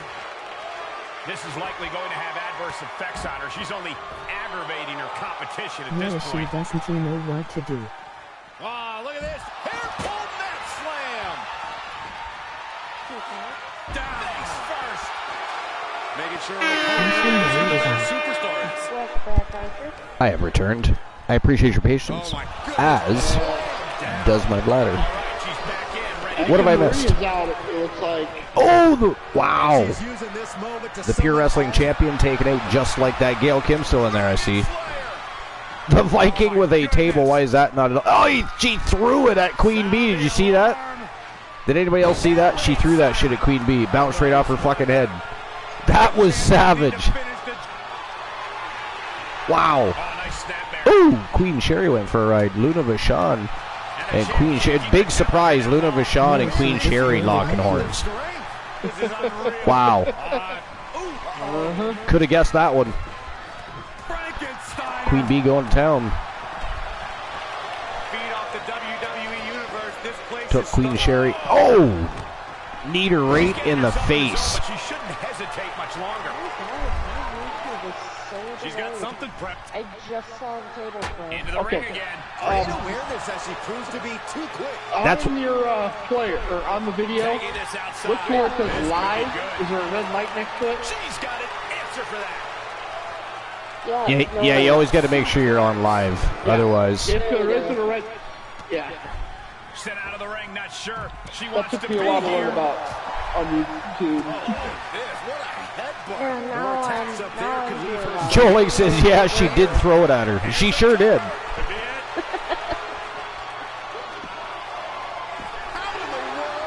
You are not alone in your shock, Cole. Wow, nice evasion by Queen Bee. And, oh! Through the stop. Didn't even... What is it with... She got a table thrown at her, so she figured, fuck it, I'm going to throw the stop sign at Rose Brewer. What the fuck is even happening tonight? The champion thought that was it. The champion's shock is palpable. The champ will have to dig deeper now. But if we see one more devastating... I gotta be honest, some of the camera angles have been fucking ghastly tonight. We gotta have a talk with the camera crew and whoever takes... Right? It's kind of weird. I have no idea. I have no idea. They're trying to leave us in suspense here. We still have 5 Vixens in there. Only Ashley Marie has been eliminated so far. Holy shit. Wow, Rose Brewer's been eliminated. The Viking is out. We are down to Luna Vachon, Sensational Queen Sherry, the reigning defending champion Gail Kim, and Queen Bee for the Legends Championship here. And by the way, did you see the close-up of the championship?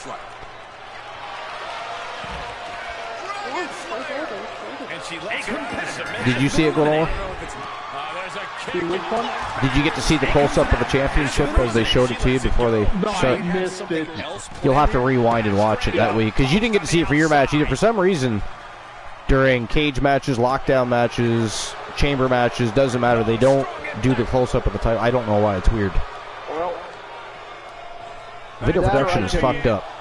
They need help. Updated in the Discord. Determination of the challenger keeps this match going. Update what? You can just see how much the this picture of the means, title. how much one is willing to... Well, yeah, but I mean, it's always fun to see it live. I know. I'm just... Glenola trying to be optimistic. trying to be sarcastically optimistic. I just had to give you some that is not finer than Frog's here. I've been behaving myself today. You know, I haven't been that cruel today. Not finer than Frog's here. Doesn't qualify. Barely qualifies as thin as the nutsack on a lizard's scrotum. Barely. Lizard, too, not even amphibian. Not even close to Frog, much less Frog's hair. So there. That's what I think of your sarcastic, optimistic shit. How dare you. And I would put the how dare you emote in there and ban the chat. You like that? Yep. And ban the Cobra. I don't have a ban the Cobra. I should have a ban the Cobra caster emote. Actually, I believe Mr. T is going to work on some new emotes for us. I was going to ask Joe Link to get some new emotes for us too if he ever has some time. So between Joe Link and... Wow, Luna Vachon! Your victor knocks out Queen Bee. Another disappointing match for Queen Bee in the last 24 hours. What the hell's going on with poor Queen Bee? She is still the reigning defending YTD Academy Women's Grand Prix champion, but she has had a string of losses. A non-title match, a tag team match. Now she just got knocked out by Luna Vachon in the Elimination Royale, and we have a new Women's Legends champion by the name of Luna Vachon, ladies and gentlemen. Holy crap. Joel says Queen Bee is in some trouble. Oh my god. In between him and Sir Jack, they've been all over Queen Bee tonight. Just trash talking her all night long. Alright, so new Women Legends champion. Okay, so we have time. Do we want to do that matchup with Alan Severn, Bam Bam Bigelow, Randy Savage, and the Ultimate Warrior?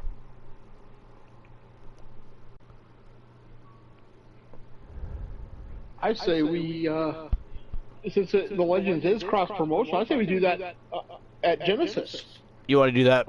You want to do that matchup on Genesis? So make sure you put that. Make sure you put that in an appropriate location. All right. So if we're not doing it tonight, that pretty much wraps things up. So, ladies and gentlemen, that is it. That is all for episode number 488, and of course, episode number 23 of YTD Academy Live, now rebranded YTD World War III, and what an amazing, amazing show it was. Some surprises along the way, some fantastic matches either way. I mean, that last man standing match with Count Dexcula and Tony Stone alone was absolute fire. So I appreciate everybody for coming over. Appreciate everybody for the constant and unwavering support of the Archiverse TV, whether it be on Twitch or here on YouTube. You guys got us up to 519 subscribers. We are now accepted into the partnership program here on YouTube. So we're going to be able to earn some money for the Archiverse TV channel here on YouTube as well as on Twitch. And you guys are responsible for that, so that's fantastic. So a round of applause for everybody, really. Pat yourselves on the back, because it's because of you guys. Yeah. And real quick, Archer, it was Bam Bam, Sting, Macho Man, Wolfman. Oh, yeah, it was a Fatal 5, that's right, too. Yeah. Sting was in there, too. So there was Bam Bam, Sting, Randy Savage, Ultimate Warrior, and Severn.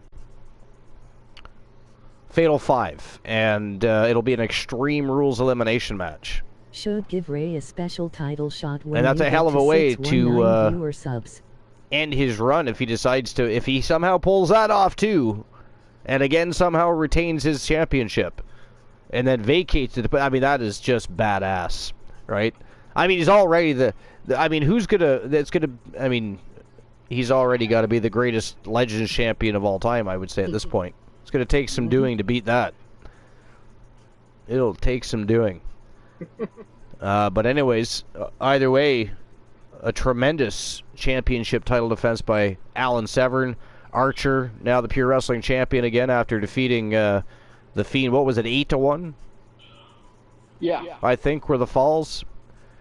Not as impressive as a 6-0 clean sweep, I suppose, but 8 falls though by he was on fire. He was a unhinged animal in there today. It was crazy. Didn't expect that at all, especially against the Fiend. So that was weird. But yeah, we'll take it and run. Tag team champions retained, and yeah, what a night! Crazy. We've got some new #1 contender, Kyle Riley, the #1 contender now for the Grand Prix Championship that Tony Stone still holds, and is in the middle of a rivalry with Dexcula. Be unfortunate if Riley got mixed up in that. It'd be like tag team partners against Tony Stone, but which one of them get to take the title?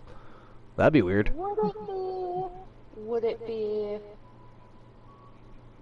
unfortunate, Archer? Well, not necessarily. Not necessarily. I mean, I could see how that could, benefit as well. There's that. But yeah, there's a lot going on. We're officially on the road to the next big SPV, which is going to be here on YouTube, and it is going to be YTD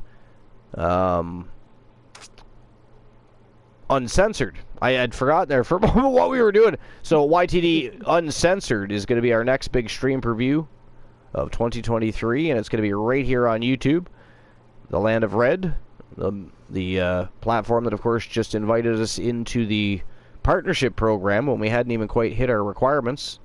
But we are going to have some extra tools unlocked when we finally do hit that plateau. So, but yeah, we're at 519 subscribers. We're well on the road to 1,000. We just had our 23rd episode of YTD Academy Live. Absolutely fantastic. It was another great show. And then, of course, Saturday night, we're going to have Wrestle Wars Genesis in a brand new stadium. And we're on the road to not just Uncensored, but episode 500 is but 12 episodes away. So, another big milestone for the Archiverse coming up. That's going to be a lot of fun, a lot of reminiscing. Hopefully, some of our OG supporters are capable of showing up and having a good time with us for the evening. And we'll have some fantastic matches as always. Championship titles on the line. Again, reminiscing about times from the Archiverse 1.0 all the way to 4.0, from one episode all the way, well, for Galone to be around 50-ish. 50, I forget what we did figure it out at one point. I think he came in around 50, in the 50 zone. But he's been here since the Archiverse 1.0, though. And if you do the math on that, that means he's been here for over 430 episodes. So 438, roughly, episodes of the Archiverse TV. And even when he wasn't on the broadcast, and he was having a bad night, he still managed to pop in the chat here and there. So he's literally been here in some form for every single episode of those 438. So how awesome is that? But anyways, we'll see each other, well, for sure, our next scheduled program again, Wrestle Wars Genesis, brand new stadium. That's going to be Saturday night. But I am off earlier in the evening a few times this week, so it is possible we have one of our tournaments before Wrestle Wars Genesis, so stay tuned. You don't want to miss a single solitary episode, see what's going on, because if we haven't already figured out the Legends Championship tournament by then, because it could either be done by qualifiers or Alan Severn could simply hand-pick Legends to put in that tournament. Either way, I think pretty much everybody's going to be okay with that. And Wrestle Wars Genesis, he's defending against Sting, Randy Savage, The Ultimate Warrior, Bam Bam Bigelow. Was that it? That was it. Yeah, there's 5, right? Yeah. Sting, Bigelow, Savage, and Warrior. Yeah. So I mean that is a huge match in itself. But yeah. So I guess we won't be doing the Legends Championship tournament because that match has to take place first, no matter what he decides to do with that tournament. So it'll probably be the YTD Academy Grand Prix Championship tournament, and we'll figure out a tone-setting match for that as well. But so stay tuned. You don't know when that's going to happen. There's no way to invade anybody, to my knowledge, on YouTube, and I wouldn't know who to invade even if we could, because we are on YouTube, not Twitch. But I appreciate everybody. You guys are all fucking awesome, legends in your own right, and I appreciate the constant support. We got so much going on, so much fun to be had, especially over the next month and on the road to 500 episodes. Yeah, Life, thanks for being here. Glenola, as always, you guys are awesome. All my pleasure. But it's that time. I mean, they all don't have to go home, but they do have to get the fuck off of our broadcast and out of our channel. So, away you go. Goodbye, folks.